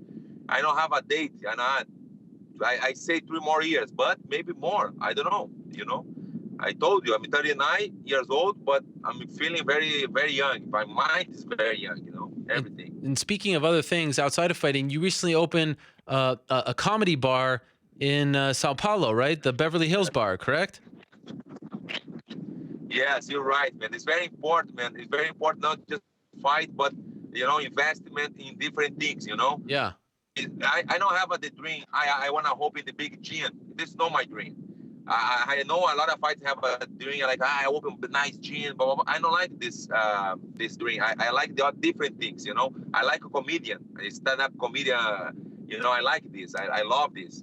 I'm no comedian, but I love it. Yeah. I love to watch this. And I opened São Paulo, the big nice place in São Paulo. The Beverly Hills Comedy Club. The name. This is very happened before. I just buy now. Me one more guy. Have you ever tried it? Happy, man, for sure. Have you ever tried stand-up comedy? I feel like you would be good at it. No, man. I think just having fun just for my friends. It's so hard, man. It's so hard. Hey, ask me about that. Say, I don't teach for 200 people. I teach, no problem. When I teach seminars, it's like a show. It's like a comedian show. Yeah. I joke a lot with the guys. I show the position, a lot of histories. But when you go to this show, comedy show is so different, man. It's so hard, man. We're sweating a lot, It's so hard. I would love to see you try. I feel like you'd be really good on stage. You think so? I think so. You're a comedian with the face and everything. Your sense of humor, I can tell. I don't speak Portuguese, but I feel like I get your sense of humor. I think with some translation, my friend Guilherme, he tells me what you're saying. It's all very funny. Thank you. I appreciate it. Thank you. Who's your favorite Brazilian comedian of all time and favorite American comedian of all time? Do you have a favorite? America, I don't listen to much American. Okay. I just say it's different, different jokes, it's so different. But in Brazil, I have a very famous one, is that Tom Cavalcante. He's a very famous guy. Okay. Tom Cavalcante. He's very good, man. He's for me, it's the best one. All right. I'll look into him. By the way, I saw a video on TMZ. You were shipping a TV to your comedy bar from LA, but via American Airlines, right? Yes. Why? Yes, I bring. So it's so different. The price, man, it's great. I pay here the big TV, 48. For 48, the big one. Yeah. And for $300, it's nothing. It's 300. Wow. Brazil, it's a lot expensive. It's very expensive in Brazil, man. So you just put it on a plane? All the things. Yes, I put it on a plane for sure. Yes, because American Lines, I have the Platino, Elite Platino. And everything. Yes. And you don't have to go on the flight too. You just send it. Yeah, I go to for sure. Oh, okay. Yes, but because I just come back to Brazil. I stay in Brazil 10 days. I did a commercial there. The Sportbet sponsored me. And I just go there. I filmed the commercial.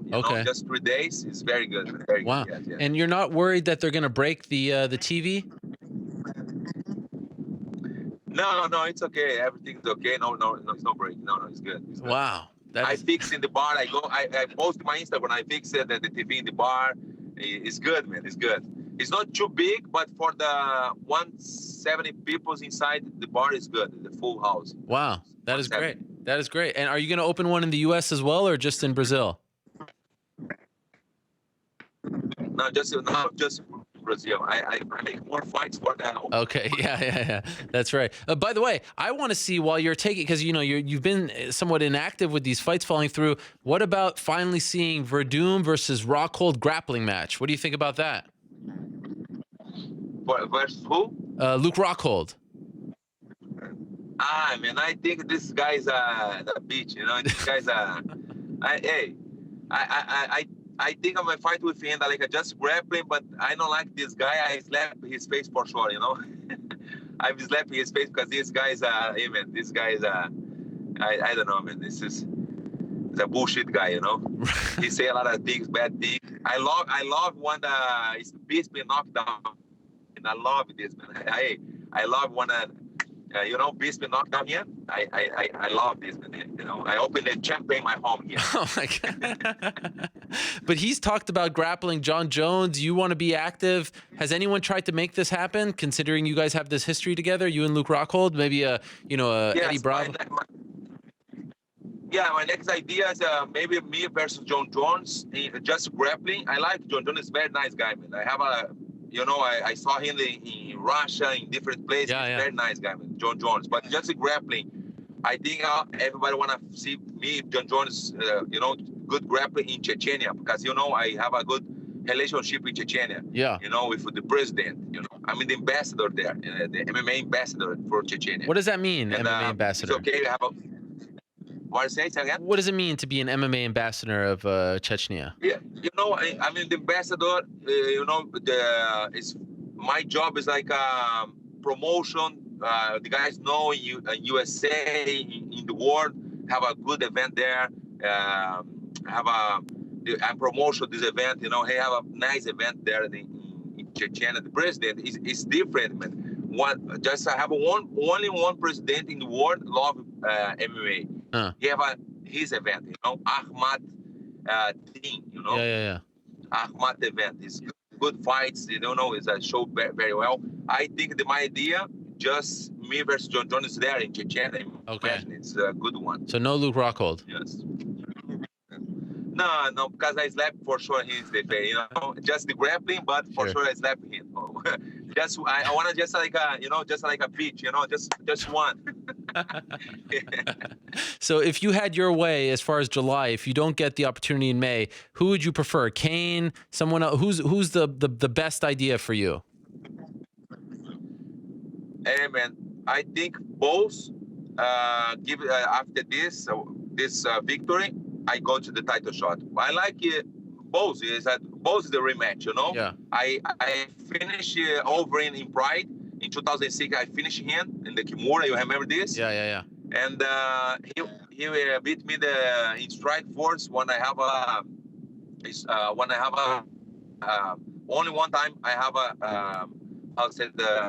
overtraining. I have overtrained the second time because the fight canceled 2 times before. It's funny thing in Dallas this time. I'm just waiting for the doping test. How's it doping? The test. The test. Yeah. Doping test. Yes, I'm just waiting for that. I just say, man, I wanted the testing up for just I want to start the warm up. The guy said, no, here don't have nothing. You okay? Don't have a test here. I said, what? And the Overeem like too big, He's like Strike Force 120 kilos. Yeah, he's Strike Force. And now it's a 1-1. I think it's good rematch. The number 3. Yeah. And Cain Velasquez. I think Overeem, man. Overeem is, I think, because I saw the other day, Cain Velasquez say he need more time, for he go over again. I think Overeem is okay for me, There's a good rematch. So you think Overeem was doping when you fought him in Strikeforce in 2011? No, I don't say that. I just said that he's a different breakfast, He's a different juice, I think it's orange juice with orange juice, pineapple. I don't know. Sure. Who knows? Yeah. By the way, one last thing for you. What do you think about Kelvin Gastelum, who's a teammate of yours, right? At King's MMA? Yes. Now he's fighting all the Brazilians. He's fighting Vitor, then Anderson, who you know as well, about fighting these guys. How do you feel about that? Yes, man. I love these guys. Kelvin Gastelum, he trained very well in the gym. He trained very well, but when he go inside the octagon, he changed his mind, man. I love this. Yeah. Sometimes have a good guys in the gym. He's like somebody, but when the guy fight, it's not good fight. But Kelvin, he trained very well, but when he go inside the gym, the cage, it's different. He surprised everybody in the last fight. Yeah. There's good to go for. I think it's good for him, good opportunity versus I respect Anderson for sure. He's my friend. He's he's a legend. But it's good for Kelvin Gastelum opportunity. Fabricio, always a pleasure to talk to you. Thank you very much for the time. Thank you for coming on the show. I always like talking to you. You always have a good vibe to you. You're always very happy despite all this craziness going on. No fight, Dallas, all this stuff. And congratulations on your new bar and good luck with it. And good luck getting your next fight. We appreciate it. big appreciate for you, man. The opportunity again. All the time you're very nice guy, and I wanna maybe promotion this fight, me versus Luke Rojo. You know, like grappling. Oh. I just slap his face. You know, just like a different rules. You know? Sure. Slapping allowed. All right. Just I'll look into. No punch. I don't want to punch him. I just slap his face, like, you know, like a bitch. All right. Let me see what he says, and I'll let you know. Big appreciate. Okay. All right. There he is. Obrigado. Vai Cavallo. Fabricio Werdum stopping by. Great stuff as always from him, and a fun way to end today's interviews. Always fun to talk to Fabricio Werdum. I wonder what is going to happen with him next. Okay, just a couple of minutes left. New York Rick, are you there? I think he went to sleep, or maybe he went back on vacation. I am here. Oh, there he is. What do you think for Werdum? Overeem? Yep. Kane? Yep. Derek Lewis versus Mark Hunt was reported earlier. First by MMA Junkie, and we confirmed it. That's happening in Auckland, so can't talk about one of those. Or Francis Ngannou. I kind of like Overeem. More than Kane? Yeah. All right. I want to see Werdum and Overeem. Third time. Yeah. All right. I think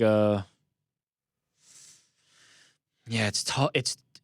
I'll say it's tough and it's easy at the same time. It's tough because a lot of these matchups are going to be rematches. It's a lot of running back the same fights because heavyweight's still relatively shallow, and we've seen so many of them for so long. Also, heavyweights shelf lives are extended, so they've been around for a long time. They faced each other a lot of times. At the same time, I don't really have a problem with any of the rematches. I don't really have a problem with many of the matchups at heavyweight. I think really nearly any combination can kind of prove to be exciting and give us a good fight. So it's tough in the sense that like you get the feeling that you've seen them before, but it's easy in the sense that I almost don't mind having seen them before. Whereas in other divisions, there's only so many times you can see the same rematch and expect a different outcome. I think heavyweight's a little bit different in that regard. It was funny. Last week I reached out to Lewis's camp, and I was like, "Hey, any news?" And they're like, "No, we're gonna chill." You know, he said he wanted a break, broken foot, all that stuff, and then he gets another fight. The guy can't chill. Do you like this fight, him versus Mark Hunt in New Zealand? And again, they continue to send Derek Lewis to these far off places, like the guy who never left the U.S. He's in Philippines, Nova Scotia, now New Zealand. Had him fighting. Where did he fight? Did he fight in Croatia? I don't know. He's fighting all over the place. What do you think about this? He's on a roll. Hunt is, stuck on this, what is it, 2-fight skid now? What do you think? You like it? I like it. And I don't think it's any accident. I think the send Derek Lewis to somewhere foreign with a camera is tried and true. And I think they're capitalizing on it well. Yeah, Zagreb in April of 2016. Then he had Vegas. Then he had actually it was canceled. He had Manila, which he went to Manila for, and the fight got canceled, so he never got to fight, which was crazy. Then he went to the exotic locale known as Albany, New York, and then he went to Halifax, first time in Canada, and now he's going to Auckland, New Zealand. There appears to be a breaking news as far as the War Machine case is concerned. Have you been following this? I have. I've seen... what do you got? Can you tell us what the news is? Yeah, so he was charged with what I would believe was 34 different counts. Wow. And ended being guilty of 29, as per the jury. 3 not guilty, and 2, it was a hung jury. So 5 charges, not guilty, 29 of the 34 guilty, and sentencing will be June 5th. June 5th. Yep. So they don't know how long. Well, that's what the sentencing is for. Yeah. The individual counts are going to be discussed, and then he'll be sentenced. This is completely out of my weight class, but why don't they just sentence him now? I think that there's a reason for it to be delayed. I'm seeing Kevin Aioli tweeting, Judge declared a mistrial in the case on the counts that were hung, and he could be retried on those charges. So I imagine there needs to be time for that. Huh. Wow. Crazy story. Yeah. So crazy that we had them both on at the same time. Remember that? Oh, yes. I remember it. Yeah. Weird. Well, just a horrible story and a horrible turn of events for everyone involved. Okay, before we go, let me ask you about this. Which signing do you like better, Larkin, Danis, or Bader for Bellator? I think the one with the highest upside is Dylan Danis. Really? Because he's still an unknown. He could potentially be huge for them. He could potentially wash out. He could potentially be somewhere in the middle. There's a lot more unknown about Dylan at this point, and I think that provides for the highest ceiling as well as the lowest floor. I think Bader is going to be a contender right away and could definitely win that belt. So I think that's a great signing for them in that regard. He'll be competitive in that division right away against Phil Davis. And Lorenz Larkin, I think of the bunch, will probably put on the most exciting fights. Maybe, push to title contention. But I think Dylan Danis is probably the one with the most risk, but also the most possible. Wow, I was not expecting that. Yeah. Wow. And then you go Bader? And then probably Bader, yeah. Wow. Dylan Danis. Okay. Now, he could completely, bust, and that's a possibility at this point, but the upside is there. I was talking about this line of thinking last week on the show while you were out touring double-decker buses and whatnot. Sure. Bellator has done this very smart thing, I think, of signing guys before they're ready. Ed Ruth, Tyler Fortune, Aaron Pico, Dylan Danis, guys who are very young in their careers like AJ McKee, James Gallagher. They have to get them in the sort of farm system, if you will, right off the bat, and they can afford to put them on undercards. They can afford to pay them as they progress. UFC doesn't necessarily have that luxury because there's just the UFC, but we're starting to see the UFC do this a little more. They're doing it with Mackenzie Dern, and I'm told a couple others as well. So there's now kind of this arms race to get fighters before they're even ready for the big dance.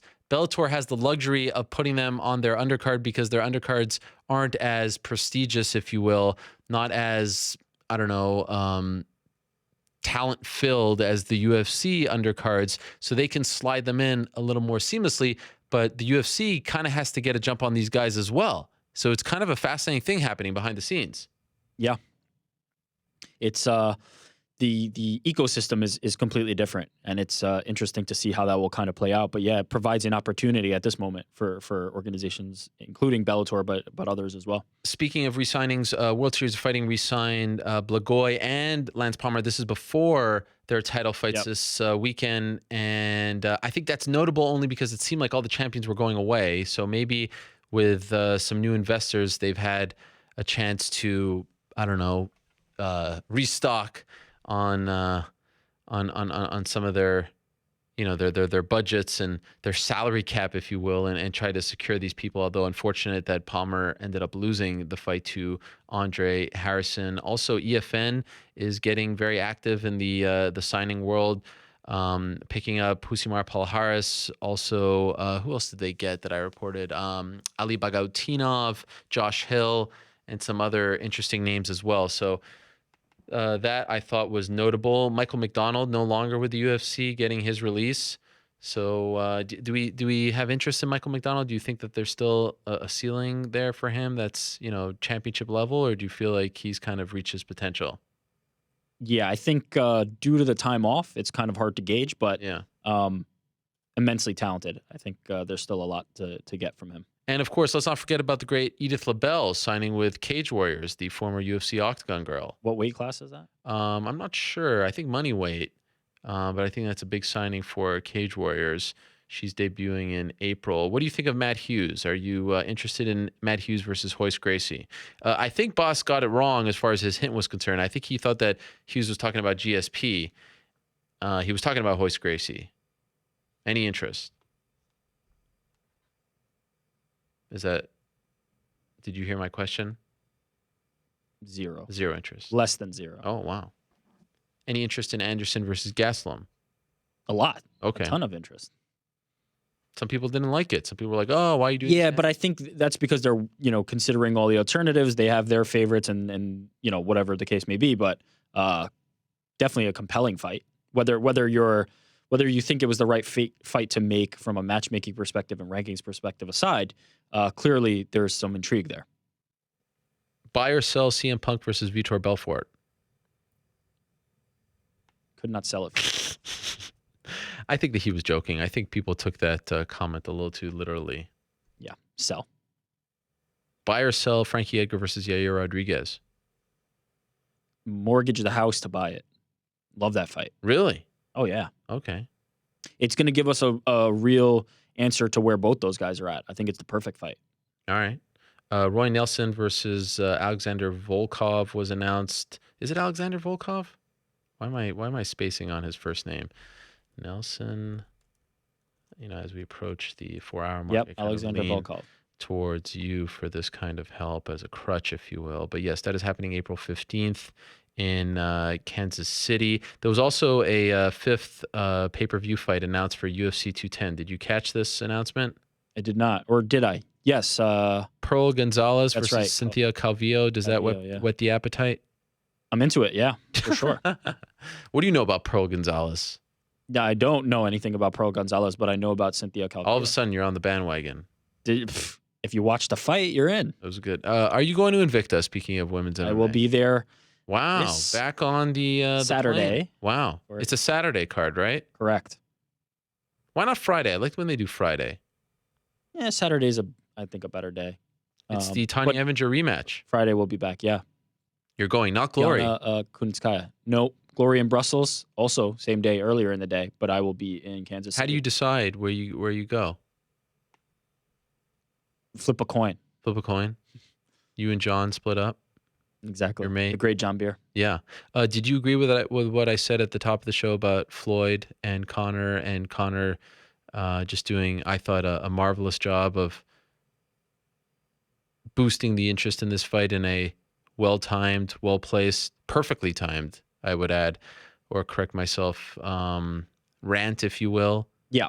And I think, having said that, he can create these opportunities pretty much anytime he wants. Mm-hmm. So this was a perfect storm, but I feel like Connor can make perfect storms. He doesn't really need this opportunity. It worked out well, but whenever he decides to speak, people will listen, and whatever he... It was just so perfect, the way, the energy, what he was saying, who he directed it to. Yeah, it could not have lined up better. Yeah. But he's money. He can do whatever he wants, whenever he wants. Two last quick things. After the show last week, I actually went on Twitch, signed up for it, and let me tell you, I was actually weirdly fascinated by the whole thing. Have you ever been on Twitch? I have, yeah. It is so bizarre. DJ was doing a stream.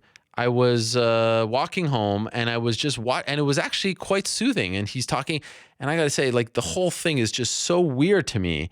And people, the reaction to it is just amazing when you talk about Twitch. I want to do a whole separate interview with him just talking about the psychology behind wanting to watch someone play a video game. We got into this a little bit when we were talking about, Yeah. I went to MSG to watch the championships of League of Legends, and they sold out MSG. There's a huge market for this, bigger than anything. Last time we talked about this, it went onto Reddit, got a thread with tons and tons of replies. The video game and the esports world is big money. This was just so weird. He was sitting there and he was talking to some other kids, and then there's a chat room, and everyone's just kind of weighing in. They have all this weird lingo. And he is so into it. Someone sent me a video. Joe from Houston sent me a video of him getting super pissed. I've never seen so much emotion out of Mighty Mouse in my life. A compilation video of him getting pissed while playing video games. It's amazing. If you have not seen this, go out there and find it. You will laugh out loud. I guarantee it. And then I was invited to Chris Weidman's stream that night. And his whole thing is completely not buttoned up. His stream kept dying out. he couldn't figure out the music to play. And then I started suggesting music. And then he made me the moderator of his chat room. And I started banning people. There was this one guy, Luke Rockhold, who kept talking smack. So I banned him. And then other people were telling me who else to ban. I spent like an hour on this thing. I was having a blast. A whole hour? Yeah. I mean, that's a lot for me. It sounds like you're in. Maybe you started Twitch. No, I don't know about that. I still don't understand the idea behind watching someone, play a video. What's so foreign about it? It just doesn't make sense. It doesn't make sense. I'd rather just play the game myself. It's not like an athletic endeavor. It is Major League Baseball. It is no. It's not like I can't play against the Lakers or the Knicks or the Clippers, whatever. I can't do that. But now, okay, we've got some breaking news. Before we go, we've got some breaking news here. This, according to the Associated Press, on June 24th, Bellator will be, okay, let's just read it. Bellator is stepping up to Madison Square Garden and back onto pay-per-view. The mixed martial arts promotion will stage a stack card in New York City on June 24th. The Associated Press has learned. Bellator 180 will be headlined by Chael Sonnen's long-awaited rivalry bout with Vanderlei Silva. Additional fights will be announced soon for several of the promotion's top talents, including a handful of its newly signed free agents. Bellator will broadcast on pay-per-view for only the second time in promotional history, signaling another step in its growth as a rival for the industry-leading UFC. Bellator staged its only pay-per-view event May 2014, shortly before Scott Coker took over the promotion. Whoa. Big deal. To the backyard. Bellator coming to MSG. Yeah. Coming right here. The big news is this might be my first Bellator event. Of course, I went to that media event in Brooklyn, and that sort of led to my demise as far as Fox is concerned. But an actual event. Huge. That's the real, I feel like they kind of buried the lead here. That's the real story. It's a good headliner to come with for sure. Do you not think that this is weird to go on pay-per-view? I feel like why? You're Viacom, you're Spike. Why are you going on pay-per-view? Maybe because the purses are so expensive. I don't know. It's interesting. And they kind of hint at the free agent signings. Seems like a good place for Ryan Bader versus Phil Davis too. Oh yes. Wow. Yes. It's all coming together. It's all coming together here for Bellator. June 24th. You heard it here first. Not really. First reported by Associated Press, but maybe verbally you heard it for the first time on this program. Bellator 180, June 24th. My mother's birthday, by the way, Saint Jean-Baptiste Day, which is sort of Quebec's Independence Day. So that's notable in its own right. Bellator coming to MSG, and they're not pulling, it appears, a World Series of Fighting on us. They're not going to the theater. They're actually going to the real MSG, which by June 24th, the finals will be done. So the next run will probably be over by then. So no conflicting dates. It all makes sense. It's all coming together. Wow. Any other names on this? Let me just quickly read. No. Bellator is acquired. Maybe Fedor on that card. Wow. Could you imagine Fedor at MSG with all the Russians coming to town? Well, this is fun. All right. Well, there you have it. Some breaking news to end the show. Anything else before we go? Yeah, I want to give a shout out. Okay. David Lamb, number one. Who's that? Offered to buy me a shot if Patrick Duffy. If Joe Duffy, if Patrick Duffy, that would be an incredible one. If Joe Duffy got a knockout, didn't quite get the knockout, didn't get me that shot, but appreciate the offer. And Daniel Marr, who I took a picture with and said, please just shout me on the show. So I'm doing that, Daniel. Good to see all the people in London. So people actually did recognize you. Happy to be back, yeah. Wow. Listen, I'm worldwide, baby. Look. Contrary to our jokes, and really it was everyone in the back who made these jokes, I was just sort of relaying them. We're happy to have you back. We missed you, and it most certainly wasn't the same without you. I appreciate that. All right. On that note, how about that? Scooping up some big news as we say goodbye here. And my mom is still listening, by the way. Never Doubt, who is the #1 fan of this program, June 24th, she'll be celebrating her 24th birthday. It's, what is that called? The silver birthday or something? And Bellator is honoring her with their second pay-per-view at Madison Square Garden, of all places. You couldn't script it better than this. On that note, you can hit my music. What a fun show it has been. And in fact, our good friend Ant Evans telling me that he thinks this was our best show of 2017. It's funny that I got that because at the same time I had someone else on Twitter telling me it was our worst show because we didn't get Mark Diakese on. Mark Diakese went on Reddit, by the way, and said that our show will falter without his presence. Could you imagine that? Who knew that so many people loved Mark Diakese? I love Mark Diakese. I was on the bandwagon before he even got to the UFC. Just wanted to shed some light to some of these other, British fighters who we haven't had on recently. Jimi Manuwa, Arnold Allen. Of course, can't forget about Ireland's own Joe Duffy. I thought it was a fantastic show from top to bottom. And once again, ever so stacked. Well, it was fun. I appreciate everyone tuning in. I appreciate everyone who stopped by today. Thank you very much to Joe Duffy. Best of luck to him as he embarks on free agency. Will he go the way of Ryan Bader, Lorenz Larkin as of late? We shall soon find out. Thank you very much to Lorenz Larkin, and congratulations to him on his new UFC deal as well. Thank you very much to the somewhat soft-spoken Arnold Allen, but I feel like we got him out of his shadow, or I should say his comfort zone a little bit, as we started talking about his family and his dog and Domino's Pizza. And I certainly respect his taste as well. Thank you very much to Jimi Manuwa. Congratulations to him. Thank you very much to Edge and Christian. Check out their podcast, March 24th. Thank you very much to Bas Rutten. Good luck with the new show coming out tomorrow. Thank you very much to Kelvin Gastelum, Ryan Bader, and Fabricio Werdum as well. Back next week, same time, place. Till then, peace. I'm out of here.